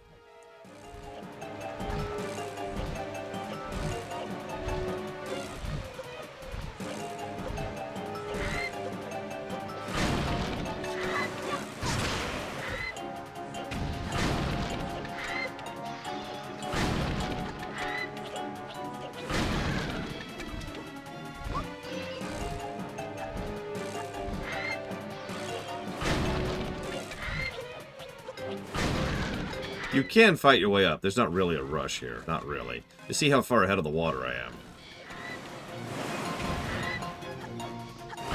But you know me. Some hearts, because we might need them on this guy.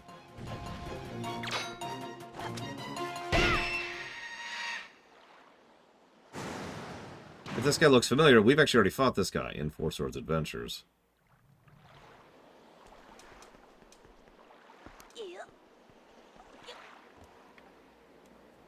I didn't hate Caretaker. We didn't make it past the cold open. I imagine I'm going to like Caretaker overall. But that cold open, man. It has Rick Berman written all over it.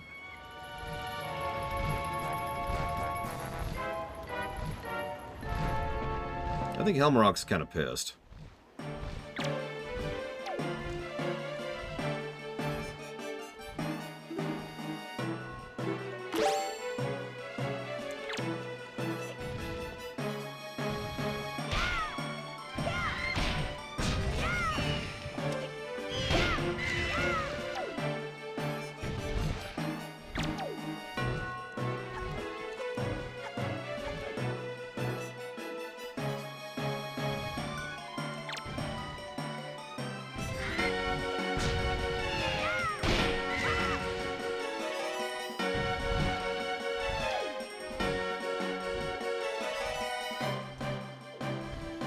Yeah, ironically, when we get there, I have a feeling that's going to score, relatively speaking, a lot better, Ross.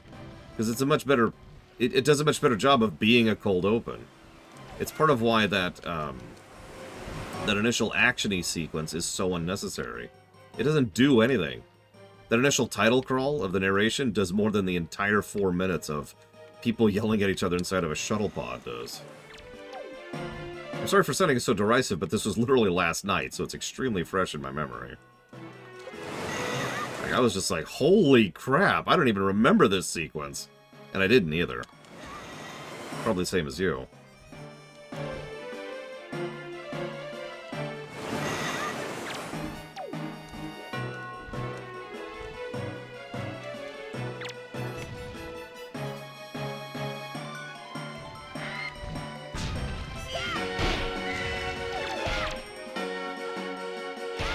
Oh yeah, Wolf 359 works great, but yeah, of course it does. Hey, boy.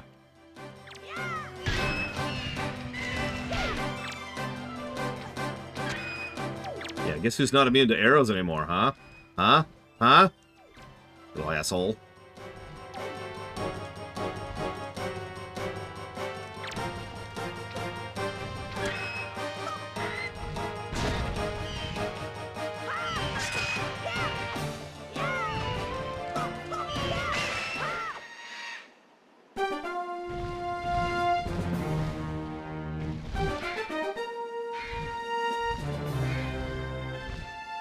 We actually rewatched each of the cold opens last night, Ross. Enterprises was just terrible. It was kind of funny. Like, I've already said that, but man. Good boss fight. Not a great dungeon. As usual.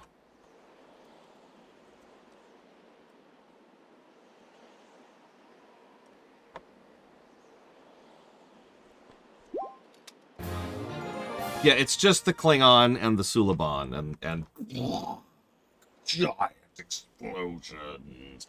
Slow-mo. This is actually a thing that happens. There's a guy going slow-mo over the explosion. It's really dumb.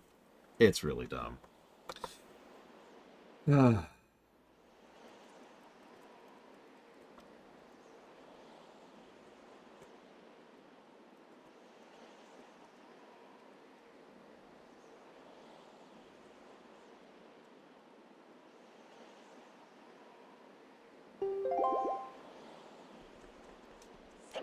That's a good question, Jelly Leprechaun. I'm not sure.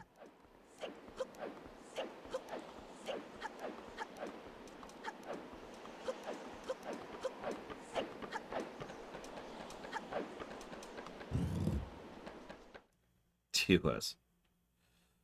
I mean... So this is the first time we've really gotten a good shot at him. A lot of people say Ganondorf is fat here, and those people are wrong. Obviously, there's some stylization going on because the whole game is very heavily stylized. But no, this is a Ganondorf who is shredded. This is what you get when you see someone. I actually kind of like this take on it because you know how there's Hollywood ripped, where they look muscular, but actually all they really are is dehydrated. This is someone who is actually muscular. You have done well to sneak into my fortress and wriggle your way all the way up here.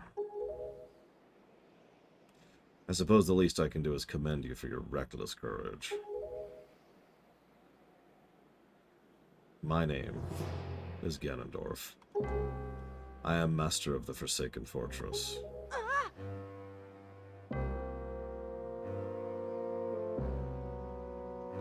By the way, boy, when you drew that sword of yours out of its pedestal, did you by chance notice how all the monsters frozen in time down there suddenly began stirring again?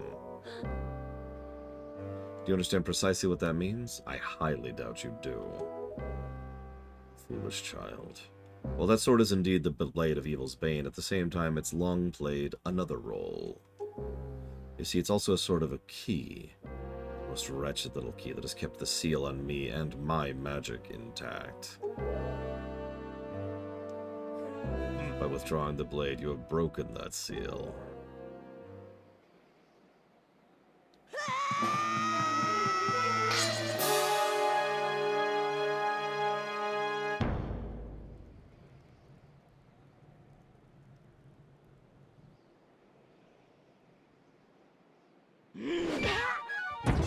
Doesn't even draw a weapon. Not until he's already got us. You cannot defeat me with a blade that does not sparkle with the power to repel evil, which you hold as useless. Go back to the world below and tell the pathetic fools who made this blade. Its power is gone. Its edges are dull.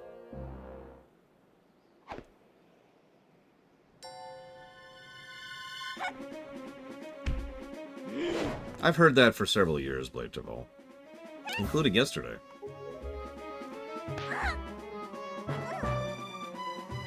Stop. Let me go. You pathetic little sea rat.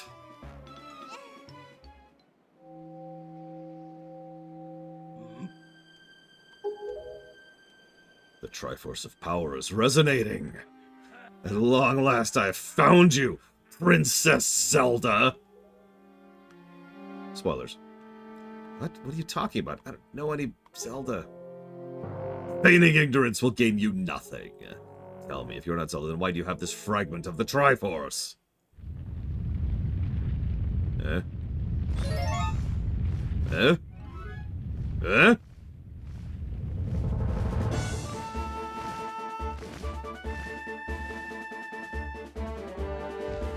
It's entirely possible he does not. Oh yeah, I love this little bit. He's just grinning.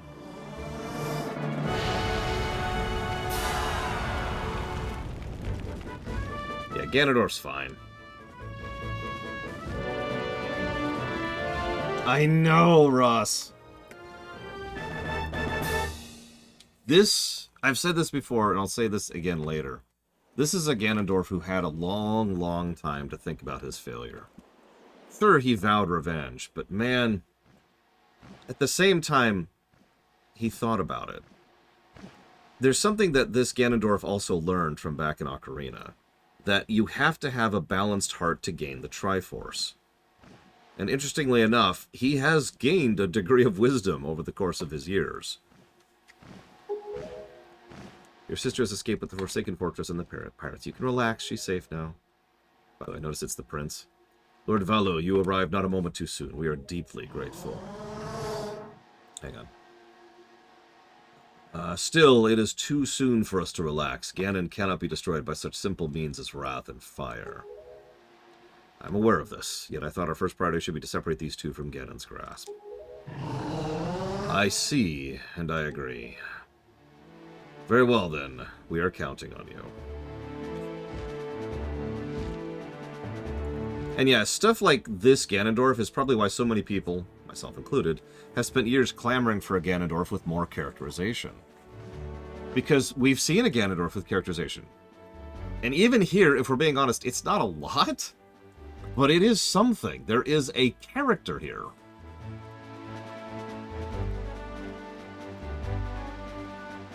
And it's weirdly refreshing.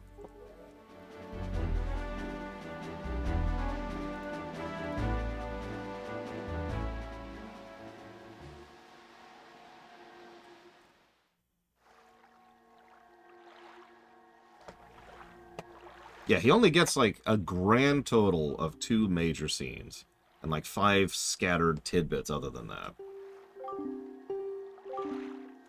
But yeah, they do a lot with those 2 scenes, and I'll give him that. Ganondorf, what happened to him? An interesting little side tidbit. The king always calls him Ganon. All the other people call him Ganon.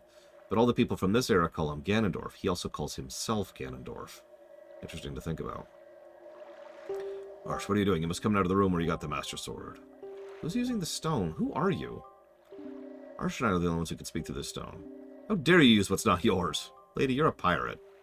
Your name is Tetra. Well, yes, you must come with Arsh to see me at once. Well, don't you sound important. Fine, run away. Hold your horses, whoever you are. Arsh, what are you waiting for? You heard the stone. You're supposed to show me where they get that voice. All right, let's go. I can figure out where the hell I am. Okay, here we go. Would I accept Nintendo bringing back Demise? No. If the game is Ganondorf's story where he not only learns about the curse, but how it affected him over lifetimes, he's fighting against freedom for the curse to end it once for all.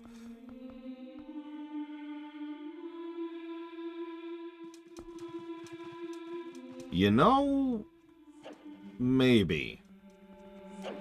I'm not gonna lie, the idea... I'm going the wrong way.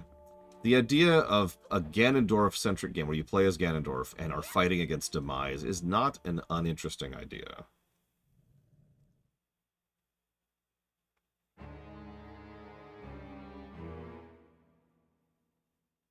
Are you him?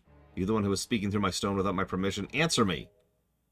That stone is an enhanced version of the Gossip Stones, often spoken of in legends of the Hyrulean royal family. I'm the one who made it. You made it? The royal family's Gossip Stone? Sorry, but I have no idea what you're talking about. Neither of you heard the tales. Tales of a kingdom spoken of in the legend of the great hero. The place where the power of the gods lies hidden. This place, where the two of you now stand, is that kingdom. This is Hyrule. And I am its king, Daphnes Hansen Hyrule.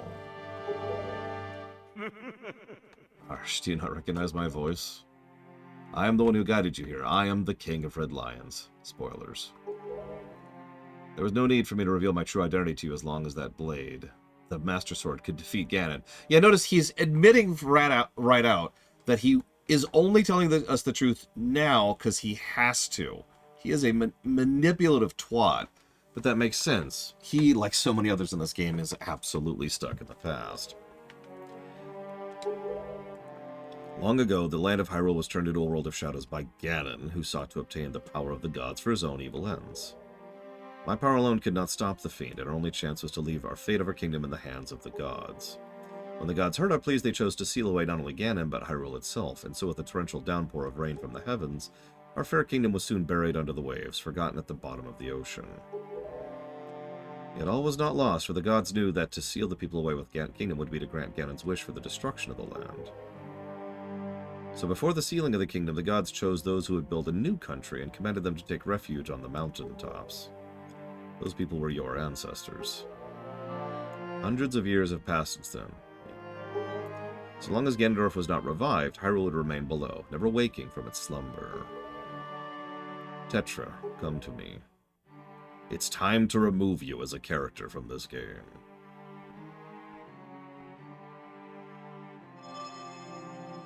The necklace you wear is part of a sacred treasure called the Triforce of Wisdom, which has been passed down for many ages within the royal family of Hyrule. Your mother passed this down to you and instructed you to treasure it and to guard it with your life. Am I not correct? Triforce of Wisdom is none other than the sacred power of the gods that we have kept from Ganon's clutches for so many long years. The gods placed upon your ancestors the task of protecting it from evil's grasp. You too must abide by the laws of the past. And so the time has come for me to teach you the fate into which you were born, the very reason you live. And notice the way he's talking.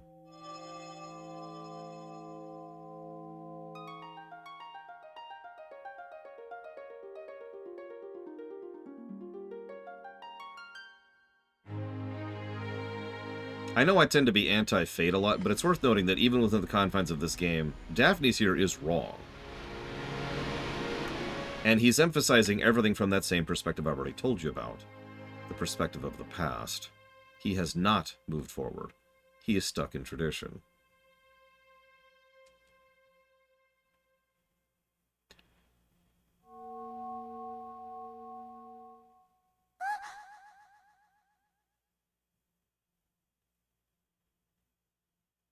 My fate. Yep, they whitewashed Tetra. You are the true heir of the royal family of Hyrule, the last link in the bloodline. You are Princess Zelda. I'm a princess? Yeah, of your own ship. I mean, come on. You run that ship with an iron fist. Are you kidding me? Harsh, I'm terribly sorry you've been caught up in these events. Now it's known that Tetra is indeed Princess Zelda. Ganon will be searching frantically for this child in an attempt to get the power of the gods that she possesses. He will not rest until he found her. Indeed, he was already looking for her, if you're paying attention at the beginning of the game.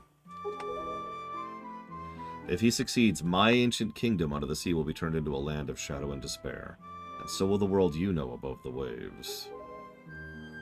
Harsh, I need you to lend me your strength in this dark hour. I have a suspicion about what has caused the Master Sword to lose its power. I need for you to come with me back to the lands above the water and return the power to repel evil to the Master Sword. Zelda, you need to stay here and stop being part of the story. Discontinue being a character immediately. Remember, Zelda can never be a character. Except in Spirit Tracks. And kind of in Breath of the Wild. And I think that's it, actually. Nah, that's not true. We see a bit of Zelda in Twilight, too. That would be awesome, Act. We'll see if she's a character in Echoes. She is the main character in Echoes, so she might not be a character. I mean, how many Links have had character? I don't know how to say this. Everything that's happened to you and your poor sister, it's all been my fault. I'm so sorry. That's okay, Tetra. We're cool. Besides, we're canonically going to hook up later, after Phantom Hourglass, and start a whole new place called New Hyrule!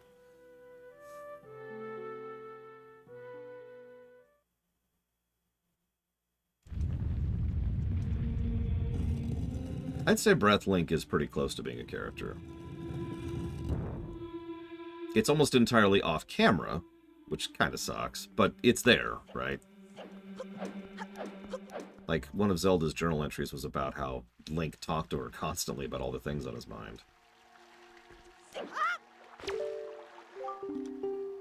The fact that the Master Sword lost its power to repel evil suggests to me that something happened to the sages who infused the blade with the god's power. The sages should be here in Hyrule, the Wind Temple to the north and the Earth Temple to the south.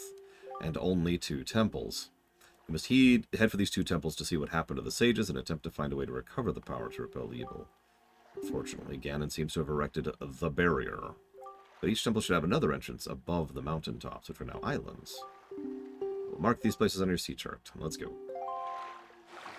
And so there's our next objective. 2 more dungeons, and then actually that's it.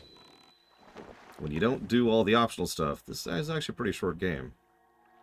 I'm curious if this is going to be shorter than Majora in the end, because there's still a lot of cutscenes. We do still have 3 dungeons left, total.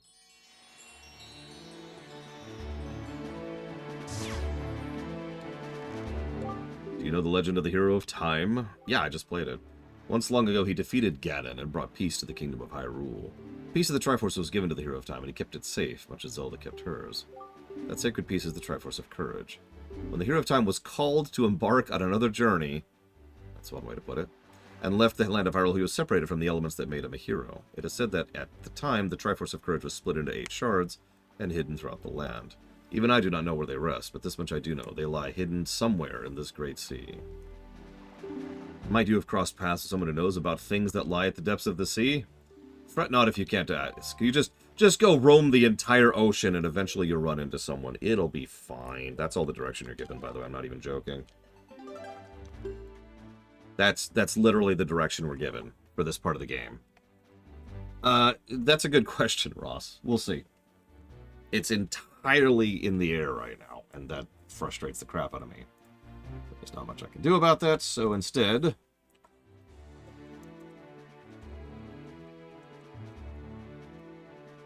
we'll give it negative. We'll give it negative. And we'll see you after lunch.